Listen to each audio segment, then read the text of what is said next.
A sudden stream of cold water poured down from above, splashing like an unexpected punishment, causing Manhwa to wake up with a scream. Her body was soaked, and she looked around. "Where am I?" The prince appeared with an incredibly cool demeanor. "Have you heard what this prince asked you?" Manhwa herself didn't understand what was happening. In this situation, all she could do was flash a confident smile. "Sorry," the prince yelled right in her face. "You impersonated Zhong Shuihua, this prince's fiancée, wearing wedding clothes and appearing in this prince's bridal chamber. Speak, where did you take her?" Manhwa dazedly asked back, "Fiancé?" After a long moment, she recalled everything. "I remember now. My name is Manhwa, and I'm a restorer of ancient paintings. Not long ago, someone asked me to restore an ancient painting." Manhwa noticed something strange. "Hey, why is the color of this red seal so bright?" She slowly touched the seal. Water droplets splashed right before her eyes. Manhwa was stunned and bewildered, as if swept into something so surprising it was unbelievable. "Then I arrived in this place, even wearing a bride's wedding clothes. It seems I accidentally replaced this man's fiancée." The prince suddenly grabbed her collar. "Who are you?" She couldn't hide her daze. "Who are you?" And he was a very handsome man, his eyes a mix of shock and anxiety over the disappearance of his beloved. He yelled mercilessly at Manhwa, "Where's my Shuihua? Speak now." Being choked by the prince, she begged, "Handsome, can we talk about this calmly?" But it seemed he misunderstood that I had lost his fiancée. He wouldn't listen to my explanation at all, and just acted. Manhwa's face turned pale, as if she was suffocating. "It's so uncomfortable." Gradually, she couldn't take it anymore and screamed. The prince's hand squeezed tighter, just as her own hand lost its strength and slipped down. When she woke up again, she was in a dungeon. Manhwa came to her senses. The prince's servant pointed and scolded. "Zhong Shuihua is the prince's consort. Today is the wedding day of our prince and princess consort. We don't know how a rogue like you got into the bridal chamber and took the princess consort away, even wearing her wedding clothes, intending to deceive the prince to become the princess consort yourself. Confess the truth now." Such a long tirade made Manhwa freeze up. Princess consort. She then figured out, "Oh, I get it. I've really transmigrated." He exuded a detestable arrogance and coldness, his gaze indifferent and condescending. The prince growled, "Stop playing dumb. It seems you won't talk unless you're tortured." Manhwa was so scared she cried her eyes out. "But I really don't know where your beloved wife, Zhong Shuihua, went." The prince ordered, "Torture her." A fire blazed, ropes were readied, wooden bars were brought out. Everything was perfectly arranged. Manhwa was dazed. Hey, don't you people have laws? Is it okay to just torture people arbitrarily?" She panicked internally. "Oh, great transmigration god, you've doomed me. It's clearly a transmigration. There are clearly handsome men, but why is my script so hopeless?" The guards bared their teeth threateningly. Manhwa trembled and stammered, begging, I'll confess everything." The prince glared at her, as if giving an order. "Speak." She trembled, but tried to stay calm. "But I don't know what your highness wants me to say." The prince frowned in annoyance and raised his firm hand towards her. "Stop playing games." His arm tightened around Manhwa's neck, forcing her to reveal all the information. "Where have you locked up Zhong Shuihua, this prince's consort?" Manhwa looked at him with teary, frightened eyes. "I don't know." The closer he pushed her against the wall, the more he smelled a foul odor. The prince's eyes widened in astonishment. He immediately let go and covered his nose. "What is this smell?" The guards also caught the foul smell that assaulted their noses and quickly ran outside. Only Manhwa didn't understand what was happening. "Can you guys not just grab and choke people like that?" The guard kept looking around, and finally, he identified it. It's the smell from her. She was suddenly wrongly accused. "Hey, Manhwa also sniffed herself quietly. My smell." The prince smelled more of that ghastly odor. He immediately gave an order, return to the palace. He turned and left the room immediately. Return to the palace and attend to this prince's bath to get clean and fragrant. The interrogation will continue tomorrow. The guards also scrambled to follow, saying yes. They left the cell, not forgetting to lock Manhwa inside. "Get in." The prison guards also had to stay several meters away from her cell. "You really stink." Her sharp voice rang out in retort. "This is the smell of durian. Don't you understand?" But Manhwa didn't understand either. Why did she suddenly have this smell on her? "I clearly didn't eat any durian, and besides, I bathe every day." Suddenly, her brain started to wake up, reminding herself, no, now is not the time to think about smells. Based on that prince's attitude just now, if this continues, I'll die. However, in ancient times, don't they get a full meal before they die? I'll take what I can get, one meal at a time. Manhwa waved to the guard outside with a wheedling voice. "Little brother, can you give me a good meal tonight?" But the voice from outside was grumpy and annoyed. "You want a good meal? Do you have money? These words made her recent plan fall apart completely. You need money to eat in prison too? Having no money is my eternal sorrow. As her hand fidgeted, Manhwa lightly touched something. A brick suddenly receded inward with a light touch. Hey, as if she'd struck gold. She pressed her ear against the wall and knocked. It's hollow. Could there be a secret passage? From trying to investigate thoroughly, both her hands became sore and dirty. My fingers hurt so much. It would be great if I had something else to pry with. Suddenly, a rolled-up painting fell from mid-air into her hand. Manhwa's eyes widened in surprise as she mumbled, "This shape is familiar. This material is familiar. Isn't this the fragrant flowers and strange grasses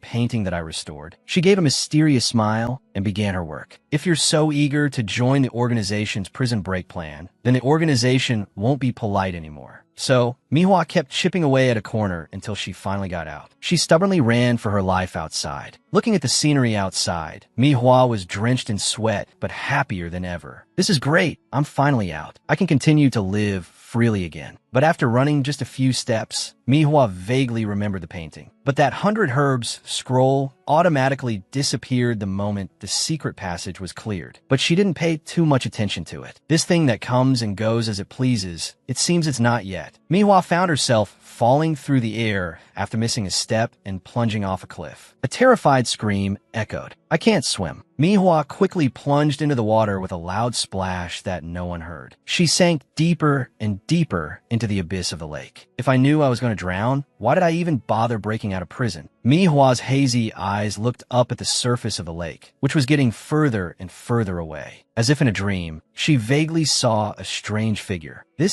Very quickly, Manhwa felt sleepy, lost consciousness, a final blessing. As Manhwa was about to hit the bottom of the abyss, she noticed another human figure. What is this? Her hand lightly brushed against an iron chain, and it immediately broke apart. The man's silky white eyelashes began to flutter. The man slowly opened his eyes. In his gaze was the image of Manhwa sinking deeper. The man gently reached out a chained arm and touched her. Manhwa grabbed the man's hand and mumbled to herself, so small and so cold. Then the man gripped her hand tightly and pulled her up to the surface. The bright sunlight shone on her face. Manhwa coughed violently and woke up. She scrambled to sit up. Am I alive again? As she turned to her side, she jumped in fright. Who are you? The white-haired man also sat up, grabbing Manhwa's arm and shaking it. Did you just pull me up? But the man smiled brightly and thanked her. Thank you for saving me. Her face froze in confusion. Huh? I saved you? The man nodded emphatically in acknowledgement, his face as bright as a flower. He held her hand tightly and explained, "Yes, it was you who broke my chains, saving me from the bottom of the blood lake." Manhwa recalled the scene where she broke the chain. She laughed it off. Is that so? She also pulled her arm back. Her heart was trembling with extreme fear. That handsome, masked prince who likes to choke people also turns out to have a thing for chains. Turns out this game is also quite dangerous. Manhwa made an excuse to slip away. It's nothing. Let's just consider this our parting of ways.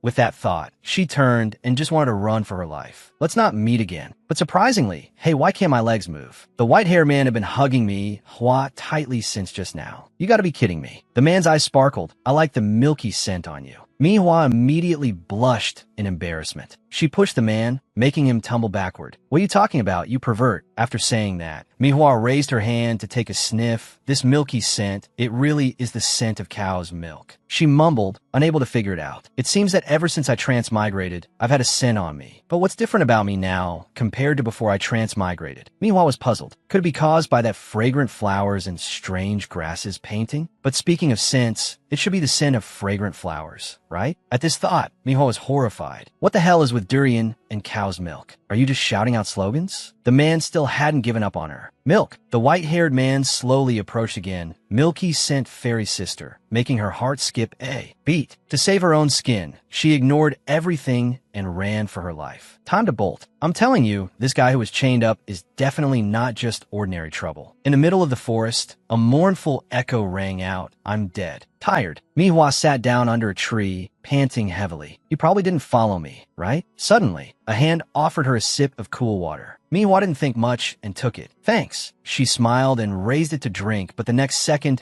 she realized and spat it all out. Wait, the man in white was standing right in front of her. Milky sent Fairy's sister. Hello, I haven't introduced myself yet. My name is Bai Chi. Hua frowned suspiciously. Bai Chi? She was bewildered, not understanding what was going on. What kind of name did your family give you? The chirping of birds echoed as Hua groggily woke up. Why is it so heavy? Bai Chi's sparkling face was right in front of her eyes. Good morning. She trembled and gently pushed him off. Little Bai Chi, get off of me. But he didn't listen and pounced right on her. Hua smells so good. At this point, Hua started to feel regret. If I hadn't been soft-hearted for a moment, I shouldn't have brought this Bai Chi person with me. I don't even know if I can survive myself. And now I brought this milk bag along too. Suddenly, Bai Chi looked up with wide eyes and whined, I'm hungry. Hua sighed and sat up. Seeing you bring me water and use flowers to warm my bed, I thought your survival skills were great. I was even counting on you to find food for me. All right, I'm hungry too. The two of them went to a clear stream. She propped her hands on her hips and mumbled, Not bad, we'll have grill carp today. Bai Chi, can you help me find a sharp wooden stick? But he trembled and hid behind a tree. Hua turned around to give him a task and was puzzled. What's wrong with you? Bai Chi looked at the stream in fear. Is the red color blood? Then he threw himself into her arms and cried loudly, Hua. She also felt a little scared and turned back to check. The lake water isn't red. That terrifying memory suddenly returned to his mind. Is it related to the lake? Hua patted him in her arms and asked softly, Bai Chi, do you remember that lake? Bai Chi was a mess of tears and snot. They really won't chain me up and lock me in the lake, will they? She patted him comfortingly. No, they won't. Hua sighed internally. Is this what it feels like to raise a child? Suddenly, his arm revealed a web of wounds. Wait, what is this? Bai Chi just whimpered in pain. She looked at him and remembered herself. That day I escaped from the prison's secret passage, then fell into the lake. If it's related to the prison, then it must be a very secret place under that blood lake. And Bai Chi was locked at the bottom of the lake with heavy chains. His true identity must be extraordinary. Hua comforted him. Don't be afraid. I'll bandage it for you. Seeing the blood, Bai Chi trembled in fear again. Blood. A few drops of blood fell and mixed with the clear water. He quickly pushed her away, knelt down, and begged tearfully. They will draw my blood. They'll draw it all away. This made Hua observe more carefully. What? Bai Chi just kept crying out in pain. She touched his trembling arm. The wounds are all on his arteries. Hua's whole body trembled when she realized the truth. Bai Chi was once chained and locked at the bottom of a blood lake. The main purpose was to draw his blood. Looking at his tear-streaked face, she felt even more pain. Before I arrived, how long had he endured that suffering? Hua pulled him into her arms. All right, no more crying. We want to eat fish. We'll find something else to eat. Who on earth would do such a crazy thing? In the end, they ate wild fruits from the forest. She took a bite and had to exclaim, What is this fruit? Why does it taste so good? Bai Chi chewed noisily. I don't know, but in our Luai's continent, as long as the fruit on the tree looks good, you can eat it. Unless you have exceptionally bad luck and run into a poisonous one. Hua was dazed. Luai's continent. Hua replied shyly, I just got here not long ago. I don't even know where this is. He then parted his lips to explain to her. Then let me tell you, sister. Luai's continent is a continent where ordinary people and cultivators live together. It's different from other cultivation continents in that the spiritual meridians here are not spiritual meridians, but flower meridians. The flower meridians contain the combined power of each flower's attributes. Receiving so much information at once, Hua felt a headache and dizziness coming on. This is too complicated. The world of Wi-Fi and phones is the one that suits me best. A wooden chest fell down. Congratulations on receiving a chest of clothes. Inside the dilapidated house, she softly called his name by. Hua held up some new clothes. The clothes you're wearing are still the torn sackcloth from when we got out of the blood lake, right? Take these clothes and change. Bai Chi happily ran over. He innocently started taking off his pants right in the room. Her piercing scream rang out, Bai Chi you, but he stood there naked and confused. Sister Hua, what's wrong? She yelled, cover yourself up right now. He didn't understand, but still bowed his head and obeyed. Oh, after getting properly dressed, Bai Chi even showed off. Hua, when I grow up, I'll become a handsome man. Hua's mood sank to the bottom of an abyss. I thought you were a girl. Hearing that, Bai Chi's eyes welled up with tears. Sister Hua, you can't abandon me. She gave him a displeased, sidelong glance. Don't make it sound like I played with you and then threw you away, okay? He then smiled brightly, took her hand, and promised, Hua, after I eat meat, I'll definitely try my best to grow into a handsome man. Don't Don't dislike me. Manhwa yelled to explain. That's not why. All done. She told him to sit in one place and wait. I'm going inside to find some food for you now. You just wait here for me. Bai Qi was as obedient as a puppy and listened. Waiting for Manhwa to bring me meat to eat. Before entering the city, Manhwa gave another thorough reminder. Don't run around, okay? With that, she climbed over the wall. Finally, she landed inside successfully. Looking at the scene inside, Manhwa muttered to herself, are house prices for ancient people very cheap? This house is so big it's like it costs nothing. Where on earth is the kitchen? Turning around, she mumbled with craving. Shouldn't you be able to smell the fragrance of a place called a kitchen from far away? Wait, I think I smell something fragrant. The next stop was a luxurious house. The fragrance was coming from here, but is this really a kitchen? It looks too magnificent. Although a little suspicious, she still pushed the door open and poked her head in. Are they steaming something to eat in here? It smells so good. The fragrant steam made Manhwa unable to resist going inside. How many steam buns and mantou are they steaming? To make this much steam? Suddenly, she carelessly slipped on a puddle of water. She then tumbled for a long way. Finally, she fell to the ground. Where did I slip to? Manhwa held her head and sat up, wincing. Ouch. Whose house is this? This kitchen is way too big. Her eyes were slightly dazed, then filled with shock. The steam was coming from the bathtub of a man who was soaking in it. Her nose started bleeding profusely. There's a naked beauty in the kitchen. Looking more closely, Manhwa was horrified. Wait, this is a bathroom? The man was also woken up by the scream outside. She covered her mouth tightly and blamed herself. Crap, I've been discovered. Manhwa secretly waved. Hi, handsome. Suddenly, the muscular figure of some man rose up and asked, Who's there? Because of the hot steam from the tub, she couldn't see clearly who it was. But when she heard the deep voice, Manhwa was startled. This voice is a man's. She grabbed the robe next to her to cover her face. Sorry, my apologies for the disturbance. Goodbye. Manhwa ran like the wind. Truly, 10 pits couldn't save her from this embarrassment. The prince shouted, Put down this prince's clothes. He dragged himself onto the shore. Stop, he angrily ordered. Men, quickly catch that clothes thief for me. Manhwa sat down, panting. I'm back. Bai Qi called out, Manhwa. The prince's voice still echoed. Hurry up, the clothes thief climbed the wall. In her haste, Manhwa's hand slipped.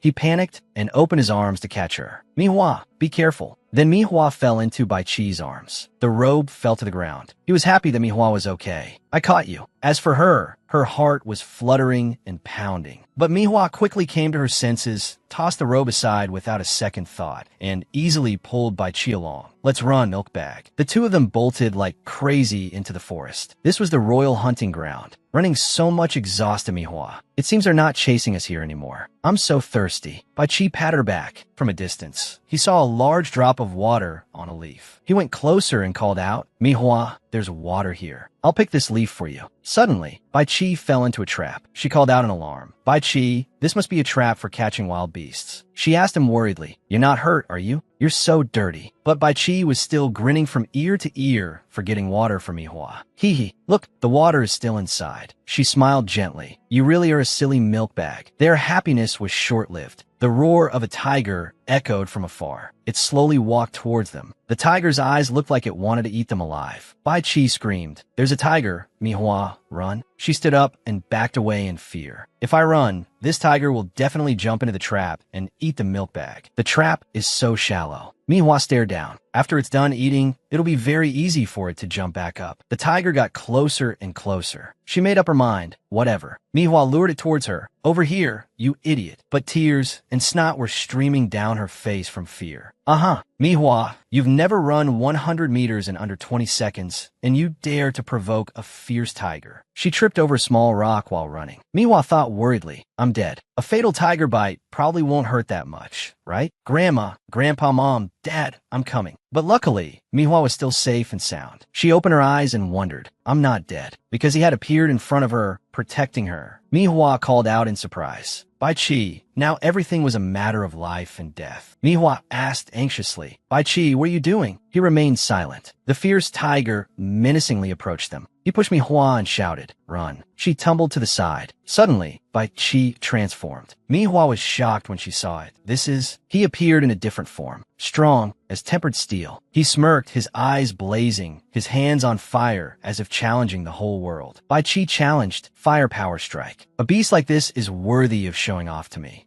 The tiger was engulfed in blazing flames with no escape. Manhwa was astonished and a little queasy. In her heart, the flames didn't faze the tiger. It leaped up to pounce on Bai Qi. She called out in fear, "Bai Qi, be careful." He quickly raised his hand, too noisy. Then he flipped his palm up. The flames flared up even more and rained down on the tiger. It could only roar in hopelessness. Manhwa's jaw dropped in astonishment. The tiger disappeared. His eyes were cold, his red hair flying. Standing amidst the towering flames, he exuded an indomitable aura. She ventured to ask, "You are?" He blurted out, "Lotus." Manhwa was stunned. A red lotus gradually appeared. Bai Qi turned his head and said, "Since you've guessed my true name." He intertwined his fingers. "Then I will follow the rules and form a pact with you." Manhwa and Bai Qi touched hands as if pouring their entire life force into it. "I will protect you." A mark appeared. She was surprised. "This is the Pax flower seal." Manhwa suddenly thought back. "I remember now. I was entrusted to restore this painting, and that's how I was pulled into this world. If that's the case, if I can perfectly restore this fragrant flowers and strange grasses painting, I can go back. Could it be that the way to restore this fragrant flowers and strange grasses painting is to find men with flower spiritual power like this and form pacts with them?" While Manhwa was thinking, Bai Qi slowly faded away, but he still arrogantly took a moment to introduce himself. "I am the inheritor of the Lotus Flower Meridian, the owner of the flower's true name, Bai Qi, but you are not the first person to guess my name." Manhwa was helpless. "What do you mean not the first? Has someone else collected the fragrant flowers and strange grasses painting before?" He smirked and replied, "Of course." Suddenly, Bai Qi's body trembled. He fell as if a flame extinguished in a storm. Manhwa stood frozen and dumbfounded. Manhwa looked surprised and confused, unsure of what to do next. He said his true flower name is Lotus. What's a true flower name? Could it be? He's a lotus spirit. Is he dehydrated? Should I throw him in the water? The first time I met him, wasn't he soaking in a lake? In her memory, Bai Qi was happily in the water. "I've got it." Manhwa gave a thumbs up in agreement. "That's right, that must be it." Manhwa carried Bai Qi on her back, panting from the long walk. She pondered, how long should I soak him? Is just soaking his feet enough? Or does his whole body need to be soaked? When I first saw him, it seemed like his whole body was soaked. Finally, Manhwa reached the stream. She decided to step in. No time to think, just try to soak him as much as possible. She slowly lowered Bai Qi into the water. Luckily, his hair stood on end, and his eyes slowly opened. Bai Qi burst out calling, "Manhwa!" He hugged her tightly, making Manhwa so happy she could cry. She thought a lotus really does need to be soaked in water. He revived as soon as he was soaked. Raising a child is so tiring. After that happy moment, Bai Qi recounted everything, and Manhwa suddenly understood. "So you forcibly used the power of your flower vein, which is why you became so weak. That means you're not a lotus spirit, just a person with the power of a lotus." He nodded blankly. "Uh-huh. You said I turned red-haired, defeated the tiger, and even burned it to death. Why can't I remember any of it?" Manhwa suddenly realized this Bai Qi has two sides. No, it must be dual personalities, unaware of each other's existence. Seeing her expression, Bai Qi whined with teary eyes. "Manhwa, do you prefer me with red hair? Is my white hair not good enough?" She smiled gently and stroked his head. "Not at all. Bai Qi, you are the cutest, the most adorable person in this world." He yawned tiredly, so sleepy. Then he fell against her. "I really want to stay by your side, Manhwa, but it seems I have to go back and rest." Manhwa grew anxious. "Rest? What do you mean? Be more specific." Bai Qi's body swayed. "Just now, I forcibly used the power of the flower vein beyond my true strength, so I become even weaker. I must return to the lotus flower vein to rest for a while before I can recover." Manhwa was even more stunned. "The lotus flower vein? How long will you be gone?" He let go of her hand, "that I will try to end my rest early." Then he gently fell backward. T.O. returned to Manhwa's side. Bai Qi transformed into a red lotus before her astonished eyes. "Bai Qi, where are you going?" Then he shot away, leaving no trace. Manhwa stood frozen. He just disappeared like that? Did this Bai Qi guy defeat the clone and then immediately drop out? Suddenly, a voice echoed from afar. "There are footprints by the lake. The thief ran that way." A chill ran down her spine. "This is no time to think about these things. I have to run. They're even using dogs to chase me. That's too cruel." Under the bright moonlight, the entire manor appeared mysterious and ancient. The sound of bustling chatter. Have you heard? There's a terrifying manor in the city. The ghosts have been getting more and more powerful lately. As for Manhwa, she was still sitting in a corner enjoying an apple. If you want to run and hide, it's better to hide in a bustling place like this to avoid being easily discovered. Manhwa chewed while pondering, but where on earth can I go to hide? Before she could figure it out, a downpour began. with loud claps of thunder. She ran to a nearby manor to take shelter. Why am I so unlucky? I have no home to return to, and now I'm caught in a thunderstorm. Manhwa stepped into the house, looking for a place to wait out the rain. She looked around nervously. I think I just heard them say this place. This place has a terrifying manor. Both scared and praying in her heart, Manhwa thought, no, it can't be such a coincidence. Suddenly, a hand reached out from the door, and a creepy voice rang out. What did you say? A strange face appeared, and Manhwa screamed her lungs out. Manhwa, terrified, shrieked loudly, only to realize it wasn't a ghost, but a man named Tu Ling with shimmering golden hair. He covered his ears in anger. Can you please stop being so noisy?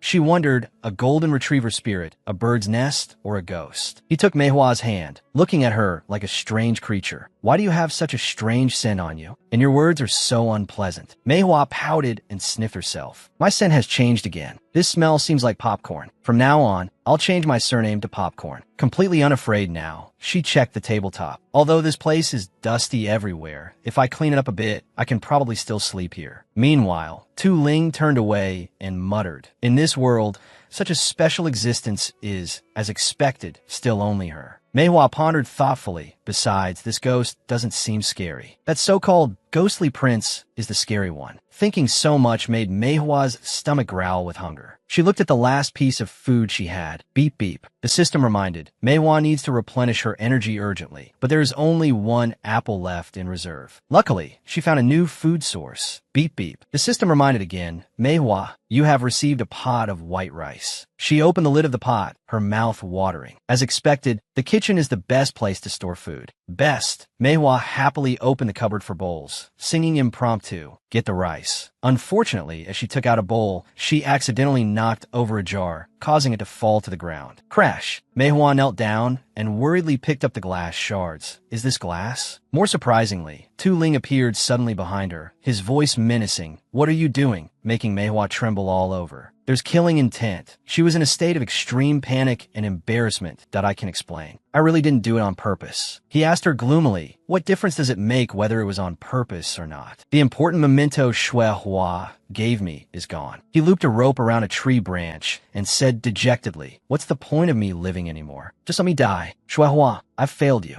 Manhwa stepped in to stop him. Wait, what are you doing? She quickly took out scissors and cut the rope. Stop. Manhwa won't let you touch that rope. Isn't it just a glass cup worth a few silver coins? It's not worth dying over, is it? Dying by hanging is very unsightly. Tu Ling had another crazy idea. He dashed off. Then I'll go jump in the well. She yelled loudly, hey, there's a fee for jumping in the well. He held up a glass shard, vowing threateningly, originally, I didn't want to stain the dignity of a scholar like myself with fresh blood. Now it seems you're forcing me. Manhwa quickly tried to stop him, don't, but he accidentally cut her hand with the shard. Manhwa winced in pain as she bandaged the wound. Then she suddenly fainted with a thud. Hey, I'm a little dizzy. The system reminded, Manhwa is not afraid of blood. She fainted from hunger. Tu Ling called out loudly, miss. A while later, Manhwa woke up, but she was still dazed, seeing his silhouette feeding her. Hurry up and eat your fill. She opened her mouth. This is the first hot meal I've had in 2 days. He turned away. I'll consider you breaking my cup as an accident since your hand was cut. Please don't stop me from seeking death. There's still dry food in the kitchen. Take it and leave quickly. Manhwa stared wide-eyed and open-mouthed at her neatly bandaged hand. He gave me food and even bandaged my wound. He's a good person. She was extremely grateful that you am. I still don't know your name. My name is Manhwa. He turned around, glowing in the night as he introduced himself, Tu Ling. She couldn't help but be amazed by this ethereal beauty. Blonde hair and blue eyes. Is he a foreigner? Suddenly, a knock echoed at the door. Pursuing a fugitive criminal. Open the door. Manhwa grabbed Tu Ling's shirt. We have to hide quickly. She lifted him with surprising ease. Where can we hide? Tu Ling was passive. The roles of host and guest completely reversed. Huh? Hide? Manhwa and Tu Ling ran down to the cellar. The air pressure here was low, and she couldn't stand it. I'm not complaining, but this cellar of yours seems to have a strange smell. Meanwhile, he trailed behind, devastated about the broken jar. Shui Hua, the cup. Tu Ling grabbed her hand and cried. Pitifully, Shui Hua, is that you? Shui Hua, do you know how much I've suffered? The glass cup you gave me was broken by a bad person. Now, I don't even have that last memento. Manhwa fell helpless. It's just an ordinary glass cup. She was stunned to realize the similarity between the prince and Tu Ling. That's right. Is it the same name, or are they the same person? I've read in a book that items stored next to a leaking cellar can cause a chemical reaction, which will produce a strange smell. It can even make people hallucinate. Meanwhile, he was still a teary mess. Manhwa was startled by another voice. Someone was definitely here just now. The oil lamp was just extinguished. Purple smoke filled the air, accompanied by a strange smell. She angrily dragged Tu Ling along that I have to find a way to comfort him. Otherwise, he'll keep crying like this. And if those soldiers find us, we're done for. Out of the danger zone, Manhwa put on an emotionless act, pretending to be Shui Hua to calm him down to don't cry anymore. Am I not here now? To comfort this guy, she had to pull out the acting skills of a lifetime. Tu Ling, not yet out his days, happily revealed his true feelings. Shui Hua, without you, I don't want to write anymore. Manhwa placed a hand on his shoulder and patted it that don't be like that. As a person, the most important thing is to be happy. Tell me about it. Tu Ling opened his mouth bitterly. You know, I was originally the #1 story writer on this leisure continent. She was surprised that a foreigner like you is actually a story writer. He placed a hand on his forehead, looking very emotional. Ever since you left without a word, I haven't been in the mood to pick up a pen. The sky is high and the earth is wide. But if you're not here, what else is there worth for me to write about? Manhwa shouted. Then don't you have a lot of plot holes you haven't filled? Tu Ling turned his head, his eyes sparkling. I don't even know if it's 10 books or 8. All of them are unfinished. She turned pale. Digging pits and not filling them will get you struck by lightning. You know that? He continued to speak. When you and I signed the flower seal contract, do you know how happy I was? Manhwa was stunned. What did you say? He danced around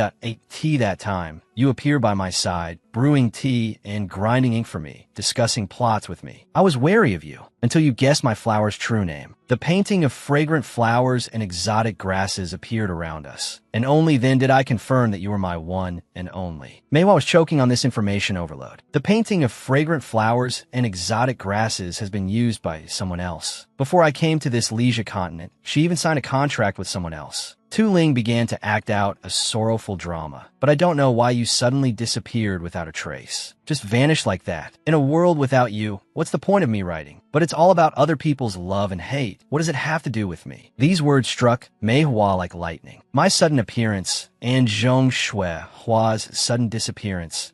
S.O. There's a connection? If that's the case, that masked prince who keeps chasing me relentlessly, it's because I really did lose his fiancée. She asked him, but you just stopped writing like this. Didn't anyone rush you? He was dazed. MHM. Those heartless bookstores and readers did come with knives to demand new releases. To escape them coming with knives to demand new chapters, I hid in this desolate, ownerless manor, having nightmares every single day. I only remember you. Oh, Shui Hua. Manhwa glanced sideways, thinking, if this were my era, you would have been chopped into 8 pieces long ago. In a moment of inattention, the soldiers had reached their hiding spot. Over here. At the same time, the effect of the smoke wore off. Tu Ling came to his senses. Who are you? Where's my Shui Hua? Manhwa pulled him to run again. There has never been any Shui Hua. Speaking of which, can you let go of my hand so I can run? Away. He let go of her hand, as she said. The soldiers took the opportunity to grab Tu Ling got him. He shouted, tell Shui Hua I love her. Manhwa didn't expect this and yelled, Tu Ling. The bookstore owners wore benevolent smiles.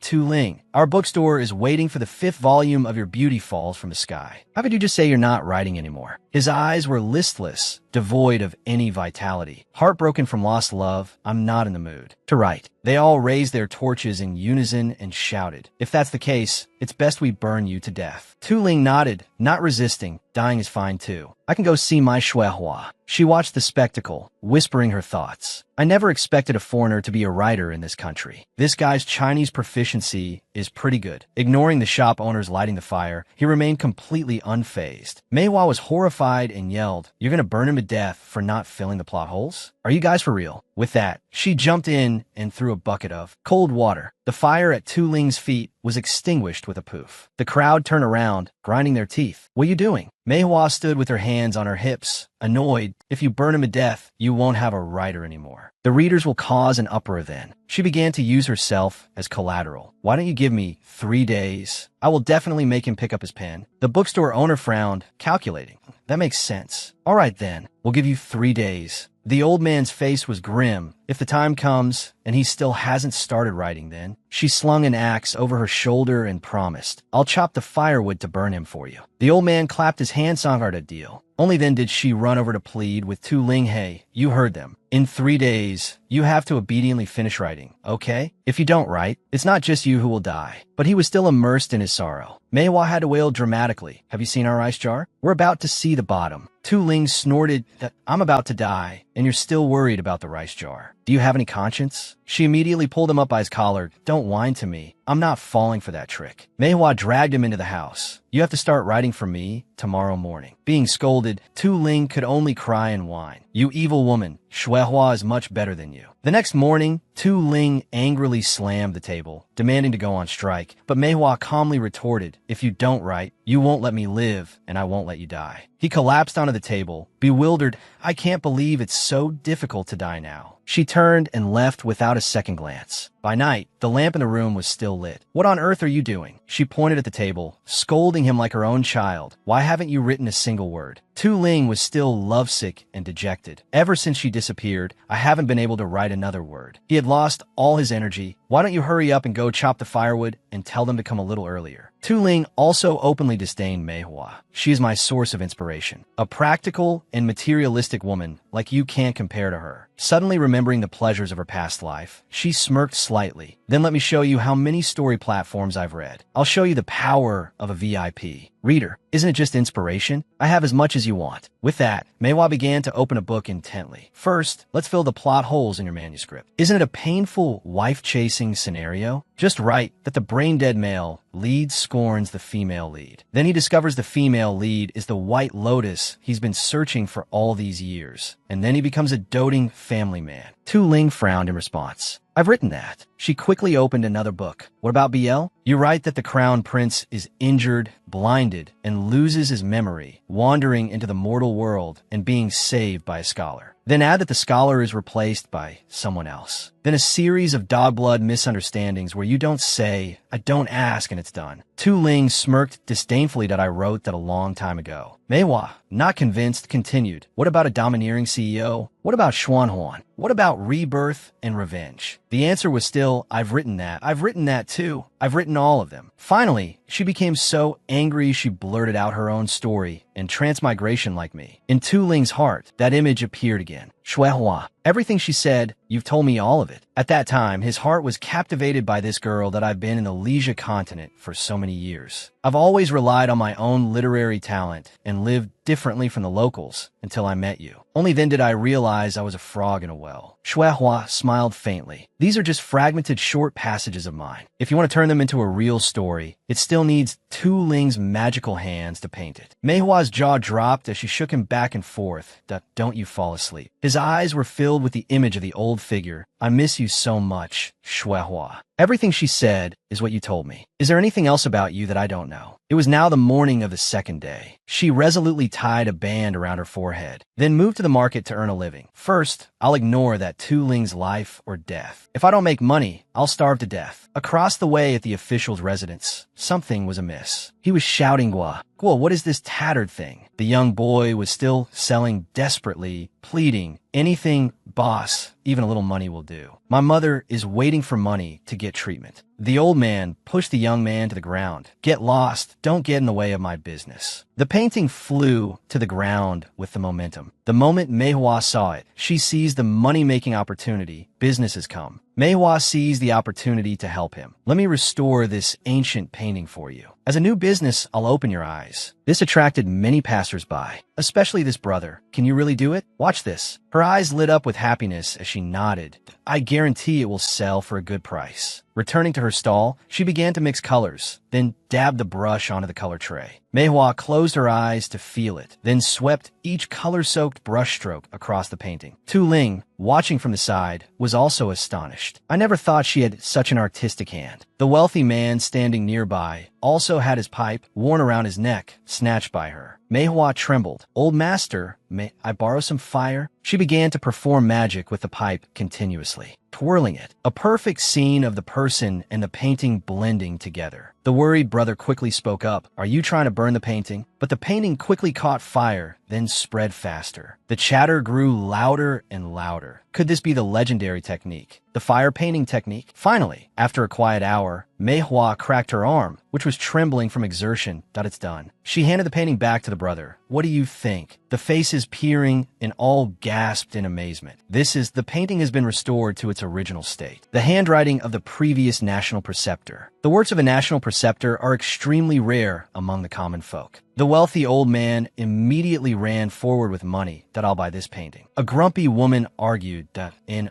this painting was originally a deal with our stall. You can't go back on your word. Tu Ling, secretly observing from the side, also felt dazed. For a moment there, I thought she was also very beautiful. Finally, Manhwa received her well-deserved reward, covered in sweat. The next morning in the courtyard, she stretched out.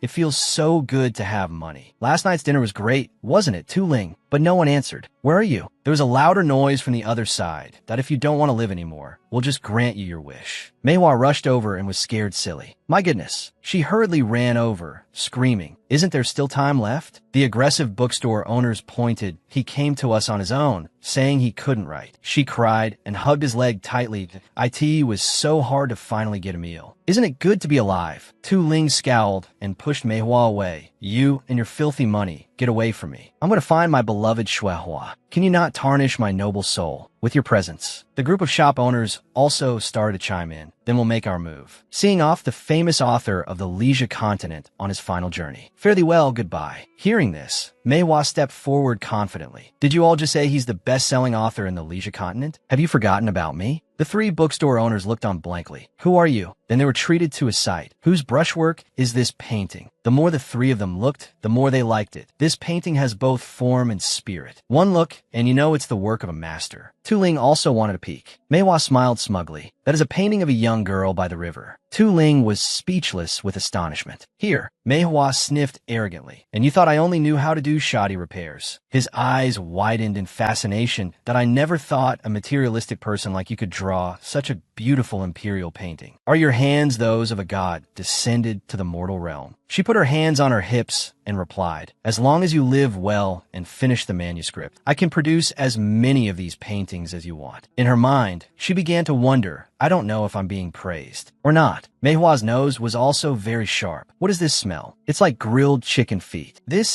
She was shocked by a startling thought. Could it be that the Tu Ling in front of me is also a member of the Fragrant Flowers and Exotic Grasses painting? Over here, Tu Ling had also recovered his mood and coughed a few times. He began to announce, now I have some very big, good news to announce to you all. I want to start a new series. Manhwa was furious, frantically trying to hold him accountable. You haven't even filled the old plot holes, and you're starting a new series? That's shameless. The bookstore owner also chimed in, that's right. Tu Ling clutched his trembling heart. I want to use the goddess in my heart, Shuehua, as the female lead and write a new book. You can add the illustrations. She trembled and backed away.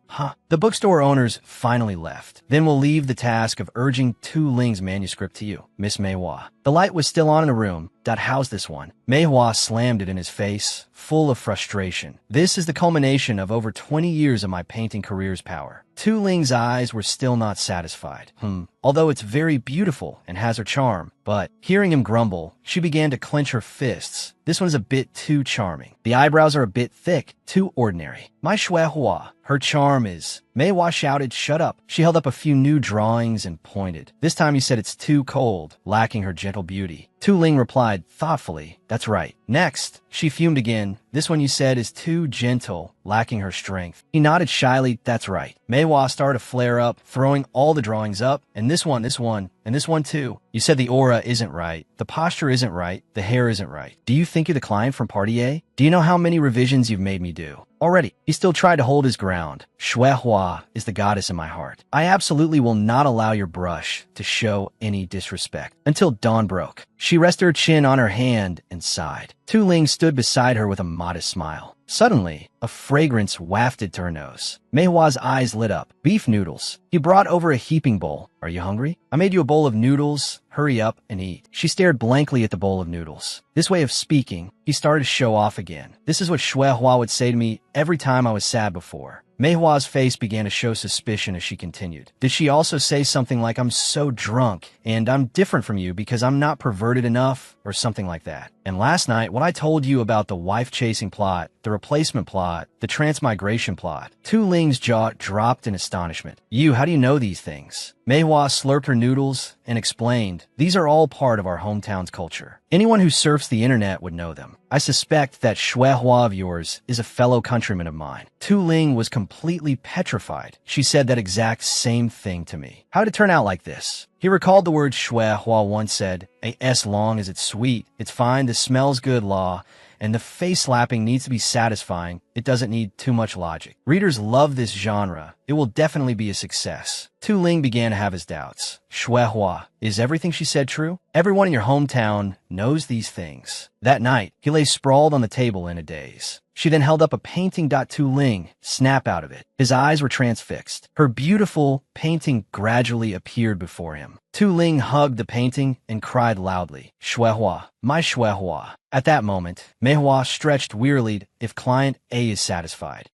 He started to whine again. You will definitely be able to color her. Right, my goddess? She snapped irritably. Don't push your luck. Then Tu Ling began to criticize. This dreamy purple of yours is not dreamy enough. Meihua, push him out of the room. If you're so good, you do it. I'm going to bed. A dejected Du Ling went out to the courtyard and started playing his instrument again. Meihua snapped irritably. Will you stop it or not? What on earth is your obsession with Zhong Shuehua? Huh? Suddenly, he turned his head. Do you want to hear a story? But she pursed her lips and shook her head vigorously. Can I choose not to listen? I was born into an ancient family in a Western country. My eldest brother was the nation's ever-victorious warrior. My second brother was the most successful merchant in the region. They were both my father's pride. But as their good reputation spread, so did my bad one, because I had no talent for politics, business, or the arts. At that time, I was determined to find my own path to light and glory, so I crossed the vast ocean. I had a near-death experience in the scorching desert until I arrived at the Lizhe continent and found a fateful opportunity to change myself. After that, the two of them met by chance at a bookstore. Du Ling's heart was stirred by such exquisite beauty. Shuehua gently extended her hand. Get up quickly. You like to read stories too. At that time, I truly believed I could become the pride of my father and brothers. After that, the two of them grew closer and closer. Shuehua, I succeeded. The bookstore owners loved the stories I wrote because I found my own light. He happily boasted, and they even said they're waiting for my next story. Congratulations. Just write according to what I tell you, and you'll definitely succeed. But not long after, she disappeared. The true light was gone. He was immersed in sorrow all day. Shuehua, where are you? My inspiration is gone. Where did you go? The bookstore owners pestered Du Ling every day. Write a book now. In the end, he fell into a state of emptiness. Meihua began to understand everything. So it was because of Shuehua that you found your life's purpose. Now that Zhong Shuehua is gone, you've lost your purpose. He fell to the ground, dejected. I don't know. In the end, did I originally have an innate talent for writing, or was it only because of Shuehua's appearance that I was able to shine so brightly for that short period? Under the night sky, he murmured, I'm afraid that once she left, I would just return to being mediocre. Meihua suddenly picked up the book. She cleared her throat and shouted, You have your own creative talent. Why do you doubt it? Du Ling still couldn't regain his composure. If Zhong Shuehua hadn't given me that inspiration, no, according to you, all of that was just following a template, which means I was always a follower, not a creator. Meihua snatched the doll and explained to him what Zhong Shuehua said was all just superficial. Your stories also have content that is uniquely yours. Weren't those things written by you word by word? Du Ling mocked himself. Maybe the people in my hometown were right back then. I'm just an ordinary person. There's no such thing as unrecognized talent. I was just lucky to have met Shuehua at the beginning. She couldn't hide her irritation and chided, Why do you attribute all your own effort and hard work to someone else? He grabbed the wooden figure and threw it onto the table in anger. Then why do you always make everything sound so simple? Deep down, Du Ling had given up hope long ago. Do you know? When I realized I couldn't write anything anymore, do you know how terrible that was? I wanted to write more stories than those readers, those booksellers, but I couldn't write. He gave a self-deprecating smile. I knew I was useless. In her hand was the book that Du Ling himself had written. I've read all the stories you wrote these past few days. Meihua shared her feelings. Du Ling, your writing style, the emotional threads and feelings in your stories, and also the passionate love you have for writing including the letters sent by your readers. Zhong Shuihua couldn't give you those things. Your readers can all see your ability, so why don't you believe in yourself? Du Ling remained stubborn. If you compare a work to a beautiful woman, then these things are just her ornaments. Only the novel settings are her core, her flesh and blood. Manhwa angrily cut him off. That's not it. He held up the painting with a blank expression. I told you to color Shuihua's clothes. Didn't you also say that just looking at her face was enough? That other things weren't important? Backed into a corner, she trembled. That's because coloring is also a practical skill. Then she screamed and blamed him. I'm the worst at coloring. After a huge argument, Manhwa stormed out of the room to cool off. Finally, on the mountaintop, isn't that just a dreamy blue-violet color? Manhwa struggled to climb up. Don't look down on a master of ancient painting restoration. Her hands were covered in scrapes and scratches. The pharmacy owner told me. She reached the edge. On this mountain, there's a medicinal herb that, when combined with blue gold stone,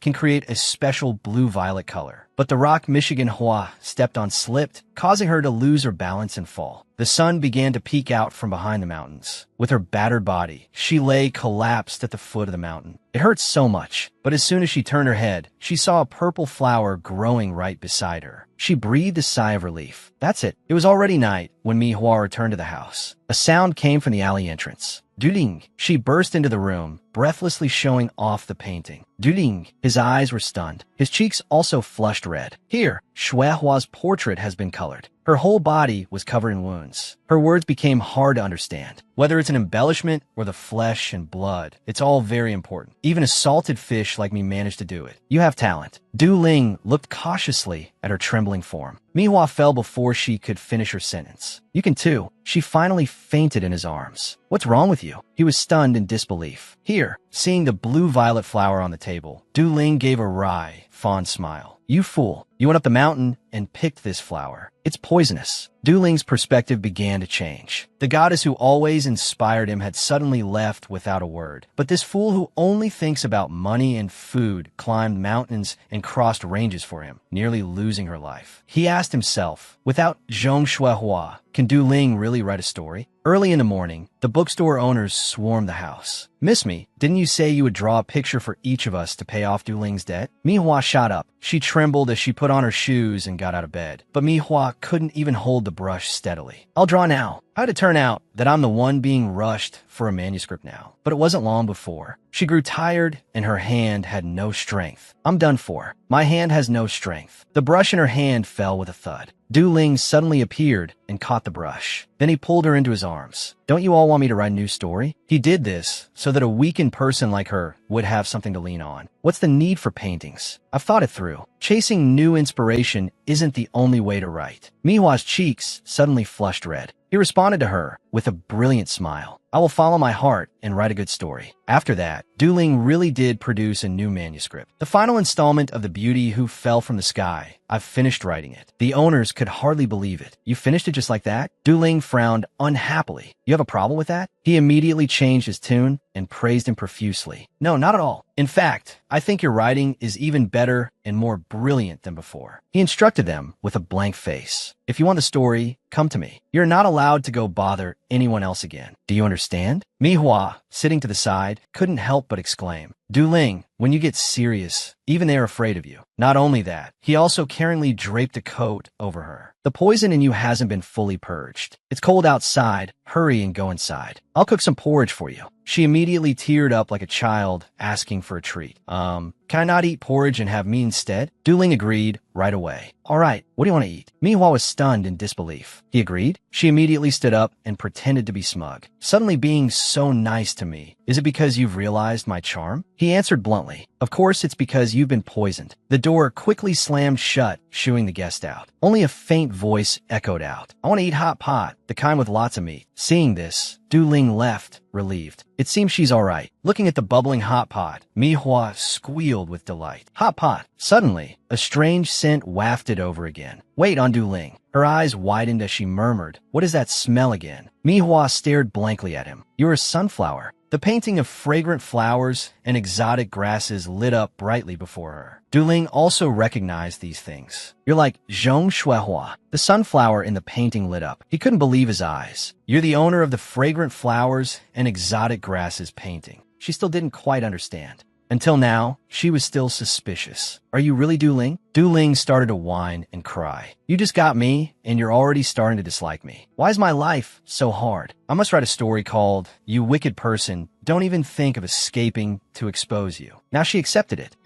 You're Du Ling, that's right. Looking at the painting, Manhwa's heart was filled with a joy she couldn't contain. This means I'm one step closer to going home. She rolled up the painting, but I don't know where the other flowers are. What kind of metaphysics is this going home? But she still comforted herself in her heart. I'll just take it one step at a time. At the bookstore, people started to buzz with excitement. What's going on here? Why are so many people fighting over it? You don't know? The great master of legendary stories, Du Ling, has made a comeback, releasing a new work, Glass Fairy. His fame spread further and further. This time, he even collaborated with an artist to add illustrations. This painting is truly magical. It's been sold out for days. In the council chamber of the prince's manor. What is this? The book was thrown onto the floor with a thud. The officials immediately knelt down to explain. This is Du Ling's new book that has been selling very well recently at Moon Bookstore. This lowly one was momentarily curious and bought a copy. Who knew this lowly one would bring it to you, Your Highness? His face darkened. This painting of Zhong Shuihua is even more lifelike than the one drawn by the famous master I invited. He gave an order to his subordinates. Go find the artist who drew this illustration. Invite them here for me. That official knelt and nodded profusely. Yes, this lowly one will go at once. The soldiers had already broken into the place. By order of the prince, we invite the artist Manhwa to the manor for tea. She quickly bolted the door, then asked Du Ling with a tremble, Do you think it's still possible for me to escape now? Du Ling shrugged. Arlise continent is vast. What do you think? Manhwa cried miserably. I'm a good citizen who has never committed any crime in a society ruled by law. But it's just for drawing our 18 pictures. Why am I being invited for tea? He stood beside her, frowning. Manhwa, I think you're emitting a very strange smell. Manhwa didn't understand. A few days ago, when she made the pact with Du Ling, the popcorn smell on her body had finally stopped. Why is there a new one now? She closed her eyes to sense the new scent, then she drooled with craving. This smell is called stinky tofu.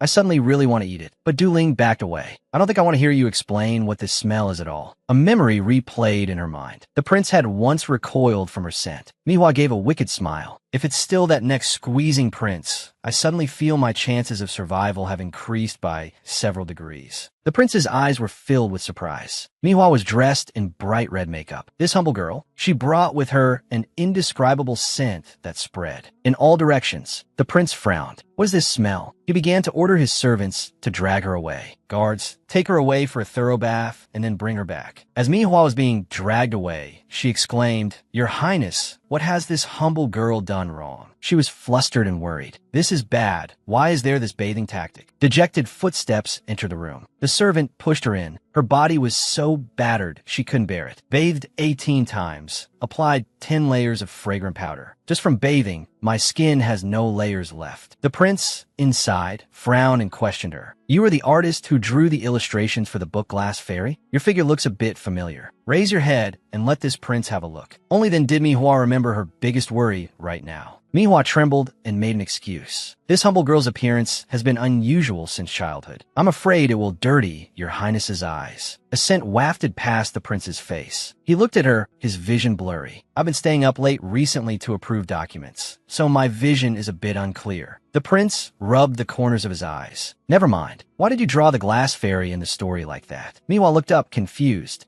Manhwa prostrated herself and made up a random excuse. This commoner came up with it on her own. This commoner comes from a poor background and has never had the chance to meet the children of prestigious and noble families. I just drew it from my own imagination. The prince questioned her. Is it really just your imagination? She even used tears as a shield. If Your Highness doesn't believe me, this humble girl doesn't know who to tell her heart to. After a while, another strange scent wafted over. The prince struggled to stand firm. Could it be that the image you drew has no connection to your partner, Du Ling? Manhwa said while crying, I drew this picture. Besides writing a few words, he knows nothing. I only follow him because I see that he can make a little money. Her heart grew more vigilant. Did Du Ling offend this guy too? Outside, Du Ling was indignant. This materialistic woman. He closed his eyes and began to channel his spiritual power. A flower was created. Inside the room, Manhwa was still being questioned by the prince. Outside, he slid down exhausted. This is the first time I've used this daydreaming skill since the flower power of Li Zhe continent entered my body. Manhwa. The prince massaged his temples, tired. How long have I been questioning her? Have we been going in circles so much that I'm getting sleepy? She also lightly covered her mouth. Have I been questioned for too long? Why do I feel like I've had a nap? Little Sunflower's classroom. Du Ling began to explain the mechanism. This is my special skill. Every person who has their power enter them will have a special ability. My skill is the daydreaming skill. On a sunny day, I can use the sunlight to cast a spell that makes people fall into a state of confusion. Because the magic power is very low, ordinary mages cannot sense it. Manhwa shouted, taking all the credit. This painting was created solely by this humble girl. It has nothing to do with anyone else. The prince was also surprised by Manhwa's determination. I didn't expect a little artist with guts the size of the sky to have some backbone. Actually, all I needed was for Du Ling to take the blame and give this prince a reason to arrest him. He was about to wave his hand. You draw very well, but you're not to draw anymore in the future. I will have someone destroy these books. Manhwa was dumbfounded. Huh? He gave an order to his subordinates. Guards, reward her with some silver. Finally, she was released. I've escaped a disaster. Outside, Du Ling was also completely drained of energy. That's great. Manhwa, are you all right? Manhwa ran forward and called out worriedly, Du Ling. He began to sway and fall. She was worried. What's wrong with you? She carried Du Ling back home. Why did you come to the prince's manor? She also fed him porridge. You fainted just now? Luckily, you didn't crush me. Before, that was a moment of exhaustion. Naughty flower, let's go. Du Ling smiled in response. Today, although I used the daydreaming skill to temporarily quell the prince's anger towards you, he sighed and stammered, but in the end, it's not a long-term solution.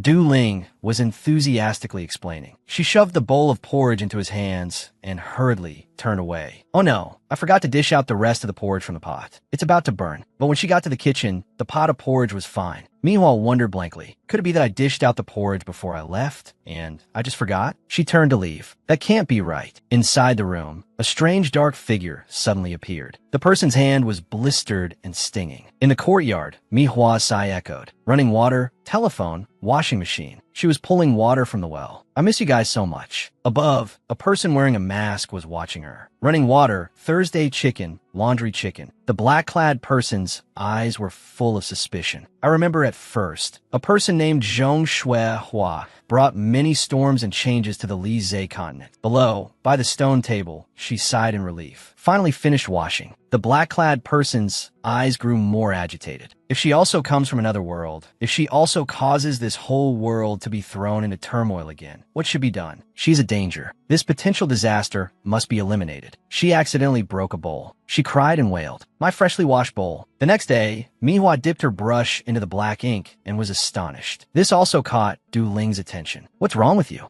Manhwa was terrified. It's clearly been a whole night, but the ink in the inkstone hasn't dried. He also nodded. That's right, the black ink is still wet. You've been so dazed lately. This morning when I started writing, the ink was clearly dry. Why is yours still wet? Maybe I put too much water in the inkstone before going to bed last night, so it didn't dry. In the evening, she jumped onto the bed. So tired. I can't even lift my arm. The mosquito net. Forget it, I won't put it up. Early in the morning, Manhwa woke up in a daze. Her hand fumbled to pull back the curtain. Pull me. She was once again astonished. Hey, what did I put this up? Earlier, the person in black had muttered. TSK, seeing this scene, I can't help myself. Manhwa was dazed and scared. Is my memory starting to fail? She started to run and asked Du Ling, do you feel anything? In this house, besides the two of us, there's actually another person. Ever since this house was rumored to be haunted, no one has dared to come near, except for those booksellers who value money over their lives. There's no one else around. But she shook her head. But recently, I always have a feeling that there's someone else here. The more Du Ling listened, the more surprised he became. Manhwa grew more expectant and hopeful. Do you feel it too? He shouted, that's great. I've always dreamed of it. A beautiful, long-haired female ghost from the east. Du Ling rushed outside, yelling, where is she? Where is she? I have to go see. Manhwa was speechless. She was at a complete loss for words. Outside, a person in black with a gem on their clothes stepped on another black-clad person, pinning them to the ground. His face was fierce. What are you doing here? Are you trying to spy on me? The other person trembled and replied, Lord Patriarch, you haven't returned to the clan recently. The elders asked me to come and check on your recent situation. His neck began to bleed. The black-clad person's eyes were sharp. Have the elders chosen a new puppet? Do they want to replace me? The black-clad servant trembled and replied, "The Lord Patriarch's position is as solid as a rock. It absolutely cannot be easily shaken." The arrow was then retracted. He glared and dismissed him. Get lost. In front of Muin bookstore, a noisy and bustling crowd had gathered. The prince's carriage passed by. He frowned in annoyance. "What's going on up ahead?" The servant respectfully reported, "Your Highness, Muin bookstore recently got a new painting. I heard it's very beautiful. Many copies were printed for sale, and everyone is rushing to buy one." He suddenly became curious and started to get interested. "Quickly, bring one over for me." Looking at the painting in his hand, the prince's expression filled with anger, his mouth twitching. The attendant, however, looked at the painting with eyes shining like stars and praised it profusely. "It's truly beautiful, so beautiful it stirs the heart." He shouted angrily, "Insolence!" In the middle of the crowd, the prince yelled loudly, "Insolent!" He clutched his face in agony. Calm down, calm down. I can't let anyone know the person in the painting is me. This artist is definitely the person who stole my belongings that day." The attendant's face turned pale with fear, and he quickly showed concern. "Your Highness, what's wrong?" He gritted his teeth and gave an order. "Guards, investigate the origin of this painting clearly. For me." Hearing the order, the attendant happily complied. "Yes, your subordinate understands. Over here, on the swaying carriage." Manhwa cried out, "My head hurts. My butt hurts too." Her body trembled with each jolt, shaking uncontrollably. "Why can't we stay at home? Why do we have to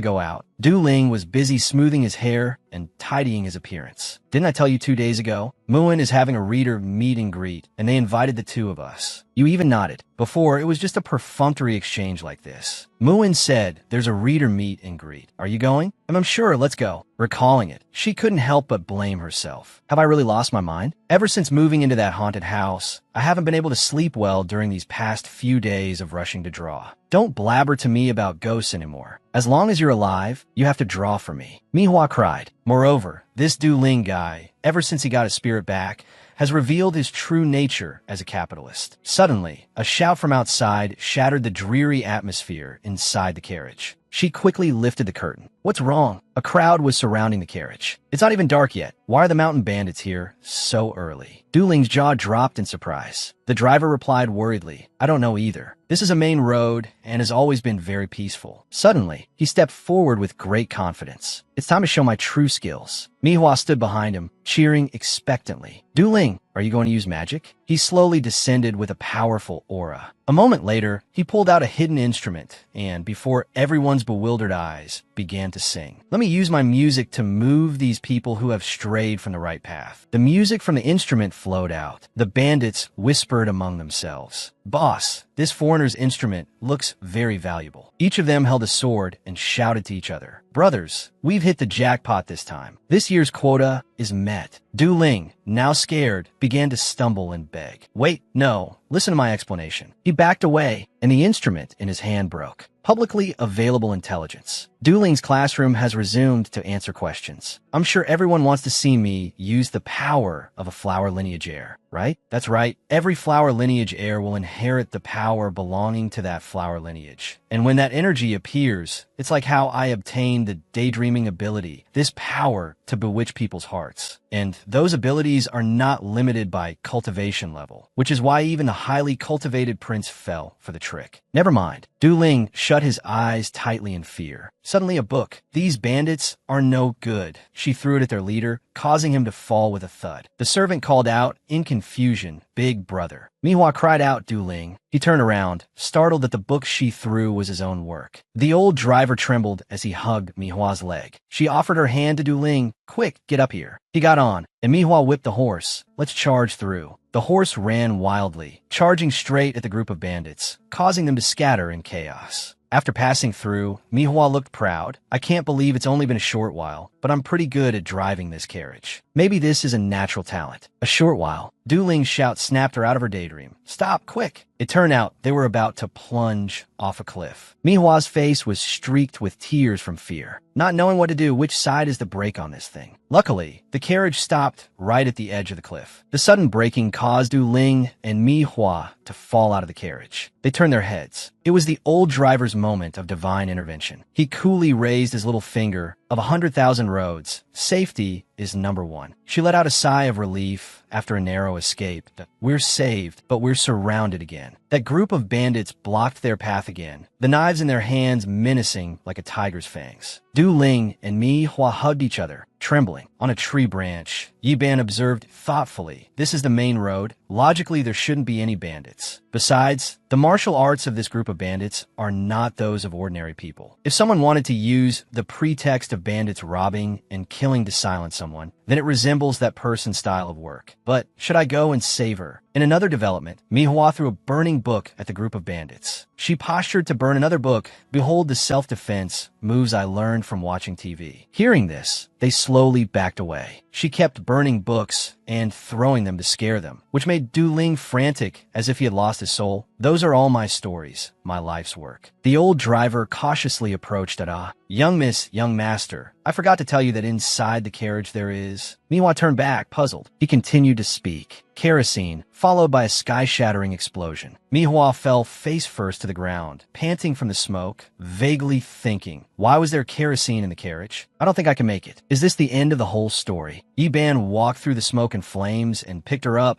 but Manhwa's mind was unstable at this moment. "Ghost, try to get me out." Then she fainted. He stared at her. This reminded Yi Ban of the battlefield of the past. Amidst the heavy rain, he desperately hugged the cold body in his arms. Disheveled hair covered his soulless eyes, surrounded by the strewn corpses of soldiers. Blood stained the ground red. A sword lay silently beside him, as silent as the pain choking his heart. There were no more screams, only the agonizing sorrow amidst a battle that had ended in blood and tears. The sky was clear, leaves rustled, a flag fluttered fiercely in the wind, exuding a majestic and heroic martial arts aura in a certain house. Manhwa woke up on a soft bed. Du Ling burst into tears and hugged her tightly. "This is great. I thought you wouldn't wake up again. I even drew 18 heart-wrenching, angsty stories to commemorate you." Manhwa, breathless, exclaimed, "Could you give me some good luck?" He smiled cheerfully. "It's been prepared for a long time." A sumptuous, nutritious meal was beautifully displayed. They sat down to eat together, and Du Ling told Manhwa everything. She asked him again, "You're saying the bandits were half killed and injured by the kerosene explosion in the carriage. The rest all ran away, so we were lucky to be okay." "That's right," the old driver added. "I often drive at night, so I keep a lot of oil on the carriage for the lamps. When you lit the fire, I didn't think of it at the moment. Luckily, everyone is fine." Manhwa turned and asked, "Then who was it that saved us at that time?" Du Ling jumped up in surprise. "What are you talking about?" "We fainted after the explosion. By the time we woke up, the bandits were gone. You were closest to the carriage and remained unconscious. We had to carry you to an inn to find a doctor." Manhwa was confused, but I remember very clearly that a ghost saved me. Yi Ban, standing outside listening to the conversation,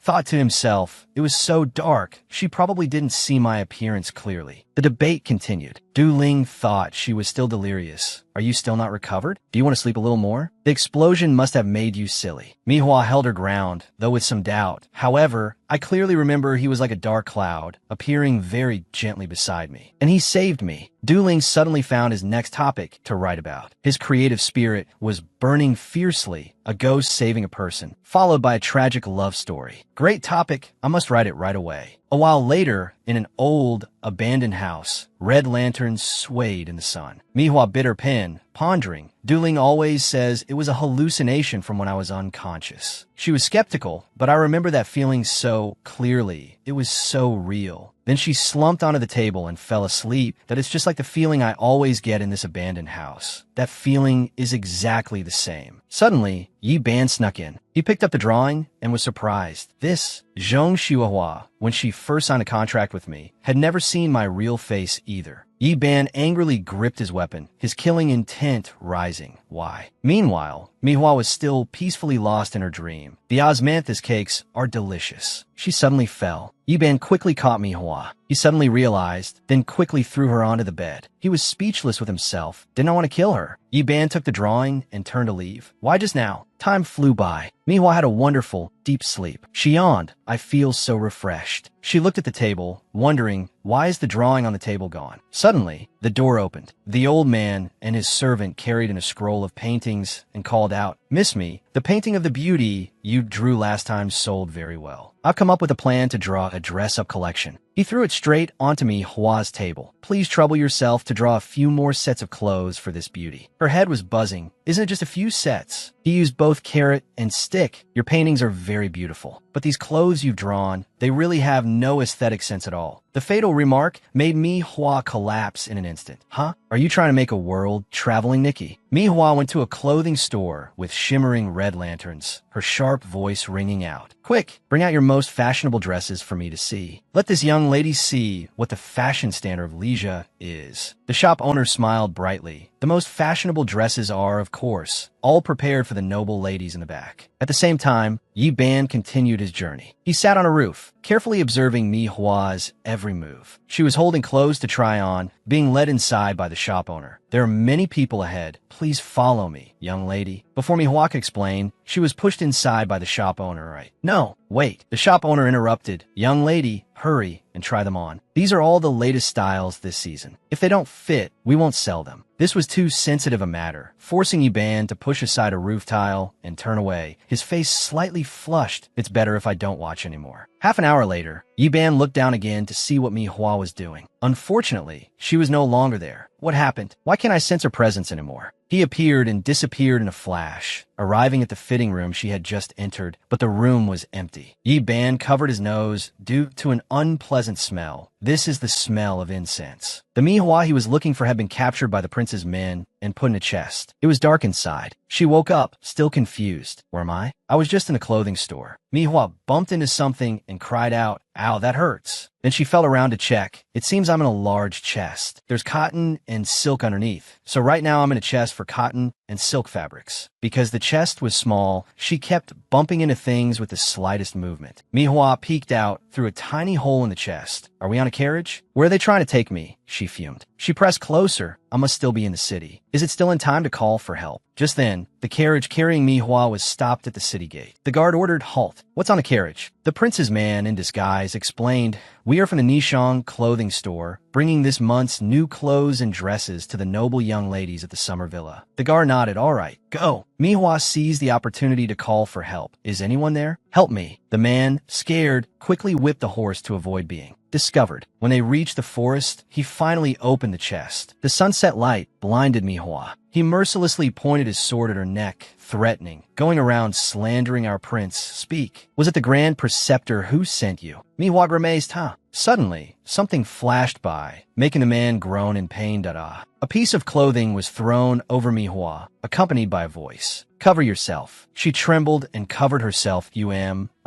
The surroundings gradually fell silent. Mi Hua slowly opened her eyes. The prince's man from before was lying on the ground in a pool of blood. She was surprised. Is he really dead? But it was out of the frying pan and into the fire. Other soldiers had surrounded Mi Hua and Yi. Bon. Mi Hua was stunned and bewildered by the weapon Yi Ban was using. That umbrella, just now, was the 3,000 worlds. Is the Ying family also colluding with the Grand Preceptor? He touched his weapon, then glanced at Mi Hua and said, "Since you recognize the 3,000 worlds, you should also know that my family has always served only the royal family, not taking orders from outsiders. I'm afraid things won't be peaceful today." Yi Ban flew up, swinging the 3,000 worlds at the prince's soldiers. She screamed in fear. "Don't come over here. Du Ling by Qi, save me." He clicked his tongue in annoyance. "I almost forgot about her." Yi Ban quickly pulled Mi Hua out of danger with one hand. The soldiers shot a volley of sharp iron arrows that tore through the air with a terrifying whoosh. Yi Ban immediately opened the 3,000 worlds like a divine shield, causing the arrows to bounce off in an instant. Seeing his chance, he pulled it back and shouted, "Run." So both Mi Hua and Yi Ban ran for their lives to avoid the arrows. She wondered, why did they want to hunt me down? He blamed her. Shouldn't you be asking yourself why you drew that picture of the prince bathing? Mi Hua pushed her panic aside. She stopped and turned around. "You saw everything?" The soldier blocking their path sneered that a family that for generations has put the royal family above all else has now joined the Grand Preceptor. "Everyone, listen up. Capture them both alive and bring them back to the prince for questioning." Once again, they were surrounded. Yi Ban chided. I told you to run. Why didn't you run? Her tears streamed down. How could I run? They all know lightness skill. They can fly. Wasn't I just blocked and forced back? He thought silently. The skills of the prince's shadow guards are indeed not to be underestimated. Why on earth did I act on impulse and come to save someone, even implicating my family? Yi Ban decided to give the 3,000 worlds to Manhwa. Take this to protect yourself. Manhwa took it. She took the opportunity to act tough and reply, got it. I'll defend you. He secretly glanced back and suddenly saw her mannerisms resembling his friend from the past. Fierce and strong. You run. I'll guard this place. The arrows of the past, and now, they all flew as fast as the wind. Manhwa quickly blocked them with the 3,000 worlds. Yi Ban noticed something unusual. No, the arrow just now broke in two. The 3,000 worlds began to emit a poisonous smell, making them dizzy and drop their weapons. Manhwa tried to hold her breath, while Yi Ban seemed weaker, gradually losing consciousness. In this life-or-death situation, Manhwa tried to use the 3,000 worlds, spinning it as a shield. After being poisoned, Yi Ban couldn't stand steady. She worried, hang in there. The soldiers, their faces pale, exclaimed, using poison? I'll give it right back to you. Yi Ban's hand trembled as he pressed a secret button on the weapon. It created a strong gust of wind, taking advantage of the sandy terrain to easily deceive the opponent. At this moment, Yi Ban and Manhwa took the opportunity to escape. He said loudly, hold on to me tightly. They appeared together in another part of the forest. He lost his balance and staggered. She worriedly supported him. Yi Ban weakly said, get on. Get on the horse. I can teleport, but not far. She immediately replied, got it. The two of them quickly got on the horse. Yi Ban cut the rope and spurred the horse on. Suddenly, the soldiers appeared out of nowhere, shouting, after them. Yi Ban looked back worriedly and reminded her, it's too late. Hold on to me tightly. There was nothing Manhwa could do. She listened to him and held on tight. Suddenly, they disappeared to the utter confusion of the soldiers. What happened? Where's that horse? That's right. Where did that big horse go? They could still see the hoof prints and wondered among themselves. The hoof prints are still on the ground, but they disappear here. Time slowly passed into the late night. In the silent darkness of the forest, before Manhwa and Yi Ban could compose themselves, gravity pulled them both down. She screamed in terror, while Yi Ban tried to maintain balance with the horse during the sudden fall. She hit a tree branch, slowly opened her eyes, and groaned. Who is it? Before she could say more, Yi Ban covered her mouth, signaling her to be quiet. Manhwa secretly reached out and pulled off his mask. Yi Ban's face was revealed, as pale as a sheet of paper. He avoided her gaze and turned his head away. She was stunned. The person I drew has become real. He lost his patience and pulled his hand away from hers. Shuh, didn't you already recognize my appearance before? Manhwa retorted, but you look like the person in my painting. Yi Ban was still feeling the effects of the poison on the 3,000 worlds. He clutched his body in pain.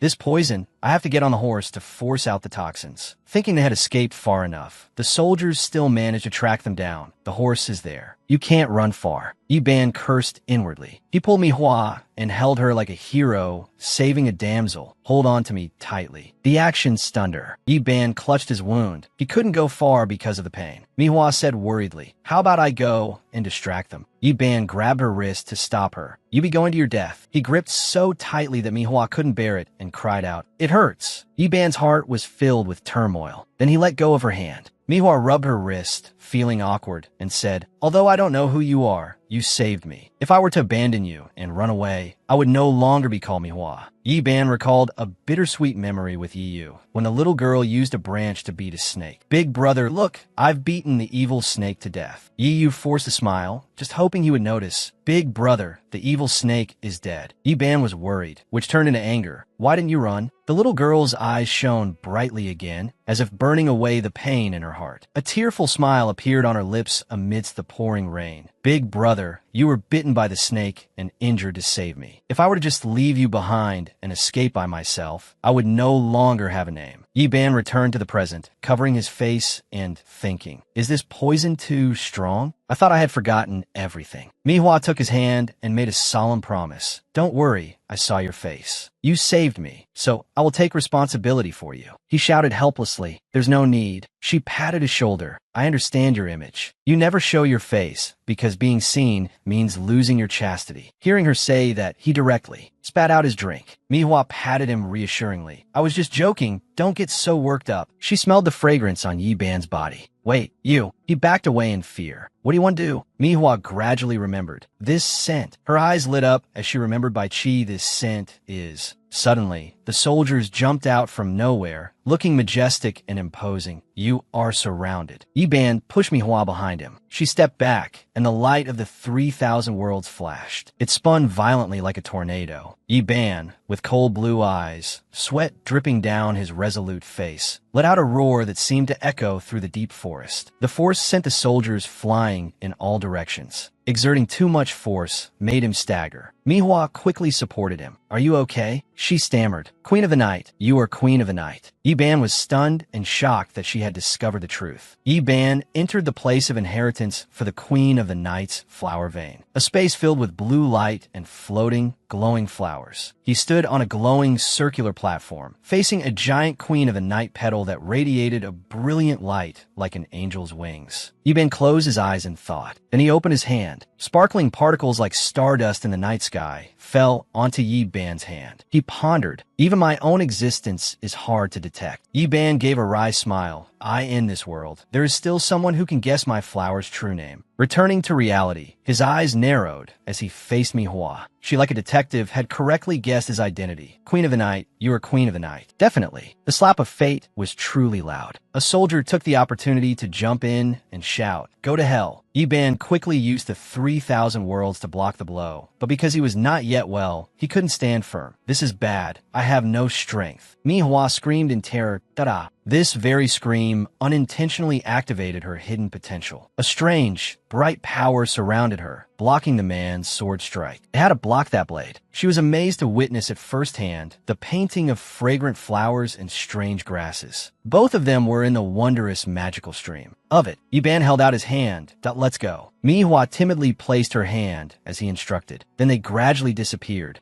She landed in the Queen of the Night's flower vein. Mihua looked around carefully, bewildered. Where is this place? She gently touched a nearby Queen of the Night flower. Yiban's voice came through. This is my flower vein, the flower vein of the Queen of the Night. What was that thing you just conjured to protect me? Mihua replied, doubtfully, that it must be the painting of fragrant flowers and strange grasses. It always appears unexpectedly. He suddenly appeared and continued. This treasure can be summoned at will from your subconscious. It can be considered a magical artifact bound to your luck and your body. If it were damaged, do you know what the consequences would be? Mihua shook her head. I don't know. Yiban was exasperated, and yet you still summoned it to save someone. She immediately explained that that moment, I was just thinking that something had to block that blade. It jumped out on its own. Hearing this, he was speechless. How can a foolish person live so confidently? A fate-bound artifact is so important, and yet you dare. Mihua remained innocent and carefree, but it was because the painting of fragrant flowers and strange grasses shielded you that you're unharmed. Isn't that a very good thing? Yiban glanced down, stunned. Suddenly, he was struck by a severe pain. He coughed and collapsed. She asked worriedly, what's wrong with you? Yiban's vision gradually blurred. Mihua rushed over to, don't you pass out. He thought dimly, when was the last time I was this close to another person? After a long while, Yiban finally woke up. Mihua exclaimed happily, that's great, you're awake. He looked down at his right arm, which he had wrapped in a bandage tied into a cute bow. Yiban was surprised. What is this? Mihua pointed to her dress, which had been crudely torn for the bandage. It's fabric torn from my dress. You were injured. I tore it to bandage you. Suddenly, she had a bold idea. Or do you prefer the fabric from the sleeve? Wait a moment, I'll tear it for you. He turned as red as a ripe tomato,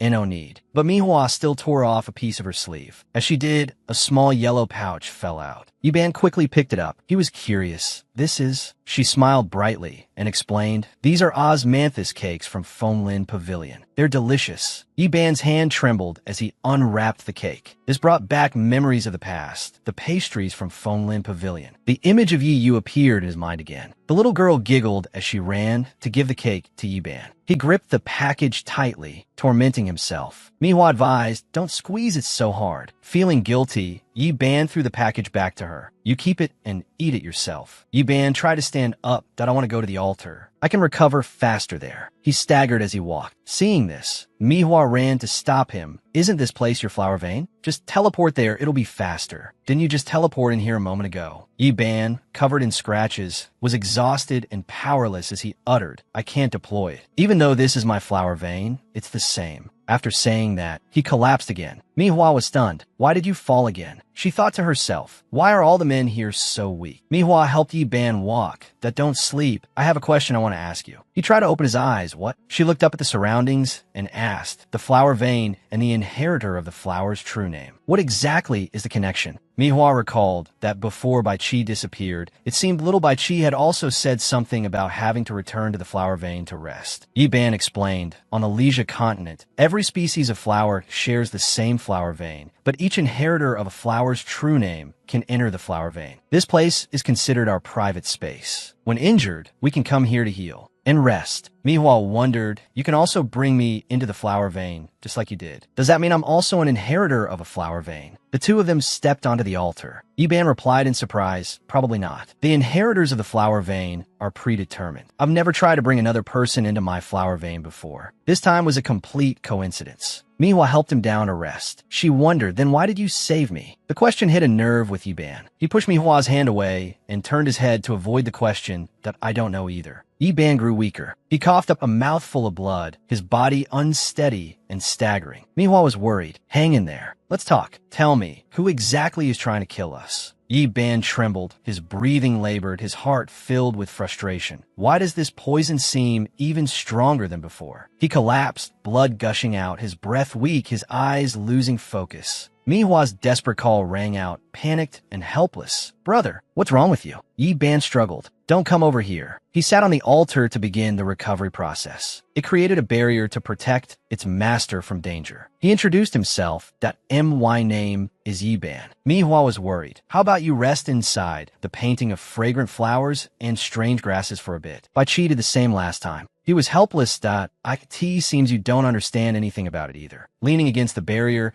she told him the reason she got lost in this world. Back in my hometown, I studied under a master of ancient painting restoration. After finishing my studies, I took on a job, accidentally touched a seal, and was pulled into your world. I've been here for probably over a month now, right? After it appeared a few times like that, I finally understood how to use it. Yi Ban appeared and said, although I already knew. It's a magical artifact that can be used to sign a pact with someone who has a flower vein. You are indeed not from our world. Manhwa leaned back, making the platform spin. In our terms, I've transmigrated. Because I'm not from this world, the Prince Regent is trying to hunt me down and kill me. Doesn't the Emperor do anything about it? He clenched his fist and replied, for years, His Majesty has never held true power over the realm. In the court, there are only two factions, the Imperial Preceptors and the Prince Regents. She wondered, then what about you? She nudged him with her elbow and smiled smugly. Since you're also being hunted by the Prince Regent's men, you must be on the Imperial Preceptor's side. You haven't got angry, Dada. I am the head of the Shadow Clan. Since Lee's was founded, our clan has been loyal only to the Emperor, and we take orders from no one else. Hearing this, Manhwa had a chance to chuckle. She asked curiously, so, what kind of person is this Emperor you're so obsessed with being loyal to? Yevon was surprised by this question. He closed his eyes and gave a dismissive answer. The Emperor is the Emperor, no matter who sits on that throne. They're the one I am loyal to. Suddenly, the light swirled. The Queen of the Night's energy was transferred to Yebon. She took the chance to tease him. Risking your life like this, will your boss give you an outstanding contribution award? For that, he changed the subject. You can leave. I need to recuperate. Manhwa got angry. At the same time, her stomach rumbled. What can't keep up? Then she stood up and turned away. Whatever. I'm going to take a walk around here. Yebon jabbed. This is a flower vein. There's no food here. An hour later, Manhwa stopped in front of a lake. She was annoyed that she couldn't find any food. What kind of damn flower vein is this? It's a barren wasteland with nothing at all. Didn't they hide any supplies? I'm starving to death. She had a headache. There must be fish in this water, right? There was a sparkling light under the water. Manhwa was curious. What is that? She sat down to observe, then reached out her hand. Is it a fish? Suddenly, the current pulled Manhwa's hand, causing her to fall and scream loudly. Just like that, Manhwa sank deep. I'm gonna die. How did I fall into the water? As Manhwa was gradually sinking into the deep water, suddenly a sparkling particle of light flew down from above. It emitted a magical glow like a star in the dark night. When the particle of light touched her, a gentle aura spread out and enveloped her. Manhwa's eyes widened. She realized in astonishment,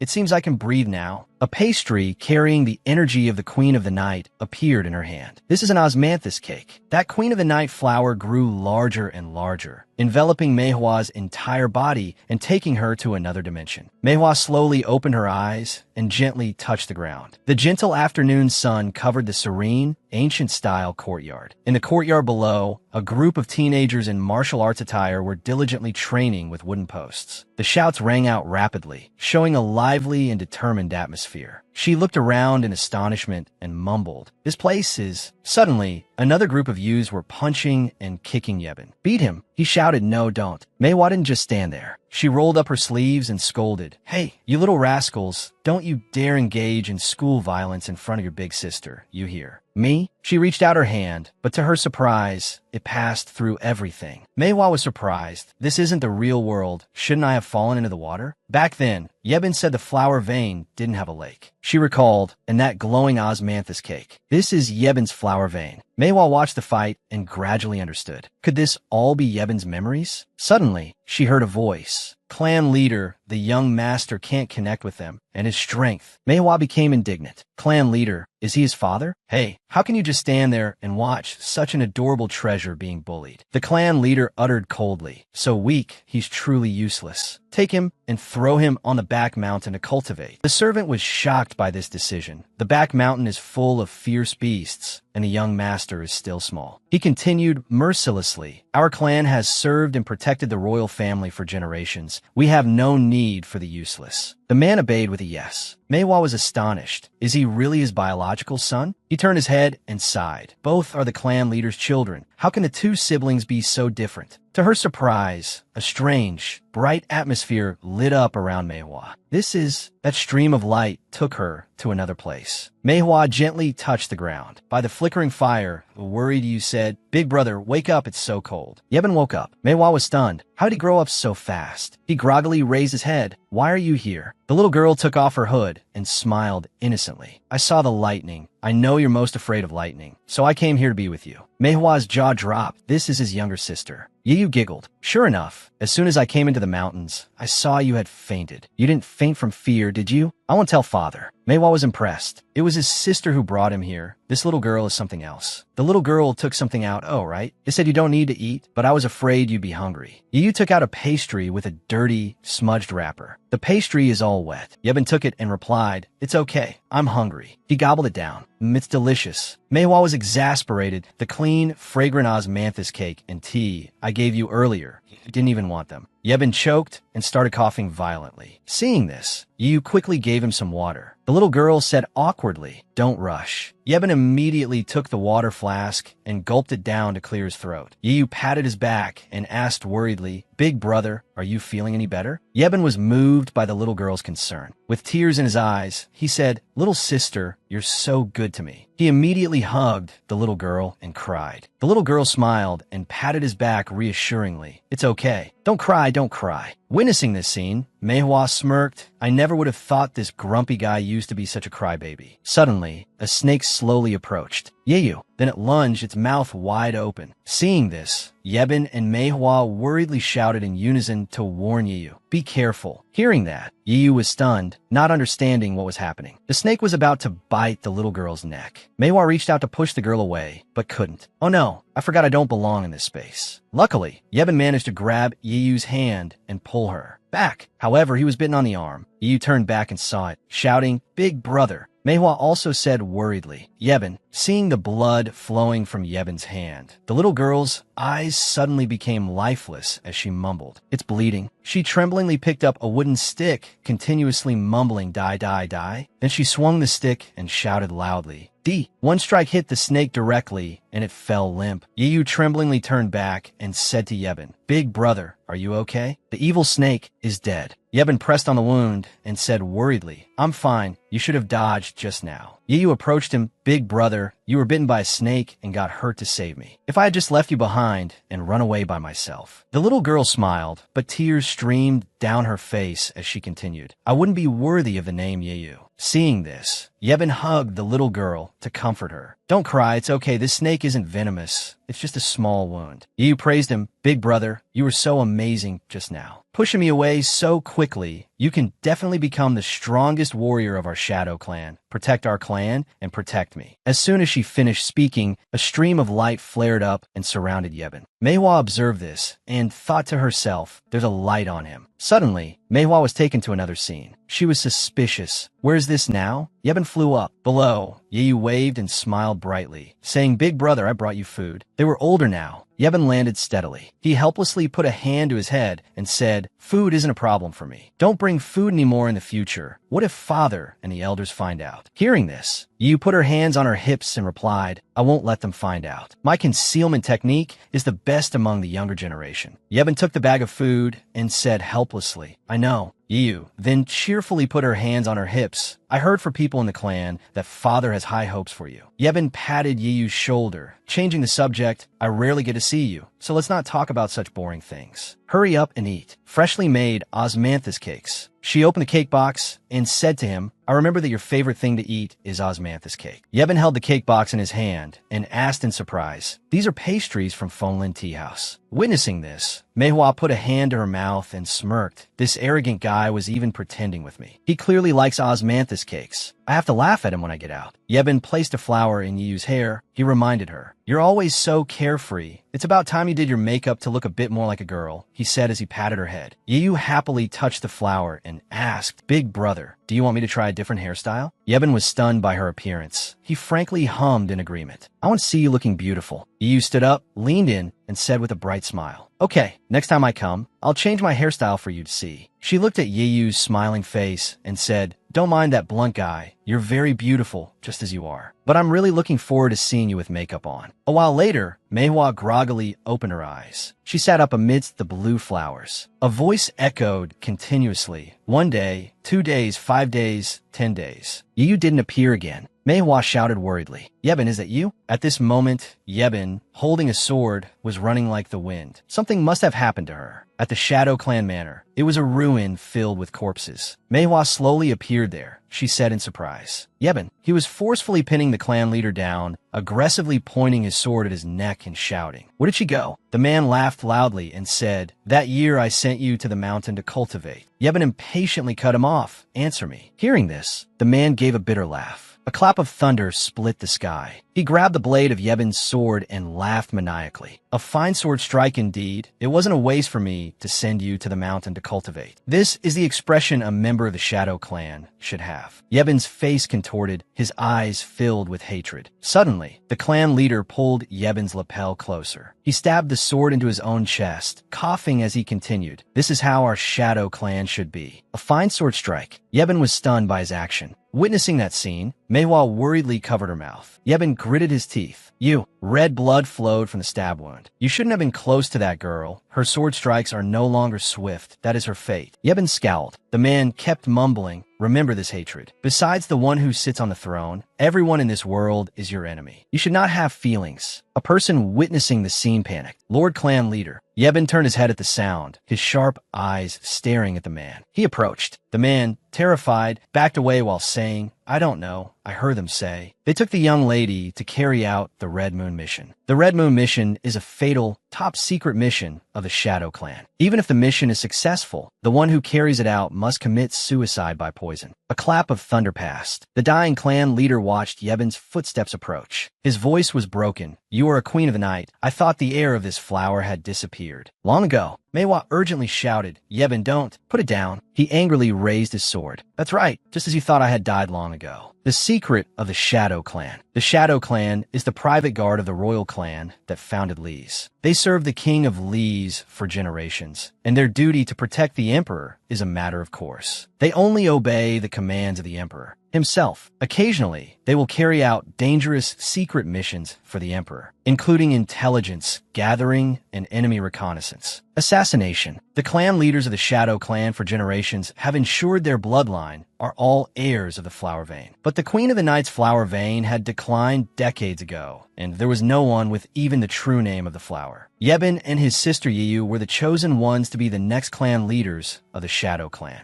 But Yeben was weak since childhood, his abilities were not equal to his younger sisters, and he was despised by the previous generation of the clan, which is why he was abandoned on the mountain. The mission levels of the Shadow Clan are all named after the moon, and the Red Moon is a death mission. Whether successful or not, the person who carries it out cannot return alive. Yeben ran step by step to the mountain peak, calling her name, Yiyu. In the pouring rain and thunder-filled sky, he ran to the place all alone. Yiyu. Manhwa's spirit was also shocked, covering her mouth.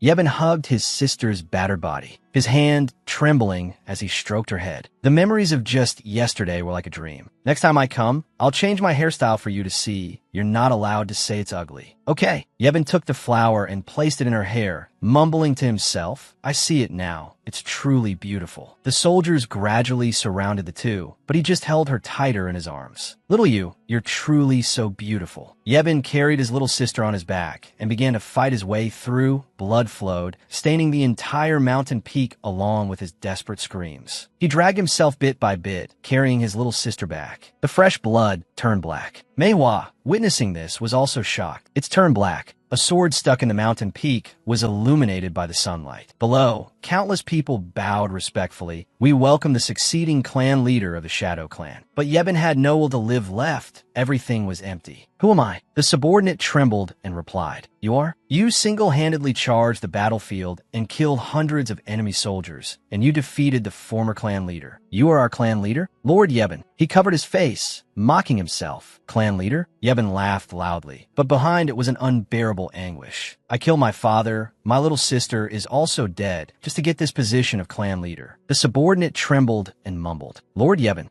Suddenly a butterfly flew over. He raised his hand in a daze, and it immediately landed on his palm. Yeben's bright blue eyes seemed to be seen through by it. The fate of the Shadow Clan. Killing his father, yet those around him endlessly called his name, Lord Clan Leader. Beneath his feet was just a thick layer of blood that would cling to Yeben for his entire life. Loneliness and hatred. His little sister Yiyu was now just a remaining fragment of memory. He began to blame himself. It's all my fault. It's all my fault. Manhwa's clear shout rang out, shattering the guilty atmosphere. Yeben. He opened his eyes with a start, trying to look around. Did she get out by herself? Where did she go? When did this lake appear? Inside, he was still drowning in self-blame. Yeben, wake up. Yeben still told himself, the fate of the Shadow Clan is to be consumed by darkness. Manhwa shook her head and explained, No, there's still more. As long as you survive, you will surely encounter many other good things. She rushed inside, trying to calm him down. Look, don't you like to eat? Once we get out, I'll make it for you. Suddenly, a shadow of Chihuahua appeared. She just wants to use rare flowers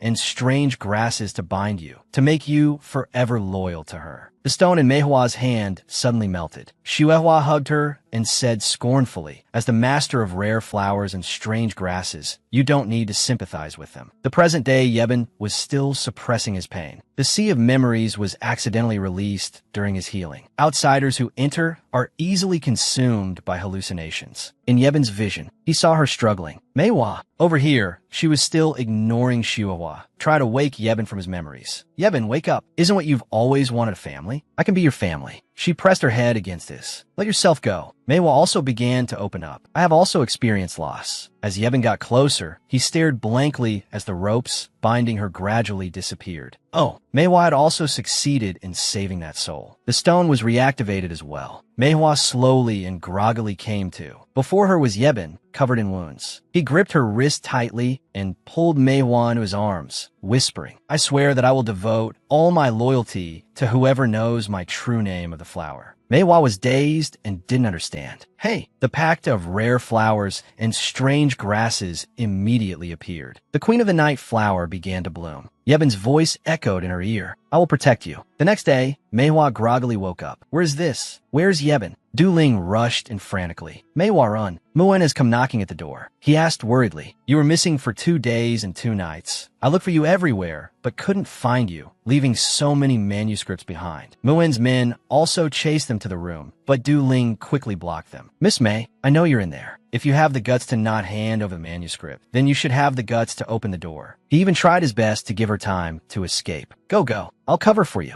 Manhwa gave a thumbs up in agreement. Du Ling, you my good brother. Then she quickly climbed out the window, Old man Muin chased after her. Miss May, but the servant only had time to report back. Boss, she jumped out the window and fled. Over here, Manhwa was cheerful and excited. This is great. The days when I don't have to submit manuscripts are beautiful days. This is a fragrant scent wafted to her nose. It smells so good. Manhwa curiously went deeper inside. It's reed grass. Suddenly, she slipped and fell. As she was getting up, she saw a handsome young man lying unconscious by the lake. Her eyes were fixed on him. The more Manhwa looked, the more infatuated she became. So handsome. She remembered Beechee's appearance again. Manhwa, when I grow up, I'll become a handsome man. From that time on, she was scared for life. Forget it, forget it. The survival rule of this world is not to pick up a beautiful, unknown youth who has fainted on the roadside and take him home. She dusted off her clothes and mumbled to herself, just ignore it and move on. Now, she sat in a corner thinking. Queen of the Night, also known as Beauty Under the Moonlight, or Cheonhwa. According to her memory, it is, although the Queen of the Night flower often blooms at night, it itself likes warm and humid places. It chooses to bloom at night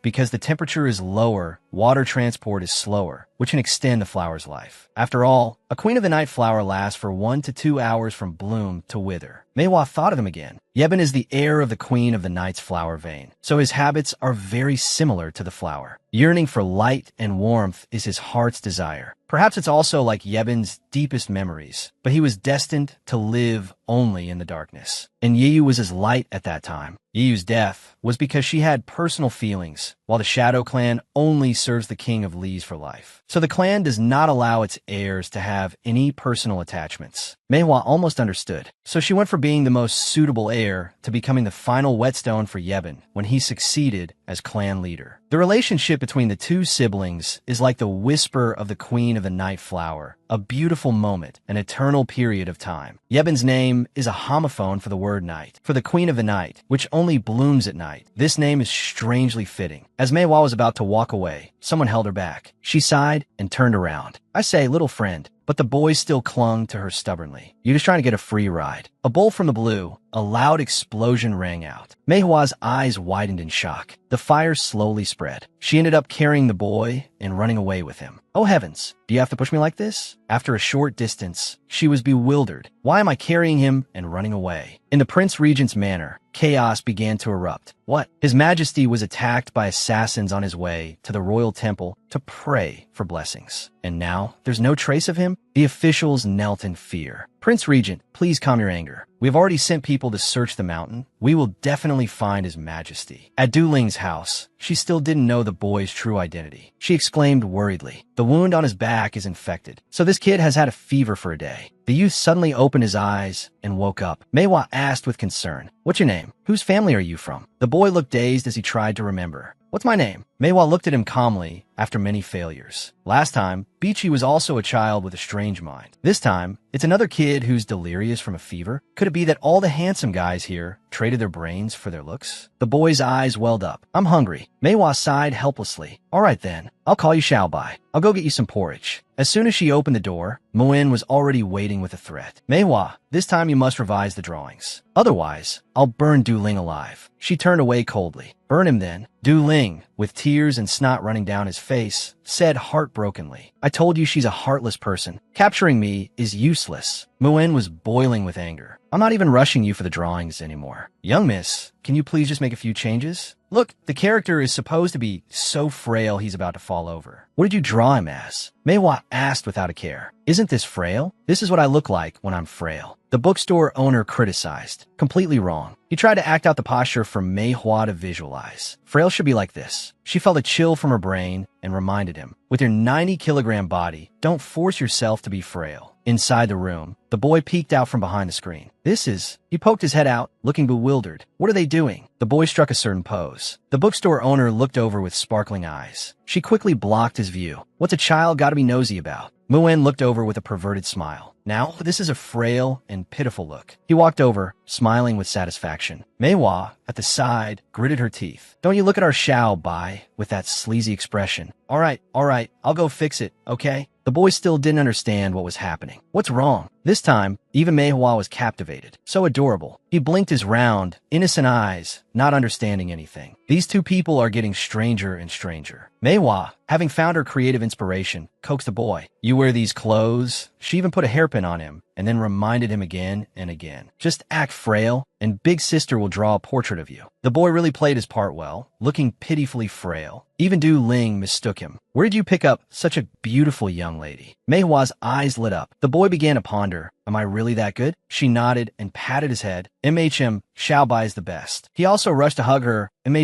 You smell nice. In the imperial palace, a eunuch announced loudly from outside. His Majesty is at the Tian Temple praying for blessings. If there are any matters, please submit a memorial, and this servant will deliver it to His Majesty. The Prince Regent rushed back into the palace. Suddenly an arm stopped him. It's been 3 days, Prince Regent. Do you still want to hide it from me? The Prince Regent replied with a calm expression. What does the imperial preceptor mean? His Majesty is at the Tian Temple, fasting and praying for the country and its people. Don't you know that as well? The man laughed contemptuously. I just know that the Prince Regent's manor has sent out many soldiers recently. Even the Shadow Clan has been mobilized. Can you tell me why? The Prince Regent's eyes darkened. I've long heard that the imperial preceptor is recuperating from an illness. Why are you worrying about things that don't concern you? His Majesty is in danger. How can I still be at ease? The Prince Regent clenched his fists, trying to restrain himself. Imperial Preceptor, please be careful with your words. He smiled a half smile and suggested, if we're talking about finding someone, I have cultivated a secret art, and it just so happens that it can be used now. With that, the Imperial Preceptor left enigmatically, the two going their separate ways. The furious Prince Regent gave an order, send more men. Even if you have to dig 3 feet into the ground, you must find His Majesty. For me, over here, Xiaobai is being exploited for his labor, his shirt pulled down to his armpits, a little lower. Manhwa admires her work and praises it. This is wonderful. Tu Ling worriedly asks, are you really planning to raise him like this? We don't even know whose child he is. Maybe in a few days we should go out and ask the people in town. Go. Hearing this, his eyes filled with tears of grievance. Does Manhwa not want Xiaobai anymore? She foolishly couldn't bear it and turned to scold Tu Ling. Go, go, go. This house is so big. Can't it house one child? Besides, I have my manuscript fees. I can support him. At the Imperial Palace, the prince finally had to seek help from the Imperial Preceptor. What magic do you have that can find His Majesty and bring him back? The meditating Imperial Preceptor suddenly opened his eyes, smiling as if he had achieved his goal. Then I must borrow something from the prince. He stood his ground and asked back, oh, and what is that? He then activated his spiritual power. A long staff appeared and swung towards the prince. His pupils contracted. A broken ray of light shot forward. He instinctively raised his hand to block it, and blood splattered out. The blood was then molded into a small streak, then slowly seeped into the staff. The prince's face darkened. You are. He remained indifferent continuously, chanting silently, then projected his power far away. Go. The bloodstain immediately shot towards the correct location. The Imperial Preceptor breathed a sigh of relief. His Majesty is still alive. He is here. You and His Majesty are related by blood. This secret art uses the blood link between the two of you to find His Majesty's whereabouts. His arm was still bleeding. If His Majesty had met with misfortune, then this drop of blood would not have moved. The fact that it can move so clearly now, he had just used too much spiritual power, so his complexion was pale, means that His Majesty is in no danger at all. As soon as he got the information, the prince immediately turned to leave. This prince will immediately call for my men. Watching his arrogant figure leave the room to welcome His Majesty back to the palace. Only then did he collapse to the ground in exhaustion. Performing a secret art so suddenly was indeed too strenuous. The next day, Xiaobai was still pretending to be a girl for Manhwa's work. Your lines must be more curved. Very good. Your expression is too excellent. Xiaobai, I'll give you an extra chicken leg today. The boy's eyes lit up with anticipation. Can I have 2? Because of his good performance, Manhwa agreed immediately. 3 more is not a problem. You wait. I'll go to the room to get a few more outfits for you to change into. He nodded obediently and waited. Okay. She continued to choose clothes. Next, should I have Xiaobai wear yellow or pea green? At the same time, the prince arrived outside. The worry was clear in his eyes as he looked inside. Your Majesty. Xiaobai turned his head at the sound, but immediately became sad. Prince. He yelled at the servants. What are you standing there for? Quickly escort His Majesty out of here. Your Majesty, let's go. Inside, Mihua was still unaware of what was happening. It's so hard to choose. Tu Ling, quickly help me choose. Yiban suddenly appeared and covered her mouth. He saved her life by teleporting her outside. Yiban, what's wrong? Knowing the situation was not good, he used his magic again. The two of them disappeared without a trace. The prince was still ordering his men to search the place. Search more carefully. Bring anyone related to this to see this prince. Yes, this time, Yiban also pulled Tu Ling away to escape. A servant also ran up to report, we didn't find anyone else in this house. He frowned unhappily. Take His Majesty back to the palace. The prince thought for a moment and gave an order. This house and its owner, investigate them later. At this moment, a small hand lifted the curtain, and the boy called out softly, Royal Uncle. The Grand Hall of the Imperial Palace. Welcome back, Your Majesty. The officials knelt in respect. Your humble servants implore Your Majesty to order the arrangements for the spring festival ceremony. The prince stood beside him with a frown. Do such trivial matters need to be brought to court to bother His Majesty? Emperor Wu trembled in his royal robes. Last year's winter snow was not enough. The boy spoke his mind. I'm just worried that the locust plague will happen again. This year's spring ceremony should indeed be considered carefully. Everyone was stunned and startled. Did we say something wrong? The imperial preceptor smiled respectfully and replied, Your Majesty is absolutely right. Everyone knelt in unison. Your Majesty's concern for the state is truly an honor for the realm and a blessing for the people. Emperor Wu also brightened up. Then, my dear ministers, please draft a memorial about this year's spring ceremony first. As soon as the court session ended, the imperial preceptor stopped the prince. Prince, please wait. The imperial preceptor happily shared his sincere feelings. Since His Majesty's return, his spirits have been high. I feel we can look forward to the future. I am truly relieved. I'm sure the prince feels the same, right? He hid his emotions behind his mask and let out a soft "oh." Does the imperial preceptor really think so? He nodded in reply. It's just as well that the prince can now lay down the heavy responsibility of guarding the court. Since the late emperor passed away, the prince hasn't had a rest for a long time, has he? The prince could only give a wry smile. Thank you for your concern, imperial preceptor. He continued to provoke him. This prince has heard that the imperial preceptor's health has not been good recently. You must take great care. After the grand tutor left the palace, everything still needs the imperial preceptor's attention. Hearing this, his face darkened and his eyes flashed with unceasing worry. Grand tutor, before leaving, the imperial preceptor still smiled and gave a friendly reminder. However, the prince should still keep the servants in his residence in check recently. His words were as sharp as a reprimand, kidnapping people in broad daylight. Those who don't know might think some bandits have entered the city, causing the people to worry. The prince was secretly furious. He gave an order to his subordinates. Tell the shadow guards to see this prince. At the prince's residence, they bowed, Your Highness. He sat on his chair, furious. A bunch of useless trash. I told you to capture a painter, and you made such a commotion that the whole city knows? They reported fearfully. Your Highness, you previously told me to investigate the painter who feminized your image. I discovered this person is a woman who painted the portrait of the princess consort. I investigated that bookseller, and it turns out he has connections with the imperial preceptor. The servant trembled more as he spoke. We were originally going to capture her for interrogation, but we didn't expect her accomplices to resist. You wouldn't listen to this incomprehensible explanation. One time, it's an oil explosion. Another time, it's kidnapping someone in broad daylight. How can a mere painter be so capable? They bowed their heads and replied, Yes, it is so. Furthermore, we discovered among her accomplices there seems to be a flower vessel inheritor. The more the prince thought, the more he frowned. If that's the case, no wonder the imperial preceptor emphasized this matter to this prince. I'm afraid he just wanted to provoke me. A dreadful thought occurred to him. If the imperial preceptor's forces are truly involved,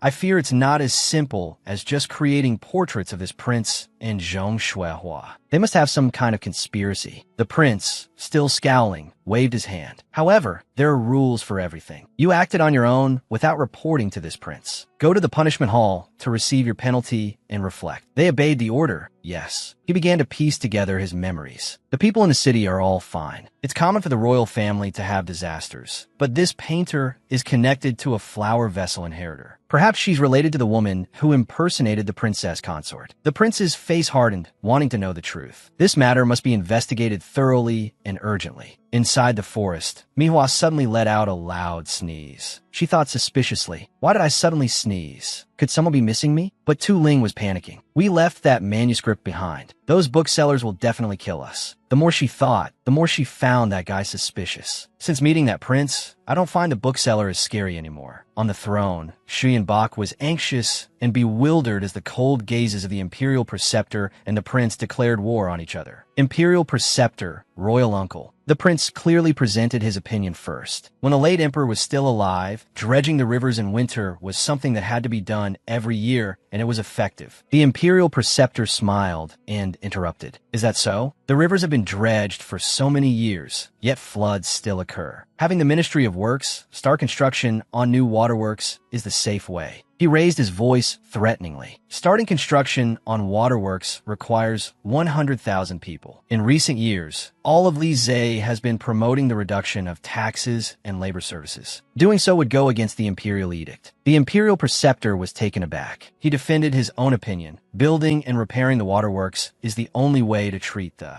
root cause. The prince stubbornly grew angry. Dredging the rivers is better. Unable to bear it anymore, Xuyen Bak loudly intervened. That's enough. Stop arguing. His face flushed. We will discuss this matter later. The surrounding atmosphere became much heavier. Everyone was stunned and bewildered, but this did not cool down the battle between the imperial preceptor and the prince. Xuyen Bak returned to his cozy room. The boy burrowed into his blanket, holding a magic orb in his hand. Xuyen Bak lamented softly. Every time, royal uncle and the imperial preceptor use me as an excuse to argue. The imperial preceptor slowly entered and spoke. Your Majesty, I heard from the servants that you have not eaten tonight. Please forgive your servant for coming to check. Xuyen Bak's voice came from within. It's fine. The imperial preceptor need not worry. The imperial preceptor still walked in and sat next to Xuyen Bak. Are you not feeling well? He gently used his power, lightly touching the blanket so the boy wouldn't know. Could it be a problem from the guidance spell last time? Xuyen Bak poked his head out and asked, what guidance spell? The imperial preceptor quickly concealed it. It's the method of using a blood relative's connection to find your majesty. The prince, never mind, your majesty should rest. He wanted to say something, but stopped. The imperial preceptor chuckled softly. What's wrong, your majesty? In court today, you rarely showed the majesty of a king. Since your return, it seems you've been hiding something. Xuyen Bak pulled his hand and asked, imperial preceptor, why are you so good to us? The imperial preceptor was stunned, but then he still replied, of course it is, because... He then let go of the boy's hand. Your majesty is the monarch of the nation of Lizhe. Xuyen Bak mumbled, is that so? In another development, Manhwa was taking a bite of an apple while drawing contentedly. She thought happily, it's a good thing I met that young master last time. Otherwise Tu Ling and I would be wandering the streets. I don't know where Xiao Bai would have gone either. Manhwa recalled, Tu Ling was crying because she lost her home. It was a blessing in disguise. They were invited to stay. If Miss Me doesn't mind, you can come stay at my humble abode for a while. Consider it as a way to repay you for fixing the painting last time. My mother and I have to go out for a few days. Please make yourselves at home. The boy showed them the house. Tu Ling was so happy, she jumped for joy. This is great. This house has so much charm.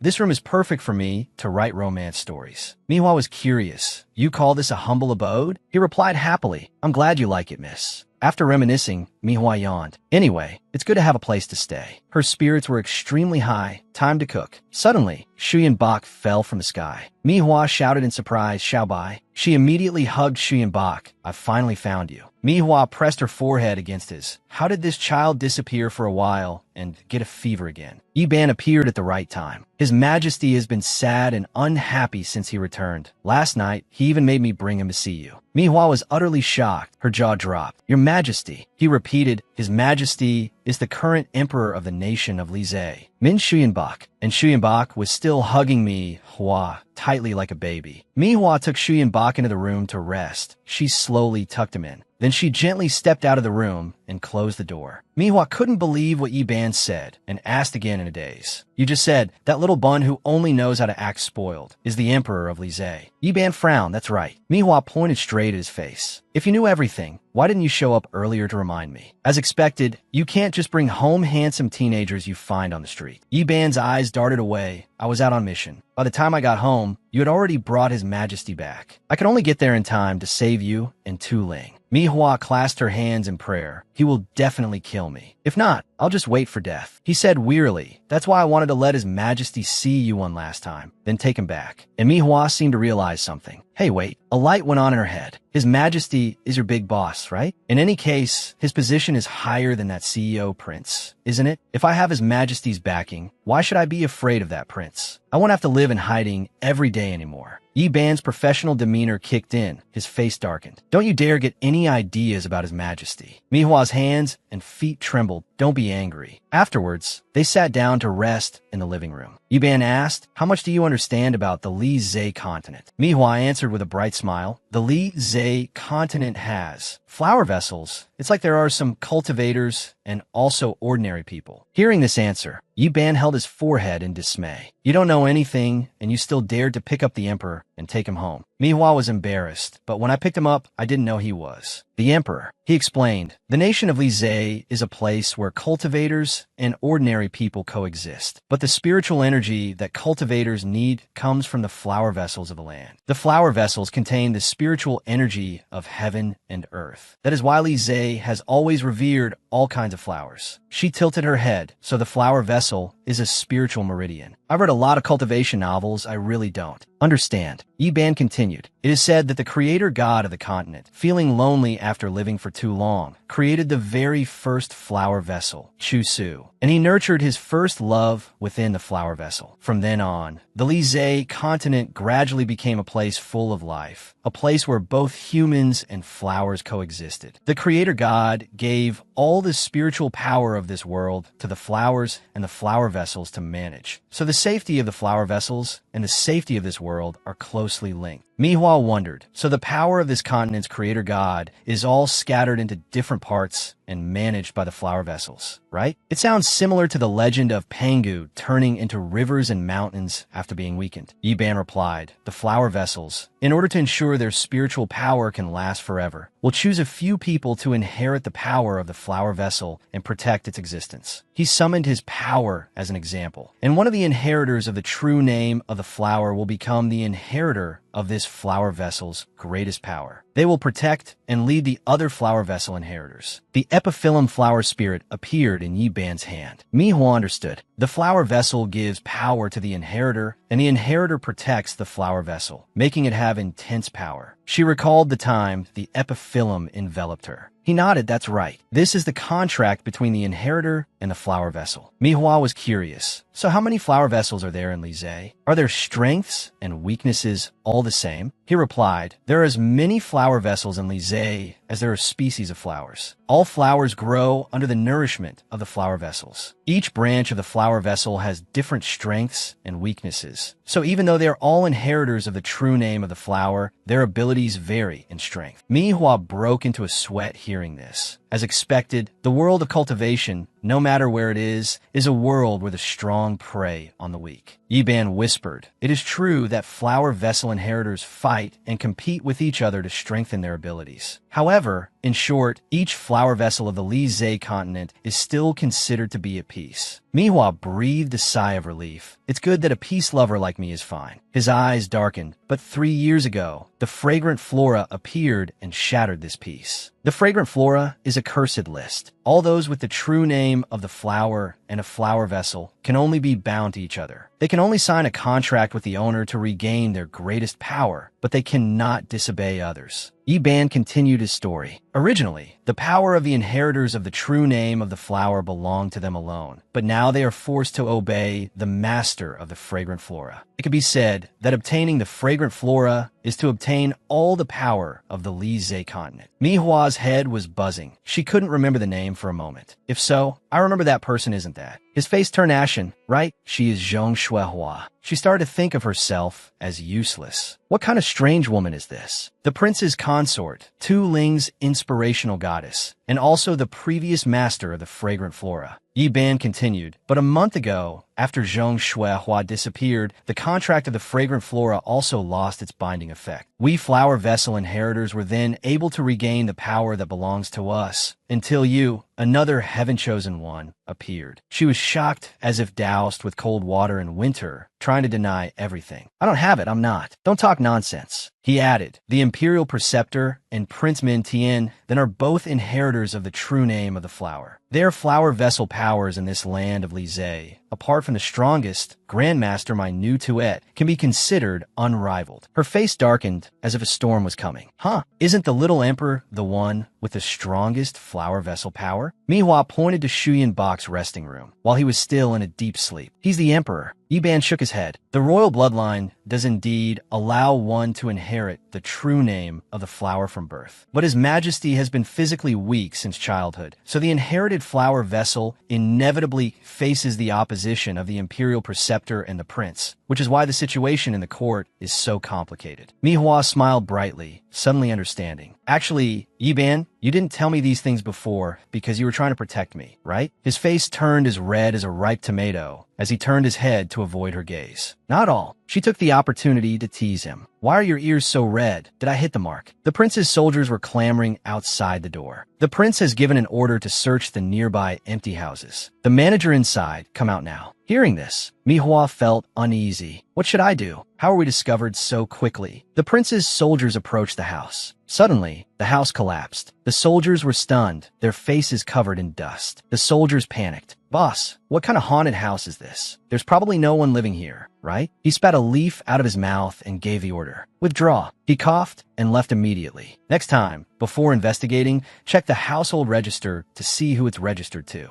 A pile of rubble lay scattered in the yard. Broken wooden beams piled on top of each other, bricks and stones strewn about. Dust still smoldered, rising amidst the eerily silent scene. Manhwa was pinned under the pile of wood. Luckily, she managed to raise her hand and emerge. Manhwa pointed and scolded Yiban, who was holding Shuyan Bak. Yiban, I know you did this. How am I supposed to compensate the owner for the house? He retracted his power. This is a special illusion of the Shadow Clan. The house was blinded by my annihilation. It can make people think it's in ruins. Manhwa was furious, gritting her teeth. But why do I feel like I was hit on the head with real wood? Are you getting revenge on me? Yiban was helpless. I just wanted you to shut up. Shuyan Bak's face was pale, his whole body trembling. She called out worriedly, Xiaobai, what's wrong with you? His Majesty's old illness has relapsed. We must quickly go back and find the imperial preceptor. Xiaobai called out weakly, Manhwa. He grabbed her hand. I like you the most. Manhwa was heartbroken. Xiaobai. Shuyan Bak's body gradually weakened as he mumbled, I hate royal uncle. I hate the imperial preceptor. I hate the imperial palace. Manhwa, and he held hands again. She was sad. Let me stay with him a little longer. Yiban was speechless. He used the Shadow Clan's magic to quickly repair the room. All four of them, Manhwa, Tu Ling, Yiban, and Shuyan Bak, hid in the room. Shuyan Bak cried and hugged Manhwa tightly. I don't want to go back. If you don't want me, I might as well just die. Tu Ling got angry. Can't you just knock the kid out and take him back? We can go on like this. Yiban argued back. I can't. His Majesty was unconscious for a moment, but as soon as I took him from Manhwa, he reacted. I will immediately notify the imperial preceptor to come here. Shuyan Bak coughed up a black fluid. No, don't. I don't want the imperial preceptor. She called out in alarm, Xiaobai. What on earth can I do to help you? Suddenly, Bai Qi appeared and spoke. Manhwa, she needs me. Suddenly, the strange painting flew in front of Manhwa. She was surprised, fragrant flora. The painting gradually transformed into Bai Qi. He had completed his recovery. He had returned to Manhwa. She joyfully called his name. Bai Qi Yiban thought it was a threat and blocked the way with his 3,000 realms. Don't go over there. He stood in the middle and asked directly, who are you? Bai Qi's eyes turned blood red. Ignoring Yiban's question, he bypassed the 3,000 realms to get to Manhwa. Bai Qi whispered, Manhwa, I missed you so much. She pushed the 3,000 realms away to stop Yiban. Don't scare him. Bai Qi is the good boy who signed a contract with me first. Bai Qi and Manhwa hugged and cried as if they hadn't seen each other in 1,000 years. Bai Qi, I missed you so much too. Me too, Manhwa. This made the second person who signed with her, Tu Ling, and the third, Yiban, stand by with their arms crossed, feeling helpless. Yiban saw the insignia revealed on Bai Qi's neck and thought to himself, this insignia, white hair. He used his 3,000 realms to lift Bai Qi's chin. Yiban's eyes were full of suspicion. He asked from on high, you are His Majesty's blood slave? Manhwa spun around and stood up. You said Bai Qi is Xiaobai's blood slave. What do you mean? He replied, do you remember I told you that His Majesty's body is very weak? This is the result of the weakening of the royal bloodline. In order to keep the bloodline continuing, since the time of the late late emperor, the palace has secretly raised blood slaves. When the first prince is born, the royal family will send people to the mortal world to find humans with special bloodlines. Their purpose of existence is to use their blood to sustain the fate of the royal family. And blood slaves always have great and dangerous power within them, and they have undergone secret modifications by the royal family, so their bodies are no longer the same as ordinary people. Bai Qi trembled all over after hearing this. Suddenly, Shu Yanbok gasped for breath. All attention turned to him. Manhwa called out loudly, "Xiao Bai." Yi Ban carefully checked his pulse. His Majesty has been deficient in qi and blood since birth, and now he is about to reach his limit. Shu Yanbok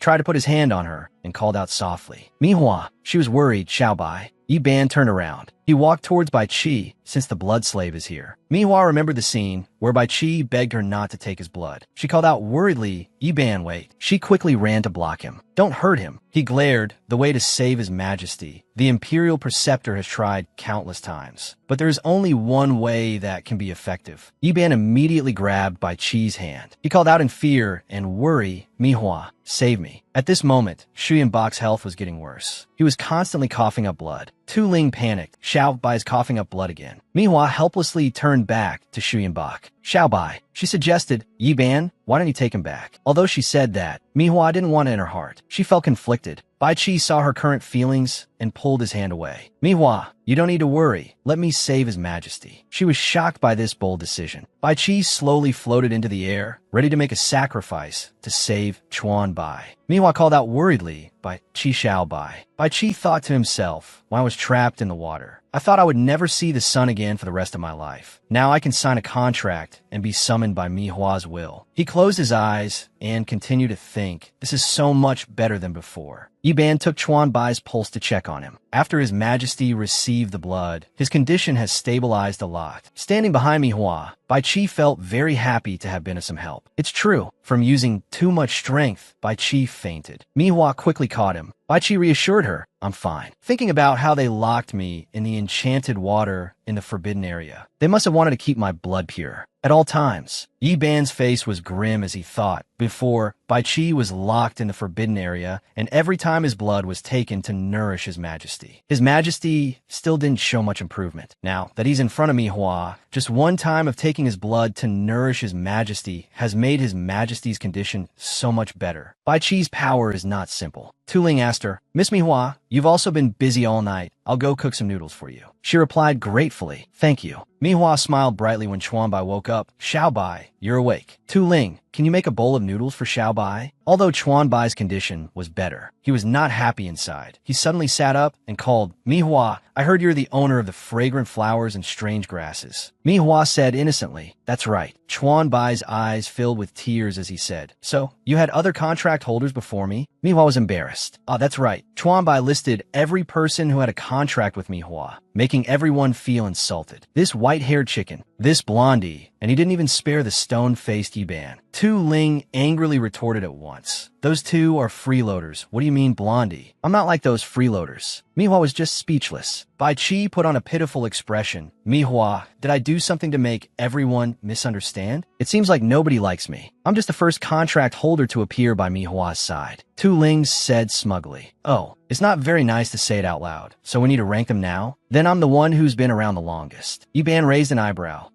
I may be untalented, but I'm also the contract holder who took the longest time to form." Hearing the three of them introduce themselves, Chuan Bai felt wronged. "Manhwa, you already have so many contract holders?" Manhwa tried to clear her name. "Well, the owner of the fragrant flowers and strange grasses is supposed to form contracts with the heirs of the flower veins on it. There's no limit to the number. Why does it sound like I'm some kind of player?" Chuan Bai pulled her hand. "Then Manhwa, I am the heir of the osmanthus flower vein." Hearing that, everyone was stunned with wide eyes and open mouths. There's a way to self-reveal like that? So unexpected. Manhwa gradually came to her senses. She couldn't believe it and exclaimed, "Hey, what is this situation? The true name of the flower branch doesn't need to be guessed?" The three of them cried out, "What are you surprised about? You should be happy, right?" Chuan Bai held Manhwa's hand and declared firmly, No, we want to form a flower seal contract with you. Although we are not strong enough, as the king of Leisha, we will repay you in other ways. Don't leave us." She was stunned. "Hey." Chuan Bai raised his voice sternly. "We command you to sign a contract with us. We will also swear on our status as the king of Leisha. In the future, we will bring you honor. Mihua was dazed, Xiaobai. She thought to herself, no, he is the king of Leisure. Although the osmanthus flower has a light and elegant fragrance and small petals, the meaning of the osmanthus flower is nobility, which, thinking about it, is very fitting for a young emperor of the realm. A new day had come. Mihua couldn't find her things anywhere, so she asked Yiban, do you remember where my silk flower is? Chuanbai peeked in from outside and offered to help. We will find it for you.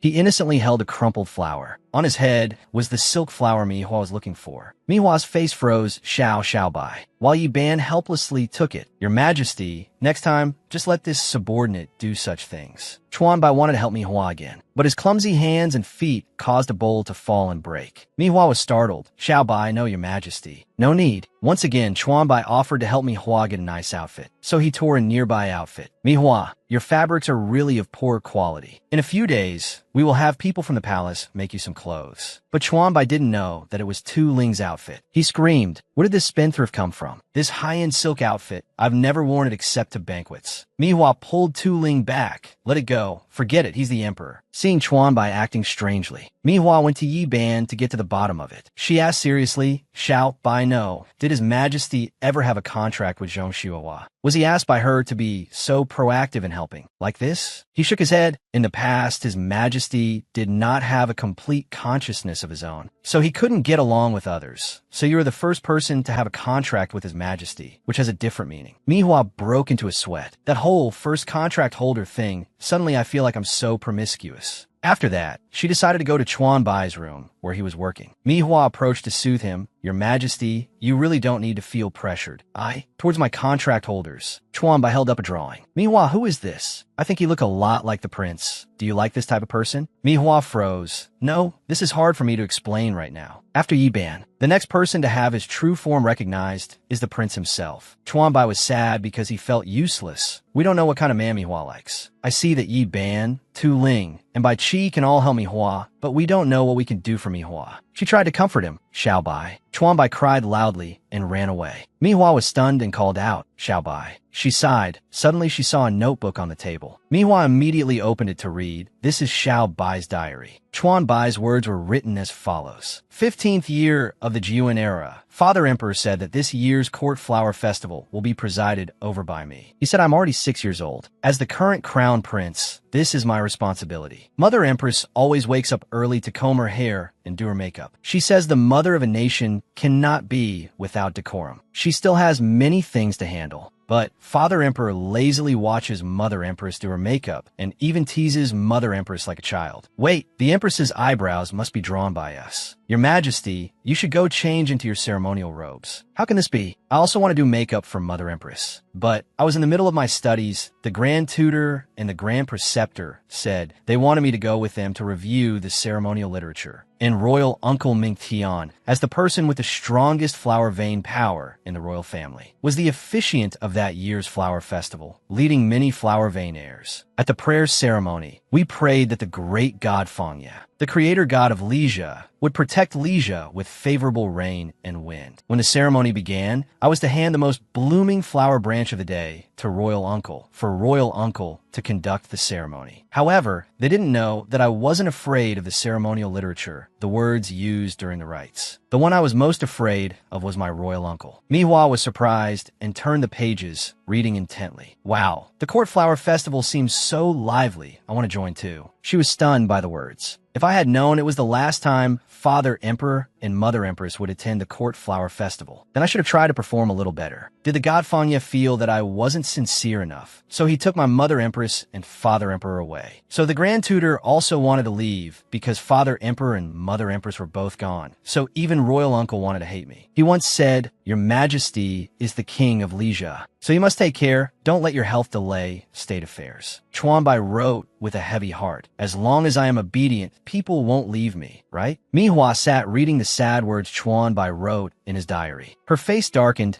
as she closed the diary and asked Yiban, Xiaobai, I mean His Majesty, what kind of days did you actually go through in the imperial palace? He appeared and answered, His Majesty, if you put in the common folks' terms, is very well-behaved, very obedient. He wants to become a good emperor like the late emperor. At an age when you should have been playing, You could only be the emperor that everyone expected you to be. Manhwa caressed the diary. She deeply empathized with Chuan Bai's feelings. This withdrawal of Xiao Bai's would probably be considered autism in my world. To let such a young child shoulder such important responsibilities. It's really. Manhwa slammed the table in anger, putting pressure on children, which made Yi Ban jump in surprise. She made up her mind. I've decided. The love and protection that Xiao Bai lost in his childhood will be made up for by me. The next day, Manhwa got right to work. Chuan Bai and Bai Qi peeked in from outside. She shouted, "Don't come in here. I'm cooking." He looked at Bai Qi with contempt. "Why are you wearing women's clothes? Aren't you a man?" Bai Qi was extremely confused. Then his eyes suddenly sparkled playfully. "My gender has infinite possibilities, and I look beautiful in a dress too. Actually, it's because women's clothes make it easier to get close to Manhwa." Chuan Bai looked at him with a judgmental gaze. "Hey, you sissy." Manhwa was finally done, but the food was not what she had hoped for. "It's a failure. I haven't cooked for myself since I started living with Tu Ling." Yi Ban suddenly appeared. Thinking there was danger, he blocked the way. This subordinate was slow to come to the rescue. "Your Majesty, please step back." He felt extremely embarrassed and went around to let Chuan Bai pass. Chuan Bai called out happily, "Manhwa, did you cook this for us?" He took it and drank the whole bowl in one go, making everyone panic. "Xiao Bai, Your Majesty." Chuan Bai wiped his mouth and praised it profusely. "We have never eaten such a delicious black sesame paste in our life. The taste is very fragrant." Manhwa interrupted to explain that, "Actually, I made osmanthus lotus seed soup." He felt guilty and dropped the bowl. Chuan Bai fainted and foamed to the mouth, mumbling, "Osmanthus lotus seed soup, black sesame lotus seed soup, osmanthus black sesame soup." Yi Ban worriedly supported him. "Your Majesty, hang in there." Manhwa was so anxious that she pulled Bai Qi over to help. "Am I a Kingslayer? Bai Qi, come and help quickly." Bai Qi had prepared a knife, he exclaimed. "For Manhwa, I'm willing to shed as much blood as it takes." Manhwa stopped him. "Bai Qi, stop it. Don't cause more trouble at a time like this." Chuan Bai weakly uttered, "To be able to drink a bowl of Manhwa's osmanthus lotus seed soup in this life, our whole life is worth it." Yi Ban shouted loudly, "Your Majesty." She rushed over and hugged him. "Xiao Bai, I'm sorry." Bai Qi stood there in a daze. Chuan Bai winked triumphantly. He had successfully performed this act. Bai Qi held a grudge. "You." Suddenly Tu Ling appeared like a ghost, speaking as if to scare them. "You people, what are you doing so early in the morning?" His eyes were dark from staying up all night writing his manuscript. He angrily stormed over to them with his messy, unsightly clothes. Tu Ling lifted Chuan Bai up and scolded him. "You just look cute. You're clearly not a child, okay? Don't think I don't know. Your royal uncle is starting to select consorts for you everywhere. You could already be a father, you know?" Manhwa shouted angrily, "Do not be disrespectful to His Majesty." The knife in Bai Qi's hand fell. Hearing the sound, she turned around. "Bai Qi, what's wrong?" Manhwa rushed over. "You cut your hand with a knife." Bai Qi was sucking on his finger to stop the bleeding. "I'm sorry." "Manhwa, I was too careless." His eyes looked pitiful. How could she not be moved? Manhwa spoke like a domineering CEO. "Darling, I won't allow you to talk like that." Bai Qi smiled happier than if he'd won the lottery, leaving the other three frozen. Tu Ling called out, "Manhwa, stay away from him. He'd be fine even if a pile of wood fell on him. I'm a writer. Your low-level green tea tricks were all told to me by Zhong Xiuehua." Suddenly, a clap of thunder boomed. Yi Ban understood the situation and stepped up to protect. Manhwa, step back. A pair of feet slowly touched the ground. The Grand Preceptor bowed his head. "Your Majesty, this humble servant has come to escort you back to the palace." Chuan Bai held Manhwa's hand. He called out in extreme fear. "Grand Preceptor." He smiled with narrowed eyes. "Your Majesty has been out for so long. It's time to return to the palace." The Grand Preceptor glanced at Manhwa, judging her with his eyes. With judgment, she felt a chill down her spine and an immense pressure. This person, is this the Grand Preceptor whose power is comparable to the prince's? Tu Ling stood behind, watching. His face darkened. "No, this person is much more dangerous than that prince." Tu Ling secretly cast a spell, fireworks shot out, and fairy dust fell like snow. The Grand Preceptor just looked up without saying anything. He unhurriedly invited Chuan Bai back. "Your Majesty, please return to the palace with this humble servant." Tu Ling worriedly hid his face. The Grand Preceptor's spiritual power could even sense the small magic of a lowly person like me. Chuan Bai cried and hugged Manhwa. "We are not going. The people in the Imperial Palace don't treat us well." The Grand Preceptor cast a contemptuous look. "Oh, is this His Majesty's new friend? Why not introduce her to this humble servant?" Seeing the Grand Preceptor's gloomy appearance, Bai Qi stepped forward to shield Manhwa. Grand Preceptor, you are not allowed to be insolent here. He was half surprised, half contemptuous. Oh, Tu Ling and Yi Ban also stepped up one by one to protect, declaring war on the Grand Preceptor. Starting with Bai Qi, he summoned the power of water. A stream of water gushed out like a wild beast just freed from its chains. That magic was the soul of a water dragon. A huge and powerful water dragon stood before the Grand Preceptor. But he still indifferently looked up. The water poured down, surrounding the Grand Preceptor. Bai Qi displayed his formidable power, which cost him a lot of energy. He panted and said, Manhwa, am I amazing? She sensed something was wrong and worriedly said, Bai Qi, you. Suddenly the water that Bai Qi had summoned turned into cold air. Bai Qi was stunned. You, the Grand Preceptor, slowly walked out of the mist. If I'm not mistaken, you are that runaway blood slave, aren't you? The Grand Preceptor immediately summoned his power. All three of them, Yi Ban, Tu Ling, and Bai Qi, were horrified, turning around and shouting loudly, Manhwa, your Majesty. She quickly protected Chuan Bai, hugging him tightly. Manhwa was stunned. A stream of blood-red energy surrounded Bai Qi, he asked in a daze. Where's this place? She shouted loudly. Bai Qi, what's wrong with you? Don't go over there. Bai Qi's whole body swayed. He walked as if he was about to fall, making the Grand Preceptor's gaze even more disdainful. Suddenly, it swallowed Bai Qi's entire body, making Manhwa panic. Bai Qi transformed with explosive power. He smirked. His fiery eyes were full of pride. Trash! Let this young master burn you mongrels to death. Chuan Bai urgently peeked out and called. Bai Qi, stop. Grand Preceptor. Manhwa covered his eyes. Xiao Bai, don't look. The Grand Preceptor stood in the flames with a challenging look. Mongrel, just a blood slave of the royal family, and you dare to be so arrogant? Bai Qi was completely defeated. He was stunned. What? When he saw that the Grand Preceptor was unharmed and had even dispersed the flames Bai Qi had created, he was shocked and retreated. You. The Grand Preceptor slowly raised his hand, summoning a spell that made Bai Qi's mind become hazy. And so, he fainted in front of the Grand Preceptor. Manhwa could do nothing but watch and hold Chuan Bai,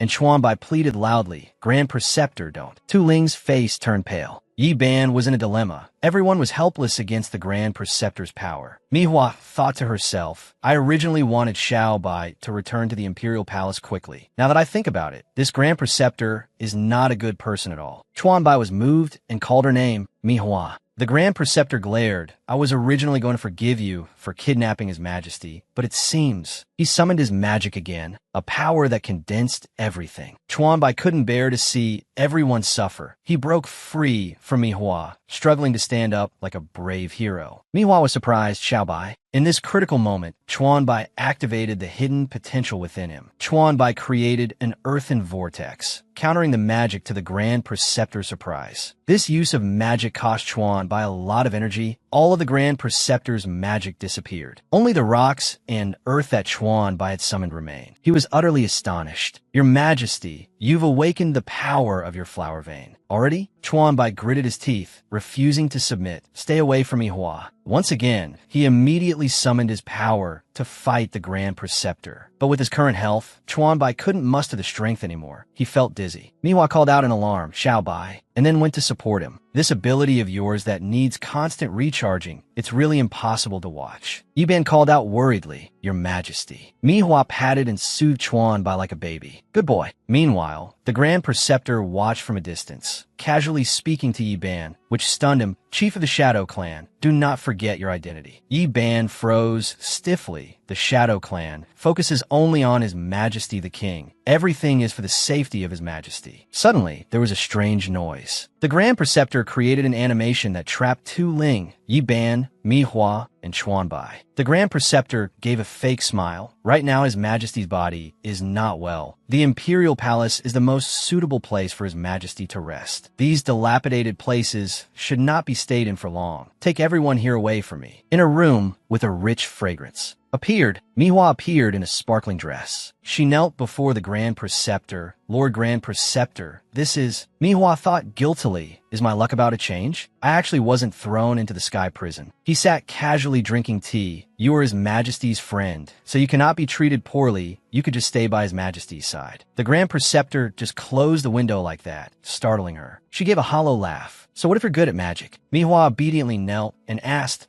right where Bai Qi and Tu Ling? The Grand Preceptor turned a page of his book and replied, "They are still alive for now." His gaze was calm, but provocative. "But how long they stay alive depends entirely on you." What does the Grand Preceptor mean? "I'm just a lowly painter, and I have no talent. How could I be so highly regarded by you, Lord Grand Preceptor? To be able to ignore my magic. You really are a bit like that other woman." I want to know, why did His Majesty suddenly awaken his flower vein power? After Zhong Xuehua disappeared, although the fragrant flowers and strange grasses also vanished, everyone's power was not completely released. This time, His Majesty being able to use the power of the osmanthus flower vein is related to the fragrant flowers and strange grasses, this woman who suddenly appeared before my eyes. She must be the new owner of the fragrant flowers and strange grasses. Great, he asked a fatal question right away. While His Majesty is of noble blood, the King of Leisha, having power, awakening power or something, isn't that a very normal thing? I'm dead if I let this Grand Preceptor know that I've signed a contract through Xiao Bai. Won't I be in even more danger? Seeing through her in a second. Guards, bring me that blood slave and the foreigner. I'll talk. Quickly step in. Your Majesty, this is for you. Oh, what is this? The Empress's Phoenix Seal. Huh. If we and you have signed the Flower Seal contract, then you must be our Empress. We will be responsible for you. What? Your Majesty, what are you saying? We were able to awaken our flower vein power precisely because we signed a Flower Seal contract of Manhwa's fragrant flowers and strange grasses. Our destiny is tied to Manhwa. She is naturally our heaven-sent Empress. Grand Preceptor, choose a date to hold the grand investiture ceremony. Now, completely exposed. The previous plot was me being your uncle's villainous supporting female character. How did I become the female lead now? Xiaobai is still a minor. Marriage is illegal. I'm basically a special grade child bride. His Majesty says this young lady is the new owner of the fragrant flowers and strange grasses and has already signed a contract with her. Manhwa, have you really signed a contract with His Majesty? Already? Yes. If that's the case, His Majesty and the master of the fragrant flowers and strange grasses have an intimate relationship. Moreover, His Majesty has inherited the tradition. The position of Empress will be decided by His Majesty. This servant has no other opinion. Thinking, Manhwa's safety is closely related to His Majesty. If that's the case, making her the Empress and keeping her in the palace might not be a bad choice. This is great. I will go and have someone prepare for the grand wedding. Empress, a matter as important as enthroning an empress. How can you people decide it in just a few sentences? Also, why has none of you thought to ask for my opinion? The imperial garden of the palace. Stop.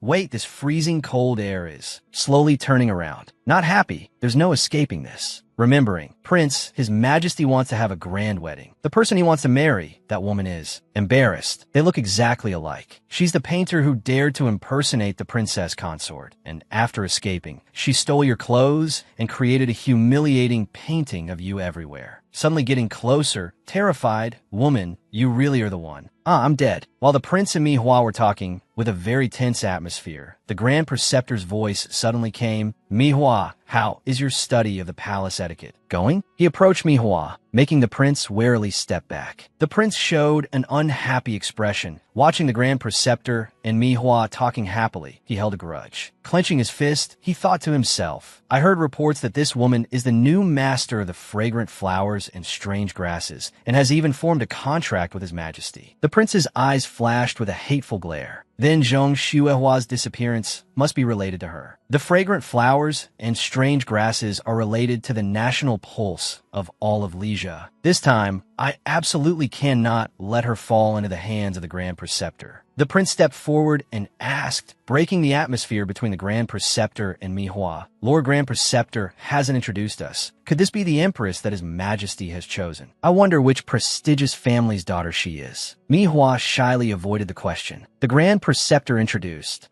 This servant thought the prince already knew. Her name is Manhwa, and she's not from any prestigious family. The prince gave a forced smile. If she is not from a prestigious family, then how could she catch the Grand Preceptor's eye to become the mother of the nation? The Grand Preceptor calmly replied, what's important is that His Majesty likes her, isn't it? The prince smirked. Is that so? Is it that His Majesty likes her? He showed his sharpness. Could it not be because you Lord Grand Preceptor like her? Instead, the Grand Preceptor's face turned pale. Prince, please be careful with your words. The prince glared. Manhwa sneakily left. Oh my god, you immortals can fight among yourselves? This mortal me will be leaving first. The prince closed his eyes and remembered. An image of Zhong Shuahua appeared in his mind. As long as the two of us join forces, the future of this entire Leisure continent will be in the palm of our hands. No one can control us. You are the heir of the true name of the flower branch with the strongest flower vein power. Combined with the master of the fragrant flowers and strange grasses is truly a masterpiece of heaven. The prince pondered. Both are owners of the fragrant flowers and strange grasses. He thought, Manhwa is an idiot. How is she not like her at all? The Grand Preceptor pulled Manhwa up. If the prince has no other business, then this servant will take Manhwa to practice the palace etiquette and get familiar with the palace system. Manhwa gave a hollow laugh. Farewell. The prince immediately stopped them. Wait. He strode over aggressively. I'm afraid the Grand Preceptor is unaware, but this queen-to-be appeared in my bridal chamber a month ago during my wedding. That misunderstanding has yet to be cleared up. Isn't choosing such a woman to be the queen of Lisa a bit too careless? The Grand Preceptor's eyes shifted. Oh, so the prince was already acquainted with Manhwa. Manhwa trembled in fear, hiding behind a bush. The prince tried to remain calm. He couldn't get into a conflict with the Grand Preceptor here. He turned and left. I will go discuss this again with His Majesty. Manhwa returned to the palace and sighed. She soaked in a tub full of rose petals, her heart anxious. After so many days in the palace, there was still no news of Bai Qi, and Du Ling Yiban was also nowhere to be seen. What on earth had happened to them? Manhwa sat up, but the clothes rack was empty. Did I forget to get clothes? Suddenly, a figure appeared. Manhwa, thinking it was a serving maid, called out, Is that Xiao Tao? Quickly, give me a set of clean clothes. But she was gravely mistaken. It was the prince. He retorted, What an arrogant woman, daring to order me around. Manhwa was both surprised and stunned to hear this voice. Manhwa hastily covered herself with a bath towel and shouted in panic, What are you doing here? Seeing the prince approach, she sat back down in the tub. He said calmly, What is there to be afraid of? You were originally a person of my manor, and besides, the prince stared at Manhwa's body. You don't have anything to hide anyway. She shrieked in embarrassment like a poodle with its fur ruffled. Pervert, do you think you're some domineering CEO? If you were in my hometown, I'd report you and see if you don't end up rotting in jail. The Grand Preceptor suddenly appeared and spoke. I wonder what brings the prince here. The prince called out, Grand Preceptor. Hearing this, Manhwa became even more furious. Grand Preceptor, do you all think my bathroom is a conference room? A purple mist slowly enveloped the room, specifically creating a screen around Manhwa's bathtub, preventing the prince from seeing anything. He tried to change the subject, turning his head away. Why have you appeared here too? This is the inner palace. The Grand Preceptor replied coldly. The prince is also aware that this is the inner palace. The Grand Preceptor immediately summoned magic against the prince. He made an excuse. I simply don't quite understand the matter concerning Princess Consort Zhong Shuahua and wanted to find this Miss Me to ask for clarification. Grand Preceptor, this is related to my family affairs. I hope the Grand Preceptor will not interfere. Manhwa sat in the tub, her limbs trembling. Suddenly, the door opened, and Xianbai's voice came through. Manhwa, Royal Uncle won't let me marry you. He slowly walked in. Hey, Lord Grand Preceptor, Royal Uncle, why are you both here? An idea flashed in Xianbai's mind. He spoke boldly in front of the prince. Royal Uncle, I will not allow you to separate me and Manhwa. She and I are truly in love. Xianbai gave a gentle smile. He turned towards her and called, Manhwa, rest assured. Unexpectedly, a strange piece of cloth hit him in the eyes. The Grand Preceptor called out worriedly, Your Majesty. It turned out Manhwa had thrown it. She had turned into a vicious demon after 3 men entered her bathroom. That I'm telling you, if you have something to discuss, can't you find another room? Must you wait until I'm bathing to barge in here? Every one of you is a perverted peeping Tom. The prince looked away in embarrassment. He was the #1 perverted peeping Tom. I am not that free. The prince left in a huff. Xianbai turned his head and said, Manhwa, rest assured, Royal Uncle has left. The Grand Preceptor covered his eyes. He struggled, I can't see anything. The Grand Preceptor carefully said, I have placed a barrier around your place. If any outsider approaches, I will be the first to arrive. Manhwa said in a low voice, In that case, thank you, Grand Preceptor. So can you all get out now? Remember to help me call Xiao Tao to bring me some clothes. The Grand Preceptor carried Xianbai and quickly left the room. The two of them breathed a sigh of relief, as if they had escaped day. Dragon's Wrath. In the quiet dead of night at the prince's manor, the prince held his head, thinking that was careless. I originally intended to test that woman's true strength, using a tracking spell to find her. I didn't expect to find her in the bathroom. He recalled when Manhwa suddenly asked, "Is that you, Xiao Tao?" The prince thought back and felt embarrassed. He had almost committed the grave crime of trespassing in the inner palace, but I never expected this woman's abilities to be so great. In less than a month, both the Grand Preceptor and His Majesty are infatuated with her. The Grand Preceptor silently denied it. "I am not." The prince's subordinate came in to suggest, "Your Highness, how about I go bribe some palace maids and eunuchs to see if we can poison her tea or snacks, or perhaps kidnap her?" He slammed the table, his face dark with anger. Foolish. The Grand Preceptor cares a great deal about that woman now. If we alert the enemy, do you think I don't have enough weaknesses for the Grand Preceptor to exploit? You will assign people to watch that woman day and night. Everything related to her, every single thing, must be reported back in detail. Is that clear? The next evening, the prince's subordinate presented a small notebook. "Your Highness, this is that woman's entire schedule. There's nothing unusual. Everything has been recorded. It's the same loop every day." The next evening, the subordinate presented another one. The prince looked at the pile of notebooks that had accumulated into a mountain, his face darkening. "These?" Then, in a fit of anger, he swept the pile away. "What the hell is all this?" One of the notebooks detailed Manhwa's very ordinary schedule. Month X, day X, woke up early, ate breakfast, ate lunch, had some snacks after, ate dinner, then went to the Imperial Garden to digest. The prince gave a wicked smile. This woman is truly formidable, so skilled as to hide this deeply, using such a foolish method to deceive everyone. I have still underestimated you. Did the Grand Preceptor teach you these tricks? It's a pity, but you're still too green to deceive me. This caused his subordinates, standing behind him, to hug each other and cry in fear. The prince's mood had been getting worse and worse lately. The next day in the palace, delicacies were neatly arranged, beautiful women danced and sang, and Xianbai began the program. Today is a family banquet. Everyone, there's no need to be formal. Having Manhwa living here had greatly lifted his spirits. The prince looked up and thought, His Majesty no longer has that timid and weak appearance from before. Where did these changes ultimately come from? Manhwa held up a meat skewer and called to him, "Your Majesty, this grilled meat is delicious." Xianbai's eyes lit up. "Thank you, Manhwa."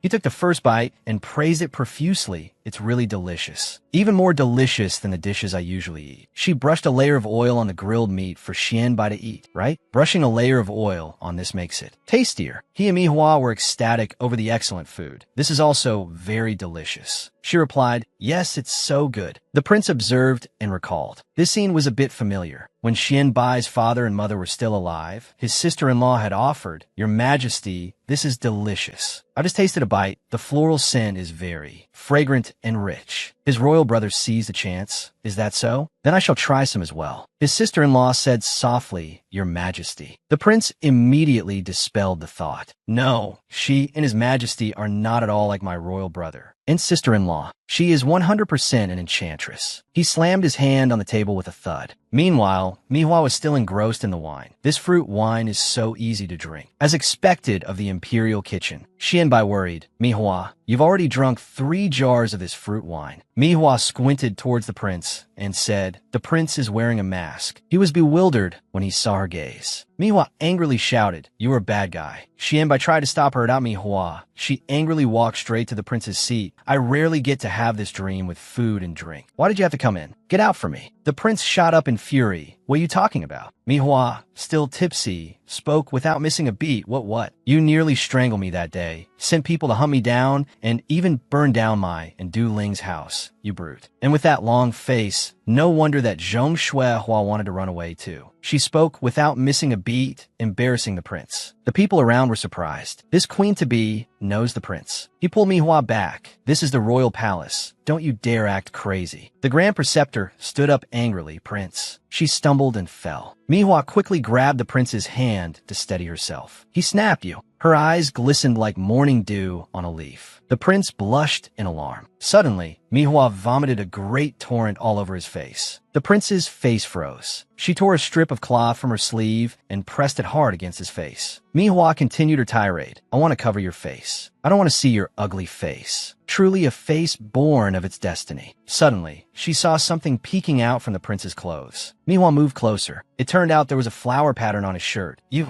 have a flower embroidered on your shirt. She laughed emotionlessly at the man wearing underwear embroidered with flowers. Are you a pervert? The prince was extremely angry, but couldn't say anything. The Grand Preceptor ordered, Men, why aren't you taking the prince to change his clothes? The subordinate quickly led him away. He held a grudge in his heart. The Grand Preceptor and this woman used that dirty trick again to provoke me. The Grand Preceptor glanced at him. The prince turned away in frustration. Very well. I will remember this. At the village gate, the villagers' chatter was lively. Have you all heard? Our future queen of Liza is a woman of unknown origin. What? Isn't she the daughter of some official? The man in green waved his hand. This woman is not simple. I heard that not only our majesty, but even the prince is head over heels for her. The man in red standing next to him was shocked. How can this be? The man in green pretended to whisper for dramatic effect, then giggled.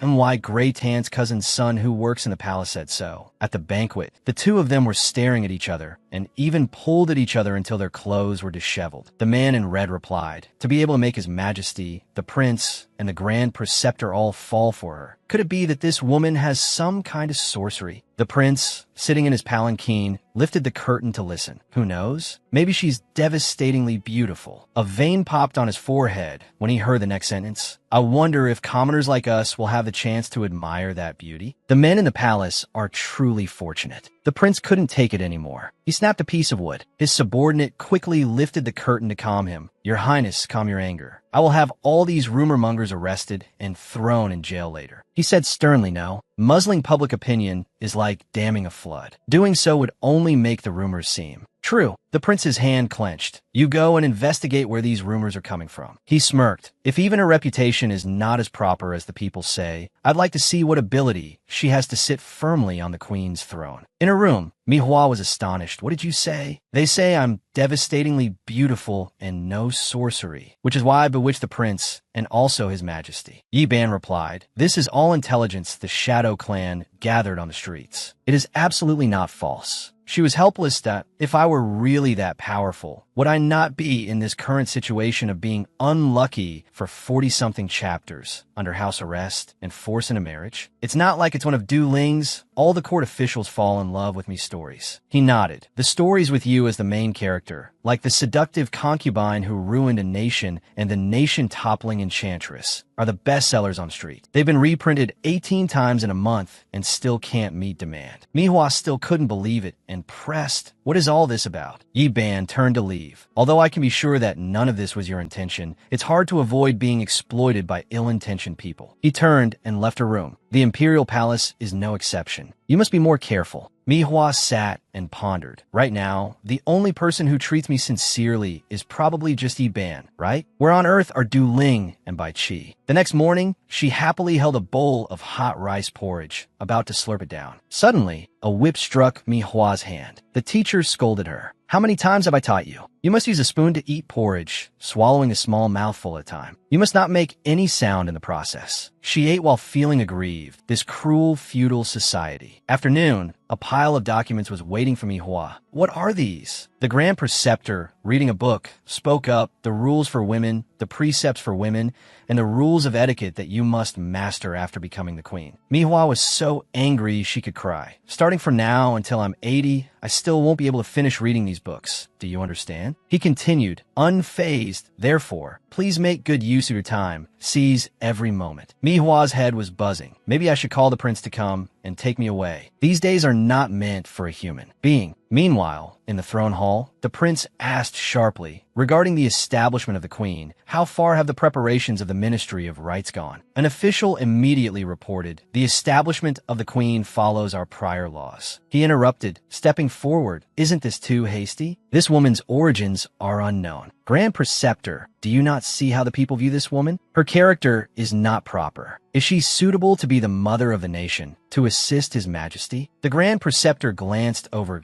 It is normal for the people to have different thoughts about the country's affairs. Moreover, I have already calculated it. Miss Me and his majesty are a match made in heaven. With the successful establishment of the queen this time, Liza will surely have everlasting happiness. The prince retorted, his majesty is still young. I am only worried that someone is scheming, wanting to place a person of unknown origin on the queen's throne and thereby grasp the nation's lifeline in their palm. The Grand Preceptor approached and flicked his hand away. The prince is so agitated about this matter. Could it be that the rumors on the street are true? You and the future queen. The prince pushed the Grand Preceptor's hand away and shouted, "Absurd." Xian Bai felt awkward and spoke up to intervene. Grand Preceptor, royal uncle, that matter. That person seems to be my queen. What are you two so agitated about? The officials in the court began to buzz with discussion that I heard that the queen-to-be is the prince's previously missing princess consort. They chattered non-stop. I never expected him to be robbed by his own nephew. That's right, look at our prince. The throne is gone. If his wife runs off now, the prince will be truly miserable. Who says otherwise? Now even the Grand Preceptor has joined the team to snatch her. The eyes of the prince and the Grand Preceptor flashed like a storm. What are you all talking about? Shuehua tried to summon her magic. What's going on? I can't enter and use the power of the flowers anymore. But nothing happened that I had such a hard time coming back. Could it be that they have all betrayed me? Suddenly, Manhwa and a crowd of beauties walked by. Shuehua frowned. It's that woman who stole someone else's position. Manhwa appeared and disappeared in the crowd. Shuehua glared at her resentfully that I will definitely get it back. You just wait. Manhwa sat in the hall, thinking gloomily. I thought that just not having enough to eat while studying etiquette every day was bad enough. But on top of that, I have to see the prince every time I look up. Do you understand? She recalled the first time when she was sitting and enjoying the cool breeze that I originally wanted to bring some snacks to watch the moon. As it turns out, this wind can even make a person fly. The prince suddenly appeared and spoke. I just performed a small spell, and you've already revealed your true form. She startled and hugged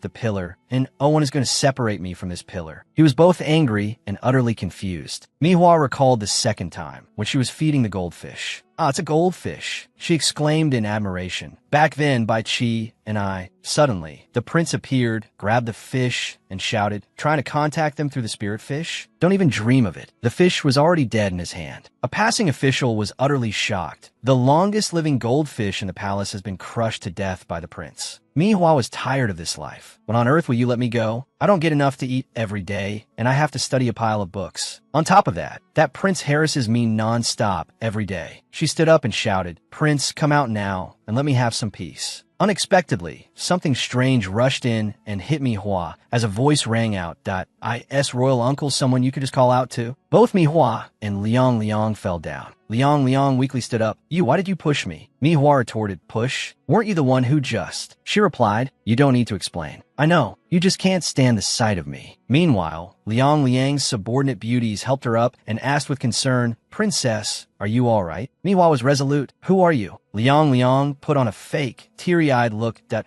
I am the one and only princess of Liza, Ming Liang. Liang, the prince, passing by, saw Manhwa from a distance and thought, why is it her again? No, I must warn this woman today. He strode quickly over to them. Liang called out innocently, Royal Uncle. He was surprised. Why is she here too? She began to whine, Royal Uncle, this woman, she. Liang threw herself at the prince, patting him and crying incoherently. Manhwa was stunned at no way. This princess, is this act of playing the victim hereditary in your family, brother and sister? The prince awkwardly called, Princess. She looked at Manhwa with a sly smile. Liang's gaze towards the prince was infatuated. She spoke in a challenging tone. See that? A stray duck from who knows where like you should just get lost. This is my man. Manhwa was too shocked to speak. This intimate atmosphere, these pink bubbles, your uncle and niece. This is a level that even television wouldn't dare to broadcast. Liang said arrogantly, Manhwa, this princess, want to duel you. She threw up her hands and said, are you sick? The next day, Manhwa sat down to eat as usual, but the food on her plate was unusual. It gave off a strong stench. She was bewildered. The mean-spirited beauties took the opportunity to poke at her.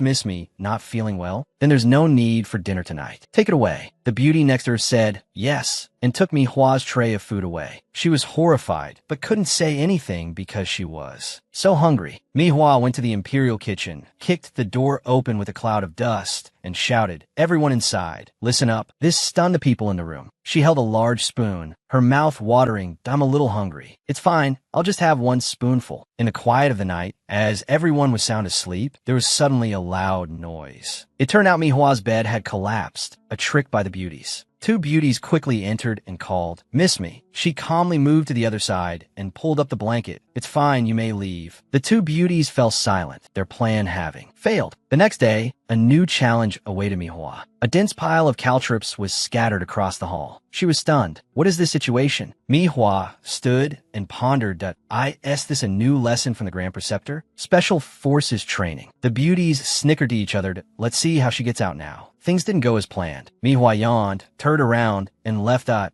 tea must be inconvenient for class today. I'll return to the palace. This left the two beauties with their mouths agape. And that night, in her chambers, she blew a swana horn loudly, irritating the ears and causing the sleepless Grand Preceptor to come and check. Manhwa called out happily, "Grand Preceptor, you can't sleep either? Come here and listen to me play Twinkle Twinkle Little Star." Xianbai also arrived, rubbing his eyes.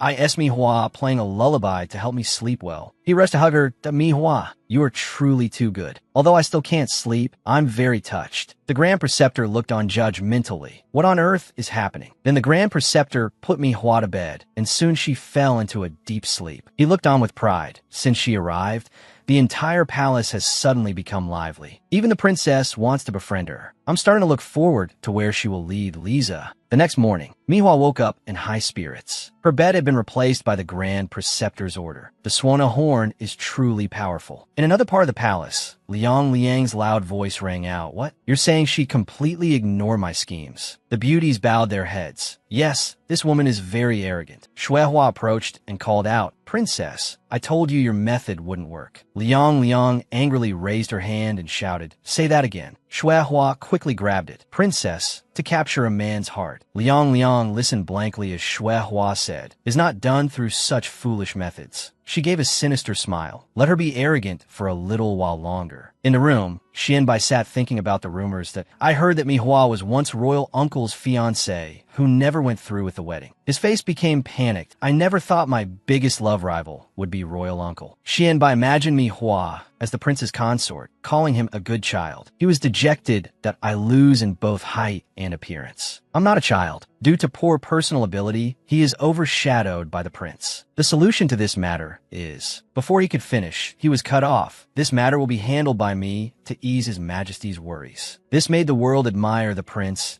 as expected of the prince regent. Xianbai threw himself on the bed and cried loudly that I really can't compare to royal uncle. He turned his head and mumbled, "How can I become stronger?" Suddenly, an idea flashed in Xianbai's mind, and he ordered men, "Bring me the brocade box from the last tribute." He had a slightly skewed understanding of what it meant to be an adult. "This is the pill specially made by the foreign state to celebrate my wedding. After I take it, I can be like royal uncle, a real man." While the Grand Preceptor was teaching Manhwa, a subordinate rushed in to report, "Lord Grand Preceptor, His Majesty has fainted." She called out in shock, "Little Bai." The Grand Preceptor was stunned. "What did you say?" In the quiet dead of night, starlight covered the entire palace. Xianbai's body trembled. His face flushed that I want to become an adult. The Grand Preceptor, worried about his health, shouted in interrogation, "What on earth happened?" The subordinate replied with trembling hands, "His Majesty secretly took the Shengyang pill tribute by the vassal state." Without thinking, the Grand Preceptor stood up and slapped Iban across the face that,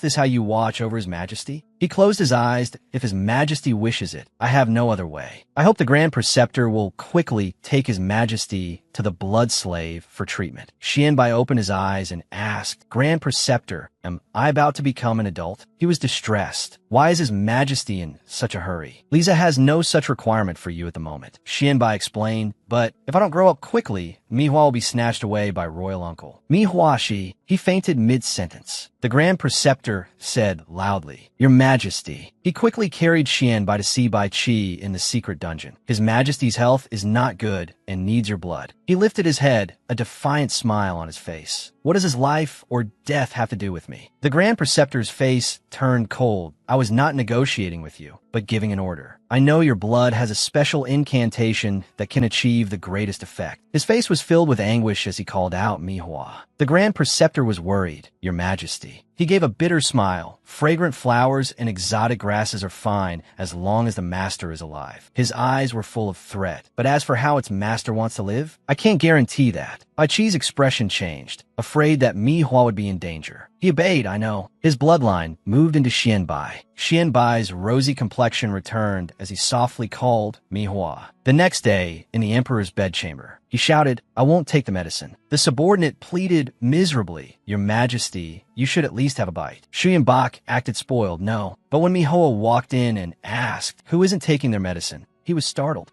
Her sharp gaze swept in. Xianbai took a large bowl and drank it all in one go. He avoided her gaze. Who isn't taking their medicine? The Grand Preceptor stood there, thinking to himself, this woman's influence on His Majesty and the prince is beyond my expectations. Originally, bringing her into the palace was just to stabilize His Majesty, and also to conveniently ensure that the fragrant flower, strange grass, did not fall into someone else's hands. Manhwa, what is your true face? After all, the sparkling starlight illuminated the entire Grand Preceptor's tower. Manhwa tried to curry favor with the Grand Preceptor. For Qiu to recover so quickly, it's all thanks to your Lord Grand Preceptor's medicine. He waved his hand. You know very well, it wasn't my medicine but that blood slave. His blood was effective once again. She was bewildered. How are Bitch Tri and Dulin doing? The Grand Preceptor smiled lightly. As long as you continue to stay peacefully in the palace by His Majesty's side, I can guarantee the safety of that blood slave and the foreigner. Manhwa's determination made her magic flicker. Grand Preceptor, you don't need to threaten me time and time again like this. He was stunned, thinking to himself, this power, the master of the fragrant flower, strange grass. Indeed, she is not as simple as she looks. The Grand Preceptor walked closer to Manhwa. I am just fulfilling the duties a Grand Preceptor must fulfill, she retorted. Locking up Bitch Tri and Dulin, forcing me to stay in the palace. This is your duty. The Grand Preceptor turned his head and smiled slyly. These are all the choices I have made for the future of His Majesty and Lutrake, until His Majesty has fully recovered. He slowly closed the door. You should just stay in the palace and recuperate. Manhwa ran over in a panic. Don't go. I'm not finished talking yet. She shouted to summon it. Fragrant flower, strange grass, come out now for me. Help me think of a way. Her eyes widened. Her face was stiff, not expecting the fragrant flower, strange grass painting to actually appear. It really came? The painting then fell down. Manhwa murmured, Bitch Tri, Dulin, where are you two? Are you alright? Hearing her voice, Dulin looked up. Manhwa, I think I hear her voice. Bitch Tri was in the same situation. Manhwa is calling for me. The painting emitted a light. She closed her eyes to feel it. It's the aura of Dulin and Bitch Tri. Wait for me. You too. I will definitely get you out. Manhwa was resolute. And before that, the first thing I must do is to outwardly cooperate with the Grand Preceptor's plan to make him lower his guard against me. Early in the morning in Manhwa's room, the Grand Preceptor walked in. He saw her sitting upright. What is this? He was surprised to see Manhwa diligently painting. She greeted him cheerfully. All right, good morning, Lord Grand Preceptor. He was startled. Did you really paint this? Manhwa flashed a radiant smile. I also know a little about this field. He thought to himself, knows a little. Oh, I remember now. The prince was furious before because she painted a picture of him bathing. The Grand Preceptor glared. I wonder why you painted this orchid painting. Manhwa held up the painting. The ancients often said a gentleman is like an orchid. I see that the Grand Preceptor is wholeheartedly dedicated to protecting Lutrake, which fits the orchid perfectly. Elegant and noble. So I specially painted this orchid to give to you, Lord Grand Preceptor. The Grand Preceptor was astonished. An orchid? He smiled. In that case, thank you for your kind intentions, Miss Manhwa. In another development, at the mansion of the first Prince Regent, an official reported to the prince. Reporting to the prince, for the past few days, the Grand Preceptor has always been alone with that woman in the tower. The Grand Preceptor has closed the doors and not come out, telling outsiders that he wants to teach her to be a true empress. So special instruction is required. There are no palace maids or attendants entering or leaving the tower. As for the actual situation, your subject has not yet been able to find out anything. He gave a wry smile. The two of them alone in a secret chamber, not allowing any palace maids or attendants near. Grand Preceptor, oh Grand Preceptor, you can't hide your foxtail anymore, can you? Pretending to be pure of heart and free of desire in public. It turns out you have great ambitions, just like everyone else. Manhwa appeared in the prince's thoughts. He pondered, it's just, Why would this woman choose to cooperate with him, a man as scheming and sinister as the Grand Preceptor? Is she really that clueless about life and death, unable to see it at all? Meanwhile, in Mihoa's room, there was a shout. "What is this?" The beauty explained. "These were gifted to Miss Mihoa by the prince. They are all the finest brocades and lutrake, and this jewelry was made by the most skilled artisan of the 1,000 Gold Pavilion. It is one of a kind in this world." Mihoa was surprised by the gifts from the prince. Her face darkened. "That so-called prince. Why is he giving me these things?" The beauty replied. "The steward of the prince's mansion said the prince instructed that these things cannot even express a fraction of the prince's feelings for you." The next day, the prince sent more gifts to Mihoa. The beauty relayed. "The prince heard that you like calligraphy and painting, so he specially collected rare inks for you." Mihoa broke out in a sweat from fear. "The matter of me painting that picture of him bathing is over and done with. He's giving me these things again. Isn't he afraid I'll paint him bathing again? However, these gifts he's been sending me these past few days, are they really with good intentions?" Mihoa went out to the imperial garden. She leaned against a pillar and sighed. Last time, after sensing that bitch Tri and Du Lin were safe through the fragrant flower, strange grass, I haven't been able to sense them for the past few days. Are they still all right? I never thought I would have to seriously study the power of the fragrant flower, strange grass before. Now it's really. Suddenly, the prince walked closer. She was startled and surprised. "Hey, prince." He moved close to her and smiled. "This prince has something to announce to you." Mihoa thought foolishly to herself. This brainless prince is actually quite handsome. He whispered, "This prince wants to officially take you as this prince's consort." Mihoa's face flushed red. She was stunned by the prince's words. A new day began. The sky was clear blue with white clouds and golden sunshine. At the astrology tower, a voice was heard. "The Grand Preceptor is in seclusion. Outsiders are not to disturb." Mihoa found it truly hard to understand, and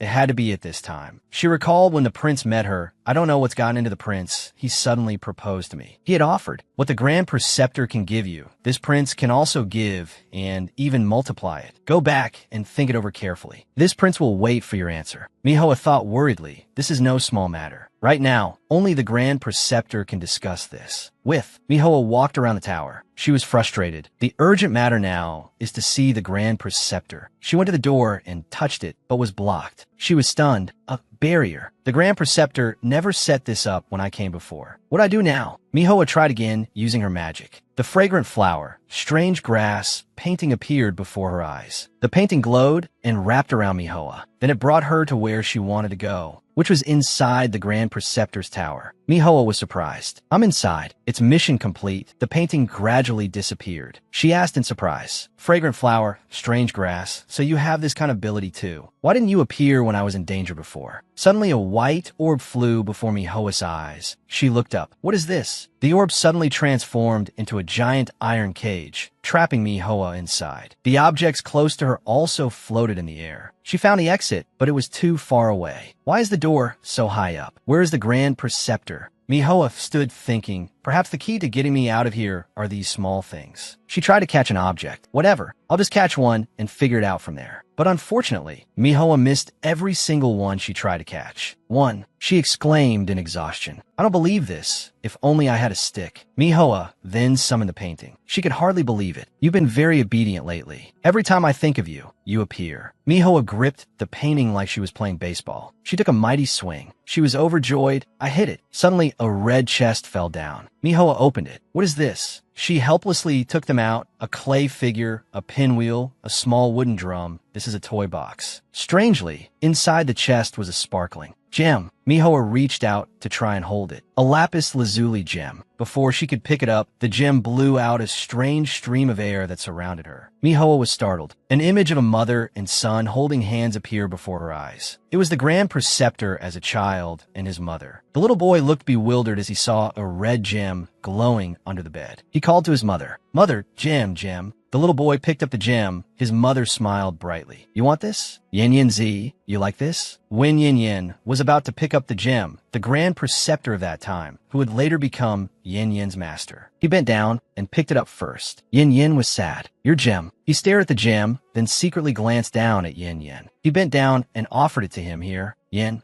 happily took it. Suddenly, he gradually became transparent. The Grand Preceptor was amazed to see a child capable of such an extraordinary feat. This is the power of purification. Meanwhile, Yin Yin skipped happily towards his mother. Mother. He was stunned and murmured, I didn't expect him to be able to emit such a clear purification power. If guided by me, he would definitely be an excellent choice for the next Grand Preceptor. The next morning, the Grand Preceptor and his subordinate went to a large house, which was where Yin Yin and his mother lived. Hearing his praise for her son, Yin Yin's mother felt awkward. Lord Grand Preceptor, you think too highly of our Yin Yinzi. The boy has no talent for cultivation. Yin Yin turned his head towards his mother. I don't want to do any damn cultivation. In the future, I'll become a high-ranking official, and I'll support my mother. The subordinate was indignant. How ungrateful. Master is the current Grand Preceptor of Lutrake. Do you know how many people want to cultivate under him? You. He waved his hand to command, do not be rude. Yin Yin cried loudly, hugging his mother tightly. I just want to be with my mother. I'm not going anywhere. The Grand Preceptor respected his opinion. He sighed and replied with a smile. So be it. He patted Yin Yin's head. The bond between you mother and son is deep. I don't have the heart to separate you. The sunset cast a brilliant orange hue across the sky. A small bird perched on a branch, silent amidst the peaceful scene. The Grand Preceptor let out a long sigh. The subordinate wondered, Grand Preceptor, did you see something? His face was sorrowful. It seems this is all the will of the great god of the wilds. Suddenly, in the small town, people began to contract an infectious disease with high fevers that would not subside. Small black spots would gradually appear on their bodies, and after the black spots spread all over, they would die. And Yin Yin's mother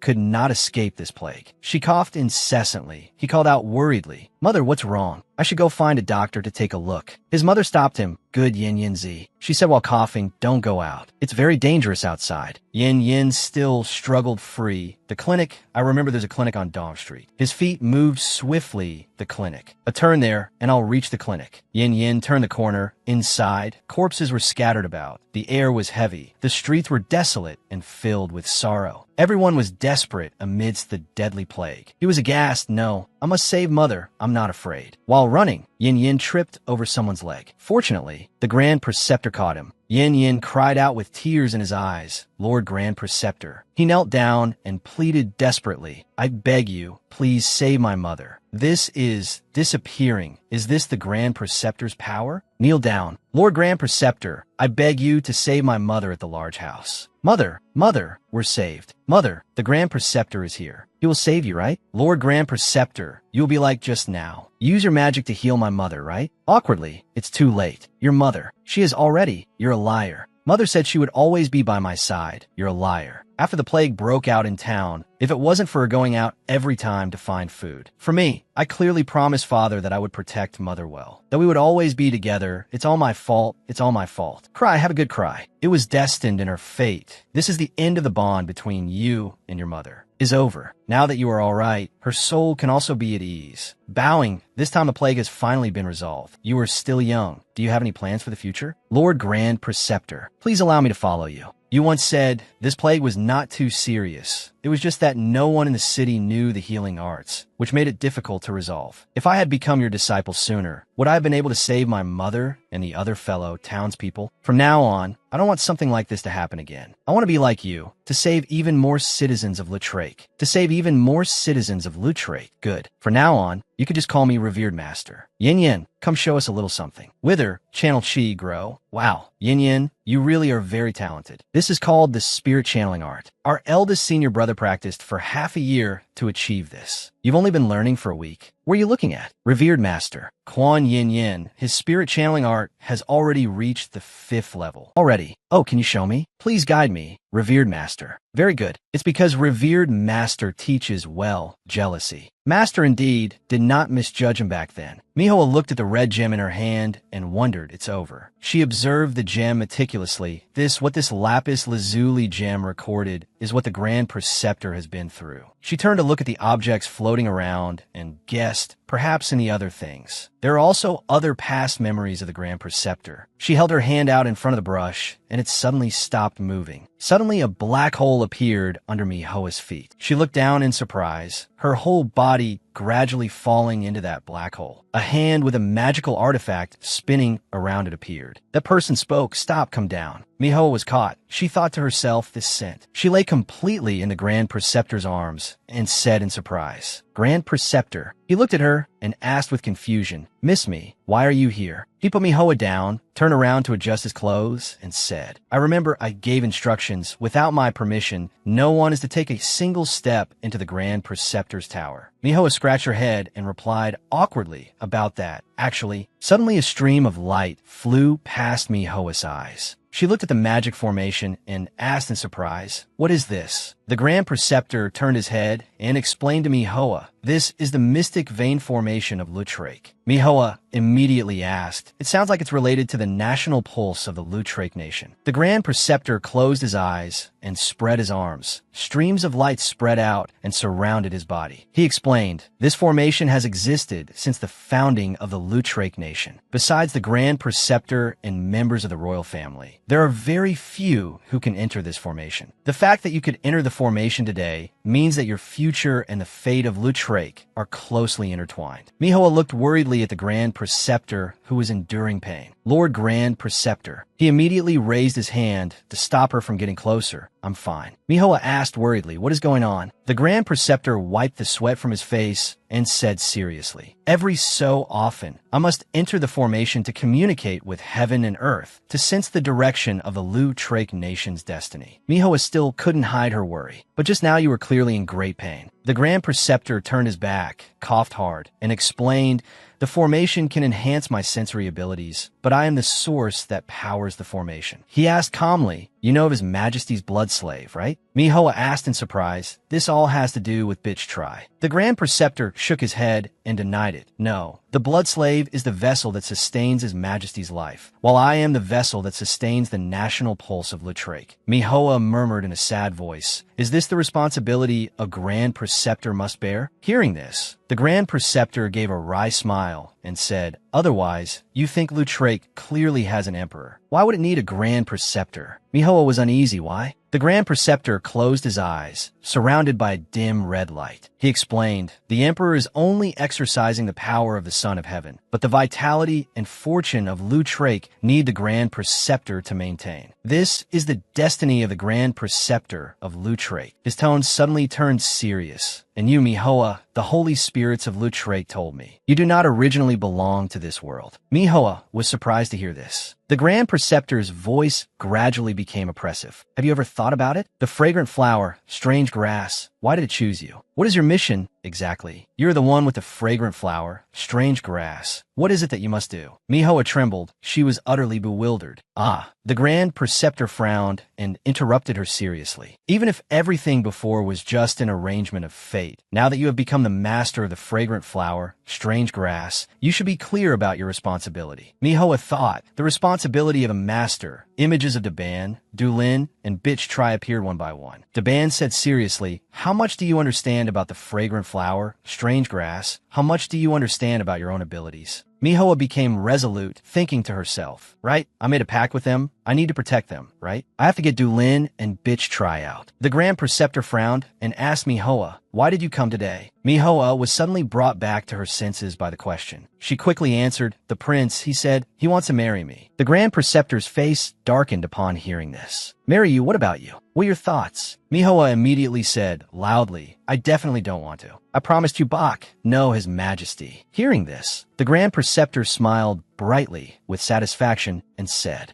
Please remember the agreement between you, me, and His Majesty." Mihoa was covered in sweat and cautiously turned to leave. "I've been a bother today. If there's nothing else, I'll take my leave first." The Grand Preceptor's expression darkened. He looked at Mihoa and thought to himself, "She looks carefree and thoughtless, yet she can make both the uncle and nephew fall for her. That's quite a skill." Manhwa. Mihoa was flustered. "Where is the exit here?" The Grand Preceptor approached her and said, "Miss, let me see you back." "Oh, right, about today's matter." His expression was dangerous as he raised his hand to form a seal. Mihoa quickly raised her hand to her mouth and said, "Absolutely must not let a third person know." The Grand Preceptor gave a friendly smile and approached Mihoa. In that case, I'll have to trouble you. Mihoa was returned to her room. She heaved a sigh of relief. Phew, his aura just now was really too scary. She stomped her foot in anger and said loudly, "It was so dangerous just now. Fragrant flower, strange grass, didn't even bother to jump out and protect me." A fragrant flower, strange grass appeared. Mihoa was surprised. Inside the dungeon, bitch Try heard this and said to Mihoa, "Only if you can escape. Can we find a chance to get out? The fragrant flower, strange grass has made a pact with us. As long as the fragrant flower, strange grass exists, nothing will happen to us." Du Lin reminded her seriously, "Mihoa, you must leave this place quickly." Mihoa looked at the fragrant flower, strange grass. This is the voices of bitch Try and Du Lin. They're using the flower seal to communicate with me. She touched the pattern on the fragrant flower, strange grass, and it immediately lit up. She realized, so the fragrant flower, strange grass, also has a pact with the heir of the flower lineage. As long as I protect it, then bitch Try and the others will be fine. Mihoa murmured, "It seems the Grand Preceptor is now using my safety to threaten bitch Try and Du Lin, causing everyone to be stuck in a stalemate." Mihoa said loudly, "I know bitch Try Du Lin. You have to hold on." The fragrant flower, strange grass gradually disappeared. Mihoa still said loudly, "Bitch Try. Can you hear me?" Du Lin outside, the band stood with his arms crossed, leaning against the wall. At night, Mihoa's hall was burning fiercely. The maids were screaming in a hurry. "Fire! Come put out the fire, someone! Miss Mihoa's palace is on fire." Hearing this, Xuyenbok rushed off worriedly. Mihoa is in danger." The Grand Preceptor immediately stopped him. "Your Majesty, leave this matter to your subject," a maid nervously said to the Grand Preceptor. Reporting to the Grand Preceptor, "This servant has been monitoring Miss Mihoa. The young lady has not left her room tonight. Now the fire is too big. This servant once saw the young lady standing in the fire. I'm afraid." "What?" The Grand Preceptor looked at the raging fire, and upon hearing this, urgently ordered, Quick, mobilize all manpower over here to put out the fire." The fire was extinguished. A person reported, Miss Mihoa's body was not found. The Grand Preceptor frowned upon hearing this. He stepped into the room. His silhouette reflected dimly and ethereally in the burnt mirror. He touched a piece of paper and lifted it. It was a painting of Mihoa. The Grand Preceptor said calmly, "So that's how it is. Painting a picture that looks like herself as a decoy. She must still be in the palace." Then using the bronze mirror and candlelight to gradually start the fire. At this time at the palace gate, have all the palace gate guards gone to put out the fire? Mihoa walked out confidently. The palace of Lutrake isn't as strict as I thought. The band looked at Mihoa's smug appearance and could only sigh helplessly. "Mihoa, where do you think you're going?" Mihoa heard the voice and turned her head. The Grand Preceptor stepped out and continued, "You refuse to be obedient. His Majesty will surely be very heartbroken." Seeing this, the band was worried. This is not good. He quickly raised his hand to form a sign and cast a spell. A sharp pain shot through him. Ugh, when was this restriction placed? Mihoa looked at the Grand Preceptor in fear. He raised his hand, creating a purple light, and said in a dangerous tone, "Actually, as long as the master of the fragrant flower, strange grass, is alive, it's fine. So turning you into a toy to keep by His Majesty's side is not impossible." Suddenly, the fragrant flower, strange grass, flew out and surrounded Mihoa. The power created by the Grand Preceptor was blocked by the fragrant flower, strange grass, and shot back at the Grand Preceptor. The fragrant flower, strange grass, flew back.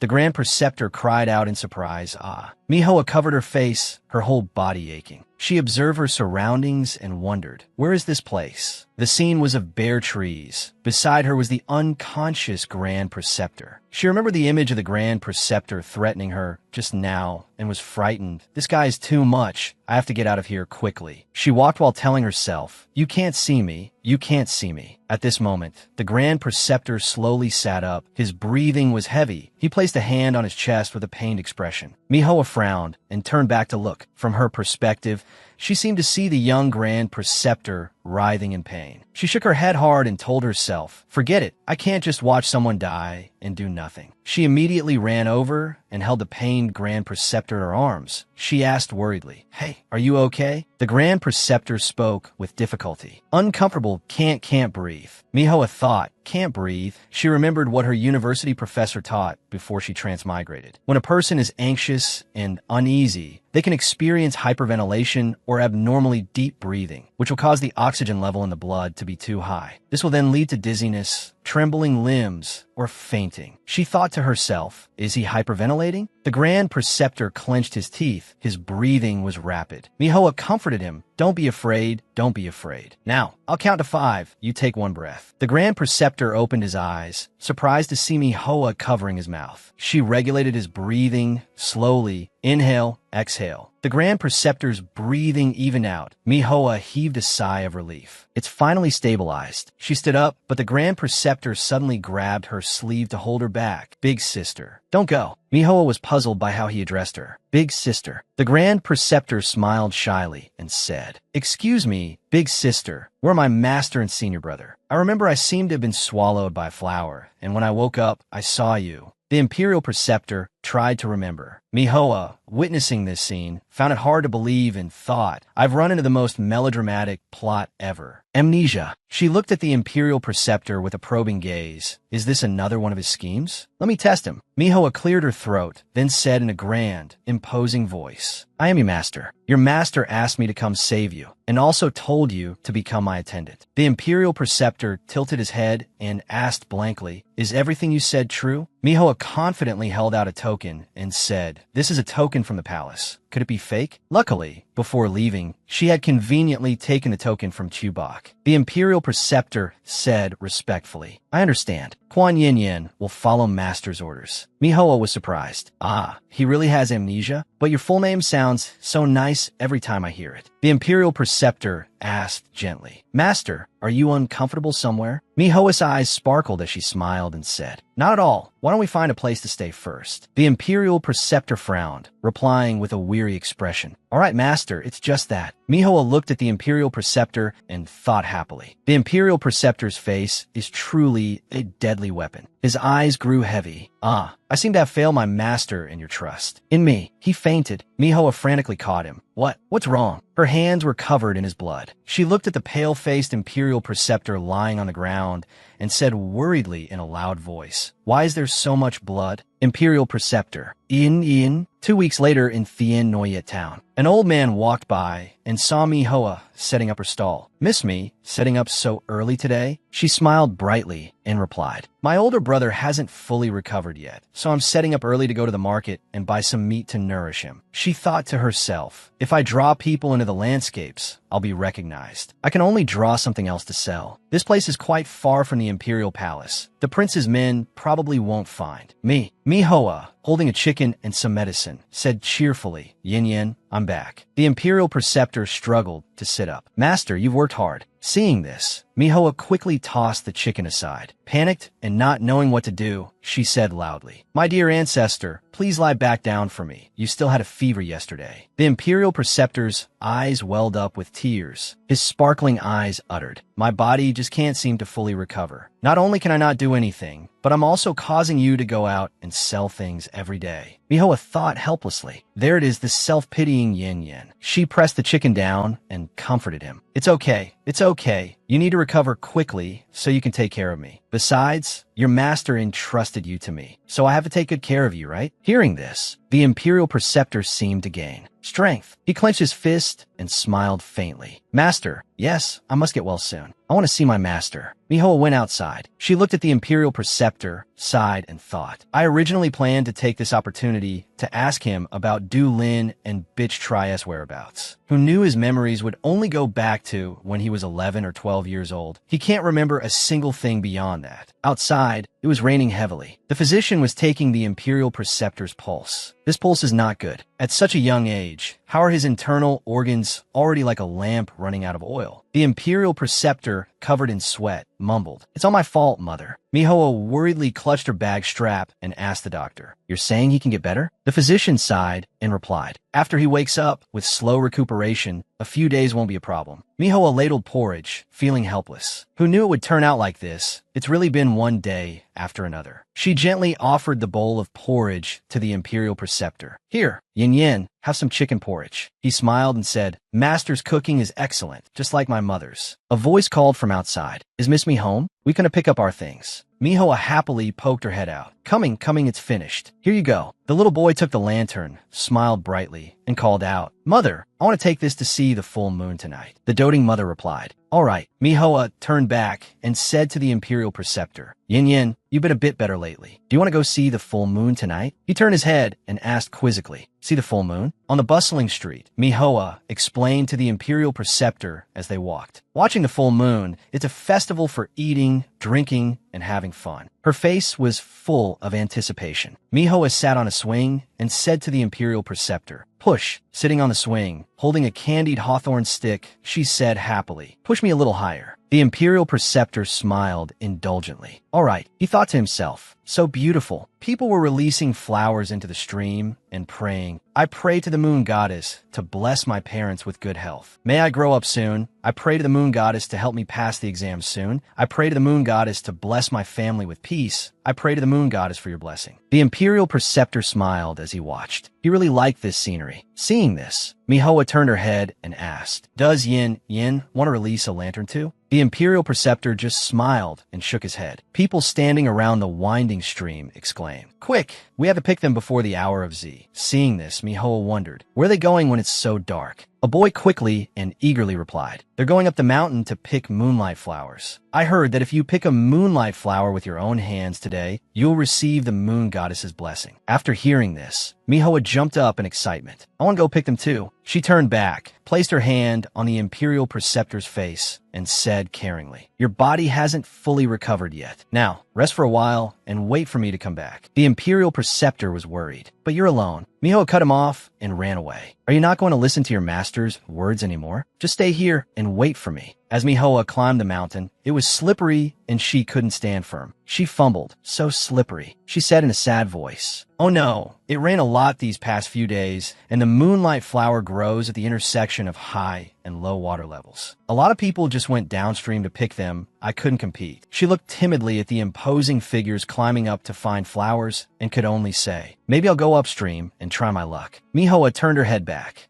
There was the sound of water on the other side. She saw a waterfall and a few flowers were peeking out there. Such beautiful flowers. Mihoa was completely soaked, holding her shoes in one hand and a bundle of flowers in the other. She said joyfully, Yin, I've picked the moonlight flowers and brought them back. Seeing Mihoa return, the Imperial Preceptor's eyes lit up as he smiled and replied, Master. The two of them released the flowers into the stream. Mihoa prayed, I hope Du Lin and Bitch Tri can both be safe and sound. She handed a flower to the Imperial Preceptor. Here, Yin, you take one and make a wish too. The Imperial Preceptor immediately shook his head.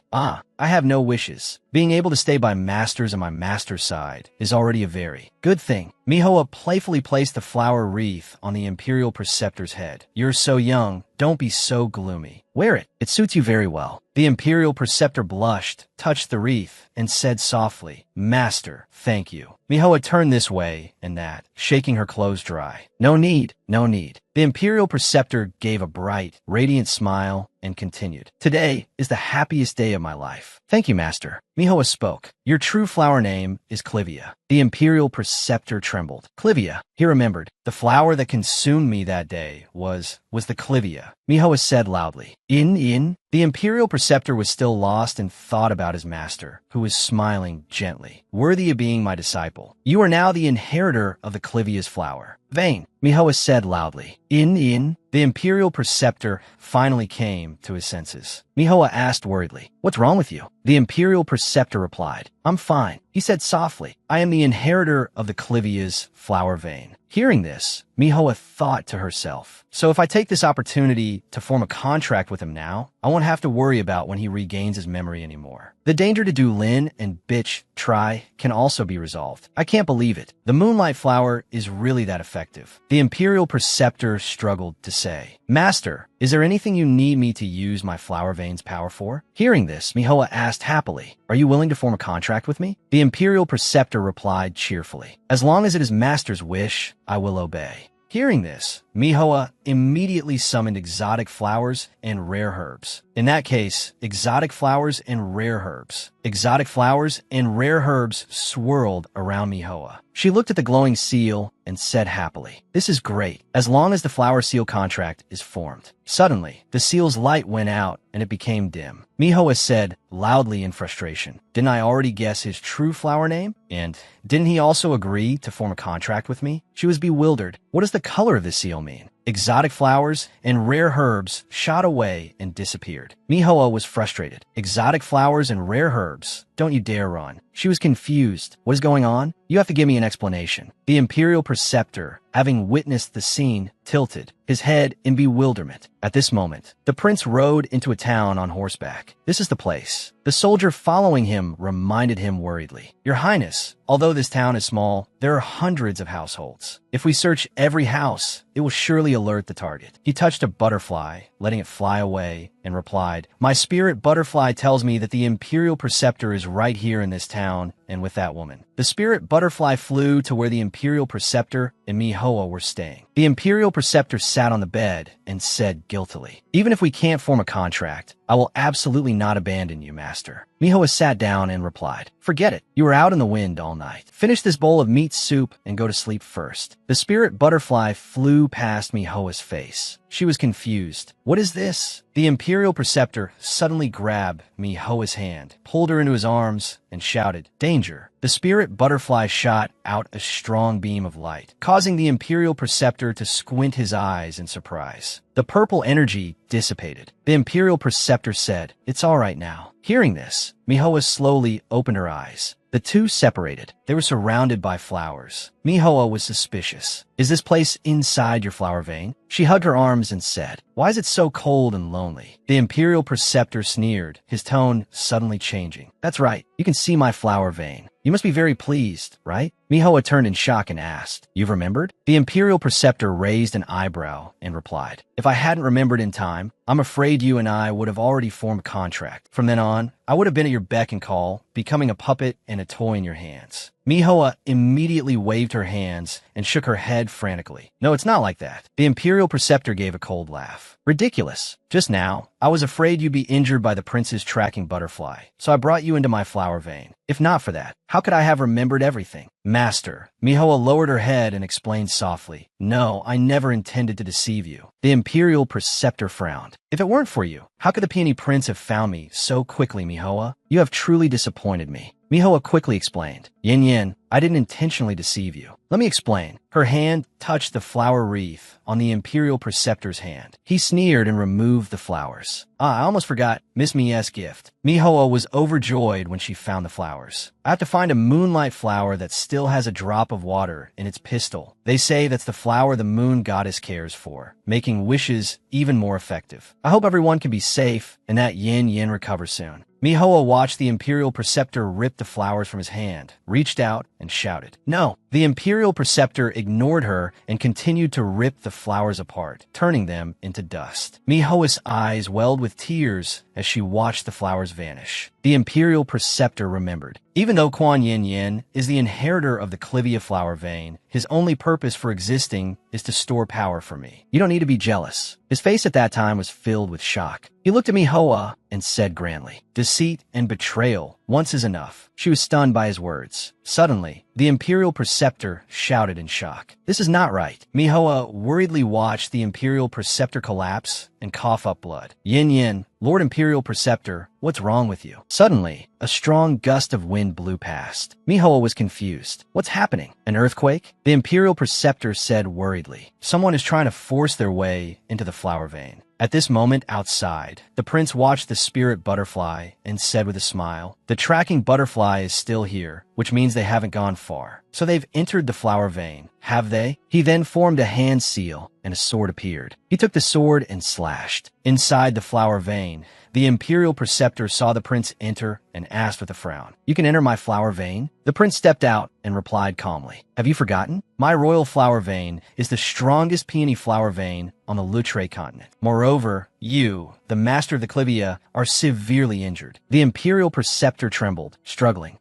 This is bad. I still haven't fully recovered." Manhwa suddenly shouted, "Prince!" She stood in front of the imperial preceptor, blocking the prince. "You are not to harm the Lord Imperial Preceptor." Exotic flowers and rare herbs also appeared, coiling around her. Seeing this, the prince gave a cold laugh and swung his sword at her. "You don't know your place." The prince's power was blocked by exotic flowers and rare herbs as it struck. His mask cracked and shattered. The prince had a look of shock. The prince said seriously, "You are indeed the master of exotic flowers and rare herbs. Your appearance will bring great disaster to the Lutre continent." He dotted the air, creating a magic formation. The imperial preceptor saw this and was shocked. The prince dares to use his own blood to create a soul-reaping formation. What's he trying to do? Manhwa turned back worriedly and said to the imperial preceptor, "Yin Yan, can you still stand? Maybe we should retreat first?" The imperial preceptor looked at the prince and thought worriedly. No, he knows the star chart's prophecy. Then, the soul-reaping formation was successfully created. The imperial preceptor was surprised. He wants to deal with Manhwa. The soul-reaping formation pressed in on Manhwa. The imperial preceptor shouted and quickly blocked it. "Ming Tian Tun, stop!" He thought to himself. That star chart has a second interpretation. The second master of exotic flowers and rare herbs will cause Lutrake too. Both the prince and Manhwa were surprised. The imperial preceptor was caught in the soul-reaping formation, injuring his body. He struggled to get out. The imperial preceptor staggered and fell. Manhwa immediately ran to support him. Imperial preceptor. The imperial preceptor gave a self-mocking smile. "You clearly deceived me, but why am I still unable to watch you suffer even the slightest bit of harm?" Manhwa raised her hand and wondered, "How many days have I been locked in the imperial preceptor's tower?" She was confused. When I came to, I was already locked in this imperial preceptor's tower. She was surrounded by layer upon layer of barriers. The door opened. Manhwa turned around happily. In, but she immediately corrected her form of address. "Lord Imperial Preceptor, how is your body now? What's the outside world like? The prince isn't making things difficult for you, is he?" The imperial preceptor checked carefully and replied, "Actually, the charms on my side are already fortified. Not even a mosquito can fly in." Hearing this, Manhwa was delighted and started to act cute with the imperial preceptor. "But I want to see his majesty. Chubak hasn't seen me in so long. He must be very anxious, right?" The imperial preceptor interrupted. "You don't need to worry about his majesty's affairs. I will not let you have the chance to affect his majesty's mood." Hearing this, Manhwa's face fell with disappointment. Meanwhile, outside the room, the soldiers were all drawing their bows and shouting in unison, "Fire!" The arrows all flew, but were blocked by the imperial preceptor's barrier. Seeing this, the prince sneered.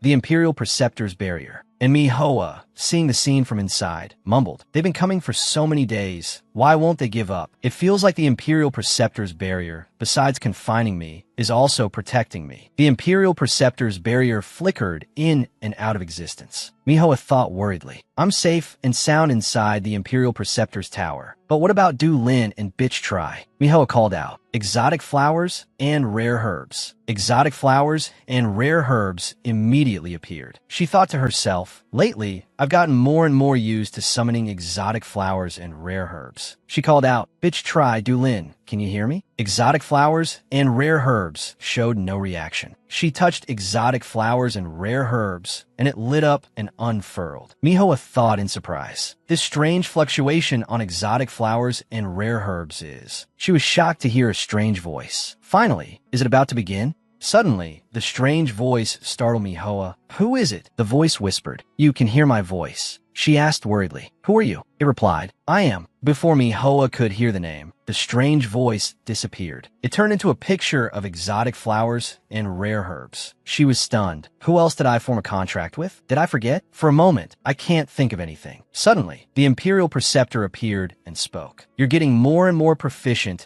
at summoning exotic flowers and rare herbs now. The barrier fluctuated a bit today. Did the prince send people to attack the imperial preceptor's tower again?" This startled Manhwa. She immediately waved her hands. "With the barrier protecting me, I'm fine. The Imperial Preceptor then staggered, unable to stand steady. Mihua was stunned. But your body, you try to hold on. It's fine. The mystic vein formation seems to have sensed my weakness, so it's just intensifying its consumption of my magic power. It seems it wants to devour all of my flower veins' power before I'm completely exhausted. Mihua thought guiltily. When Kuan Yin describes his impending death, how can he be so nonchalant, so dismissive? The Imperial Preceptor quickly summoned scrolls containing magic spells. Since you've grasped how to summon exotic flowers and rare herbs, then starting today, I want to teach you magic. You must have real power to protect yourself. Only then can you protect the flowers within exotic flowers and rare herbs. Mihua obediently took the scrolls. He continued, "This isn't for you. It's just that I'm running out of time." The Imperial Preceptor waved his hand and walked away. I have always been looking for a way to break the curse of exotic flowers and rare herbs for the flowers. To this day, I have not succeeded. He looked into the distance. If you and His Majesty have already formed a contract, then as long as you live, His Majesty will be safe. As long as you are strong enough, the future of Lutrake will no longer be in danger. Mihua hesitantly probed, "How can you be sure I will protect Hubak or Lutrake?" The Imperial Preceptor was serious. "The gods, the star charts of Lutrake have told me you will bear the future of Lutrake. Therefore, you must become strong." The Imperial Preceptor closed his eyes, sensing the fate of Lutrake. The future of Lutrake holds a great disaster. At that time, all commoners without flower vein power will die. The Lutrake continent will be plunged into misery under a sky stained red with sorrow. Cries for help will echo amidst a sea of blood and ash. "Help! Someone save me!" The faint pleas are like the last embers before being extinguished. On the piles of human corpses, blood stains the entire land. A black crow spreads its wings in the air like a messenger of death. "Don't kill me. I don't want to die." The panicked voice rings out in despair, but no one answers except the howling wind and the flames that devour souls. It is all like a sorrowful, tragic symphony, a place where hope has been burned away along with humanity. The arms of the people will rise up like zombies. They will blame, angry, "Is it the king of Lutrake who has brought this upon us? It is all the fault of the king of Lutrake, enjoying the power of the flower vein, but not protecting us." The Imperial Preceptor continued to sense. The resentment of the people will turn into a curse. All the flower veins of Lutrake will be destroyed. Mihua was horrified. "I bear the future of Lutrake. I am not a person of your era. I come from another world." He spat out blood to express his suffering. "You are the most suitable savior for the country of Lutrake." She said mournfully, "It's all Min Thien's fault. You, I, and Tubok should not have to bear such a heavy mission, or perhaps." Mihua looked at herself in fear. "It's all my fault." The Imperial Preceptor interrupted. "It's not the prince's fault, nor is it your fault." He waved his hand with a weary look, even without that one blow from the soul-reaping technique a few days ago. "I reached my limit long ago." In another development, the prince sat calmly on the throne, his eyes showing a vicious look, wanting to possess everything, if my Lutrake royal bloodline senses are not wrong. The Imperial Preceptor is about to die. At the same time, the Imperial Preceptor asked, "The hand seals and incantations I just taught you, have you memorized them all?" Mihua scratched her face shyly. "I'll try harder." His face darkened. "Do it once for me to see." She was flustered, her hands twisting together. Is the index finger on top, or what was it? "I think I forgot." Mihua thought to herself, "I originally just wanted to wait until I collected enough exotic flowers and rare herbs. Then I would return to my world to continue painting and restoring ancient paintings. Such a great responsibility really doesn't suit me." The Imperial Preceptor got angry and interrupted. "Enough. The words I said to you that day. Are you pretending to be stupid, or are you really that stupid? You're not just learning magic to protect exotic flowers and rare herbs. The people who signed contracts with you are all extremely powerful flower vein inheritors of the Lutre continent. If you continue like this, how can you control and command them?" His words made Mihoa's stomach churn. She gently retorted, "To me, Bitch Tri and Du Lin are family and friends, not the master-servant relationship that you imagine." Mihua continued to argue, causing the Imperial Preceptor to step back in fear. "I never thought of ordering them to do anything for me. The relationship between people is not something that can be conquered by power. Back in my hometown, the principle of human interaction that I learned was to treat others with sincerity." The Imperial Preceptor's mouth curled into a sinister smile. He mocked. "Sincerity?" The Imperial Preceptor let out a long, sarcastic laugh. Mihua looked at him in utter confusion. The Imperial Preceptor covered his eyes, his body trembling. "You saw my mystic realm that my master took me into didn't you? He gave a half-smile, both arrogant and mysterious. His eyes exuded confidence and depth. Do you know how I was able to become the Imperial Preceptor? I only found out much later. My master, who was also the previous Imperial Preceptor, had been suffering from a terminal illness for many years. He had long known that I was the inheritor of the Clivia flower vein. In his eyes, I was nothing, just a disciple with potential, merely a source of nourishment he kept in reserve, ready to provide energy to keep him alive at any time. But he was my master. He was the one who saved me, taught me, and passed on his magic to me. If it was to repay a debt, then I would accept it. The master once praised the Imperial Preceptor. Yin Yin, your magic is getting stronger and stronger. Even your flower vein power has increased a lot. He had kowtowed before his master. The Imperial Preceptor continued. That day, his illness became uncontrollable. He was tormented inside. He finally couldn't hold back and wanted to drain all of my spiritual power. The Imperial Preceptor's master, driven mad by his desire to live, said, "Become a part of my life, my wild disciple." He was caught in a vortex at that moment. As my power was being devoured by my master, I discovered black spots appearing on my hands. I suddenly remembered that when my mother left this world, she also had these black spots on her body. It turned out that the so-called plague was just a great disaster created by my master to absorb the life force of the common people. I suddenly connected all the things I had seen in the divine temple. The so-called journey through Lutrake, traveling everywhere to relieve suffering that the old Imperial Preceptor spoke of, was actually just looking for life force to absorb and sustain his own life. It was all a lie. The Imperial Preceptor's old master's face turned panic. He shouted, "Guards, quickly seize this wicked disciple for me." The master gradually faded into thin air. He reminded Yin Yin, "This formation is the very existence of our Legion Nation's national vein. The mission of the Imperial Preceptor is to contribute their soul, body, and magical power to the mystic vein formation in exchange for stability for Legion Nation. If you do not wish for this, then you can only walk the same path as me." Yin Yin continued telling me, "Hoa, this thorny path only allows the strong to be crowned. Failure also means never being able to return for all eternity. It wasn't a path of revering strength that I chose, but rather that fate never gave me a chance to choose." She was horrified in astonishment. The Imperial Preceptor turned to her and called softly, "Mihoa, your destiny was predetermined the moment you became the master of the exotic flower scroll. However, you have enough power to resist. All heirs of the flower vein actually have their own destiny. Whether it's me, the prince, or others, the stronger a person is, the more responsibility they bear." Miho understood and nodded, "I know." At night, when everyone was fast asleep, she sat contemplating her own fate and that of Leisha. Suddenly, a stream of purple mist appeared with a voice calling, "Mihoa." She turned her head, and it turned out to be Daban. She was surprised how he got in. "Daban, how did you get in here?" He sat down next to Mihoa. "Recently, the barrier of the Imperial Preceptor's tower has started to weaken, so I was able to come in to visit you. His Majesty and I are both very worried about you."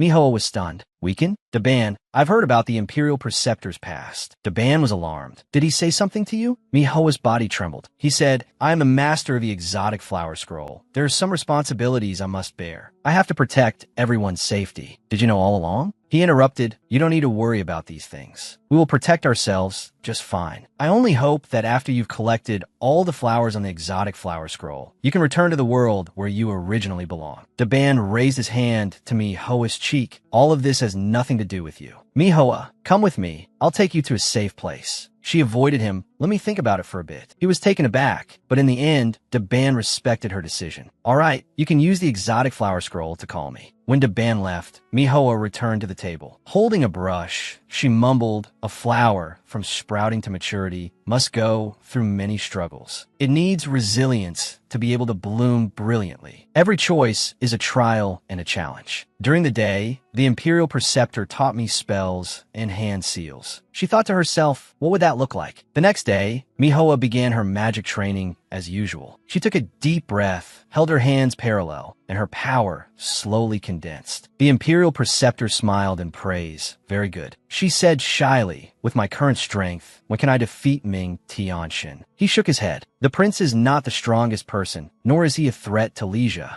Mihoa found it very hard to understand. The Imperial Preceptor smiled. "Although the prince and I don't get along, the prince's loyalty to Leisha is no less than mine. If there really is a chance, he could also become your strongest." noticed. Backer. Miho was angry. What? He'll help me? I'd be lucky if he doesn't kill me. He laughed loudly and then left. Continue your training. She chased after the Imperial Preceptor and asked, how is that possible? At the first Shadow Bamboo Pavilion, Tuet Hoa was kneeling and explaining. Master, the reason I stayed by Ming Liangliang's side was to probe Mihoa's limits. Who knew that before I could figure it out, the Imperial Preceptor was already protecting her? The master calmly replied, oh, it's fine. We'll still have chances later. You may rise. Tuet Hoa bowed her head and continued. There is something I don't understand. I asked for master's guidance. The master turned his head and huffed. Tuet Hoa hesitantly looked up. I've never understood. Why are there 2 exotic flower scrolls? And why have 2 masters of the exotic flower scroll appeared? She clenched her skirt, thinking to herself, clearly, I alone am enough to be the master of the exotic flower scroll. The master explained, the exotic flower scroll is a magical artifact I refined. During the refining process, I used many spells from ancient times. But it seems a small error occurred during the refining process, leading to flowers that shouldn't have appeared being absorbed into it. Unknown flowers that represent an unbreakable power that even I, its creator,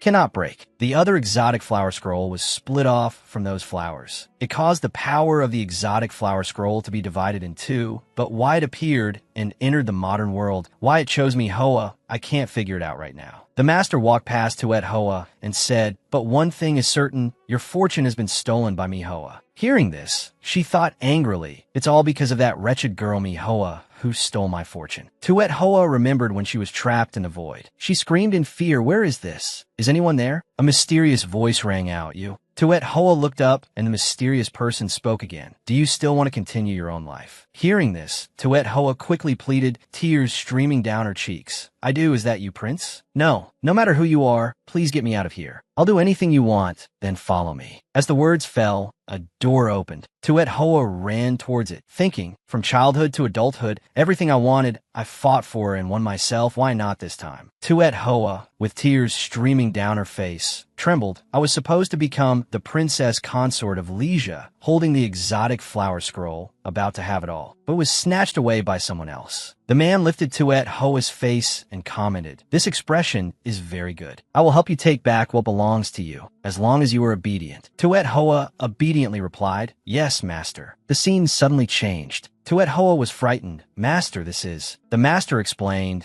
this is the Leisha continent. Only by reaching my realm can one see its full appearance. Tuet Hoa then asked curiously, Master, are you a god? Hearing this, he laughed and handed Tuet Hoa a magic that looked like a flame. Go on, touch it. Tuet Hoa was surprised. This is, from that magic, an illusion of flowers appeared. The master explained, I can see the future direction of Leisha. I created the exotic flower scroll, not just for myself, but to control the power explosion of the flower vein heirs of this entire world to protect Leisha. Because as they cultivate, sooner or later they will break through to the limit, to a higher world. And at that time, this world will be destroyed because it cannot withstand the explosion of the flower vein's power. I just want to better set the rules at the Imperial Preceptor's tower. The Imperial Preceptor called her, Mihoa. Follow the methods I told you before. Try to call upon the powers of water, fire, and wind from within the exotic flower scroll. Mihoa replied, all right. She closed her eyes, then nodded and said, Bichi, Duling, if you can hear my call, then please lend me your power. A blue orb appeared. Mihoa was surprised, holding the orb in her hand. This is the power of the flower vein. The powers of the flower vein flew out from the exotic flower scroll. The Imperial Preceptor said with satisfaction, very good. He began to cast a spell. Next, the scene changed. The place was vast and immense. The Imperial Preceptor instructed Mihoa, try to manipulate these powers. Mihoa replied seriously, all right. Next is the wood element first. A magic orb containing branches appeared. It grew vigorously, plunging into the ground. Suddenly, a series of roots shot towards Mihoa. The Imperial Preceptor called out loudly in worry, Mihoa, use the fire element's power. Mihoa, entangled by the roots, replied with difficulty. All right. She gathered her power and shot fire, burning the roots to ashes. The fire now blazed fiercely. The Imperial Preceptor watched and said urgently, quick, use the water element. Mihoa was serious, all right. She used her power to spray water and extinguish the fire. In Mihoa's hand was the power of the wind element. She said cheerfully, it's not good to be this wet. Let me blow it a little for you. The Imperial Preceptor tried to stop her. Wait, but it was too late. The tornado in Mihoa's hand grew larger, sweeping the Imperial Preceptor up into the air. Mihoa panicked and shouted, "What's happening? Stop!" The tornado then gradually stopped, and the space became quiet again. Mihoa fell face first on the ground. That hurt so much. Her appearance was now disheveled and unsightly. I've never seen them this strong. Why is it that as soon as this power is summoned, it can't be controlled? The scenery changed again. The Imperial Preceptor said seriously, "Mihoa, I taught you before, summoned power needs to be countered. It can only be used appropriately." Mihoa looked at the flame in her hand and said apprehensively, "I'll try again." But Mihoa couldn't control it, causing the fire to burn. Furiously, the Imperial Preceptor waved his hand to extinguish the fire. "Forget it." Mihoa whispered an apology. The Imperial Preceptor looked at the self-blaming Mihoa and thought to himself, "I should have taught her some basic magic first, then tried to manipulate the flower vein powers of the exotic flower scroll. But I don't have time anymore." A whip struck Mihoa. The Imperial Preceptor shouted again. Mihoa ran from the flames again. "Don't chase me." The Imperial Preceptor shouted helplessly again. Mihoa was closing her eyes, creating water. The Imperial Preceptor shouted in shock, "Mihoa." The water gushed, creating a water dragon. It lunged towards Mihoa with its mouth wide open. The Imperial Preceptor rushed over and pushed Mihoa away. "Be careful." A magic staff appeared and knocked the water dragon away. The Imperial Preceptor coughed up blood. Mihoa turned back worriedly. Yin Yin. The Imperial Preceptor fell onto a giant flower. The Imperial Preceptor was now floating in a purple orb. Mihoa called out loudly, "Yin Yin." She thought worriedly, is this what happens when one's energy is depleted? They fall into their flower vein to recuperate? She stepped up next to the Imperial Preceptor. "I can't keep going on like this," and making Yin Yin use his own strength right. Now, Mihoa placed the Imperial Preceptor's hand on her head. Mihoa thought to herself, "Yin Yin, before I never understood your work, you resented fate, but you never ran away. You are the true Imperial Preceptor of Leisha." She bit her lip, enduring, her voice becoming resolute. "And I also have responsibilities that I must bear." Mihoa concentrated and called out. Her body levitated. The powers from the exotic flower scroll flew out and merged. The Imperial Preceptor was astonished.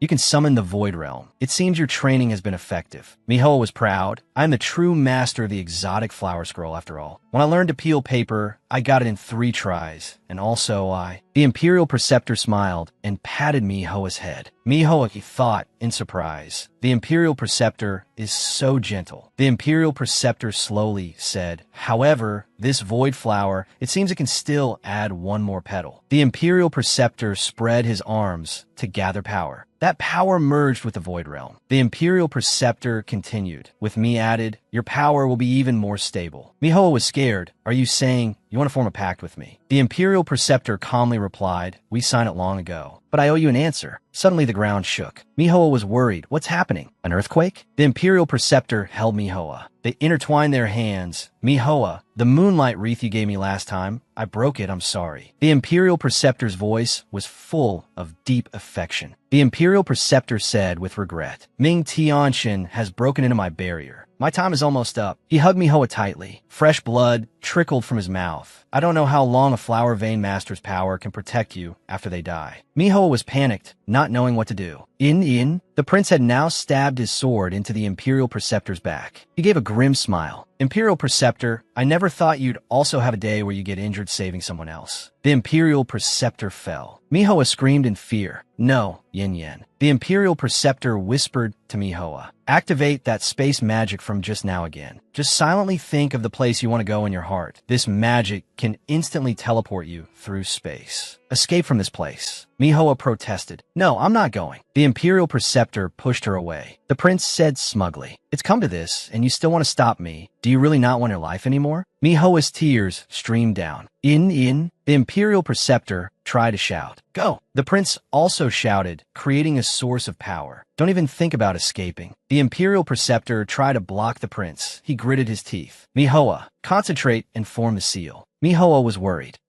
Yin is trying to hold on. His flower vein has already shown cracks. She reached her hand towards the Imperial Preceptor. No, you'll die if you do that. The prince's and the Imperial Preceptor's powers were clashing. Violently, the prince began to increase his power. Imperial Preceptor stopped this meaningless struggle. In the sky were the two power sources of the Imperial Preceptor and the prince, with thunder rumbling. The Imperial Preceptor's master looked at the sky, which was showing dark streaks, and said, "The storm has finally broken." At this moment, Bichi and Du Ling were also astonished. Two extremely large flower vein powers are clashing. His Majesty also fell. It's so uncomfortable. The band called out worriedly, "Your Majesty, for two spiritual powers this large to suddenly clash. Could it be that the Imperial Preceptor and the Prince are having a duel?" The citizens also gathered to discuss the spiritual energy in the sky. "What is that?" A woman at this moment also opened her eyes and said with interest, "It seems something very interesting is happening over there." The Imperial Preceptor and the Prince were still fighting fiercely. Suddenly, the Imperial Preceptor was blasted away, and before his eyes, he vaguely saw the worried figure of Manhwa. Manhwa slowly opened her eyes. "I've escaped." She leaned against a tree trunk, looked up, and told herself, "A dream. I must be dreaming." The Imperial Preceptor, he's so powerful, his barrier. Suddenly, she recalled the image of the Imperial Preceptor.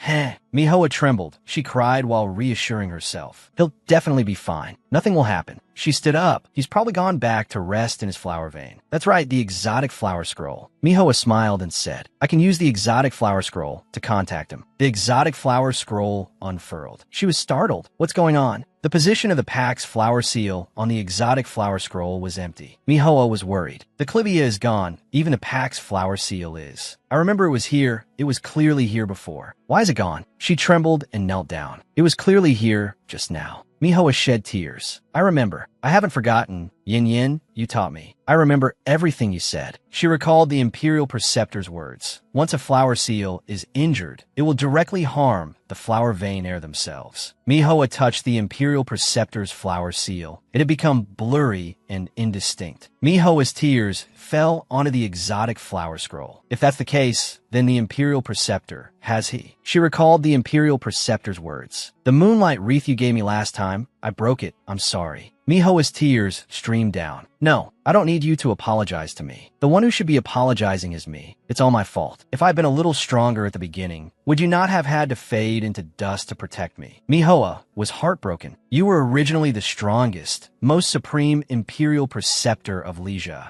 This episode ends here. If you enjoyed it, please give it a like and a share so I have more motivation to make more videos. Remember to follow to watch the next episodes. Wishing you all a day full of energy.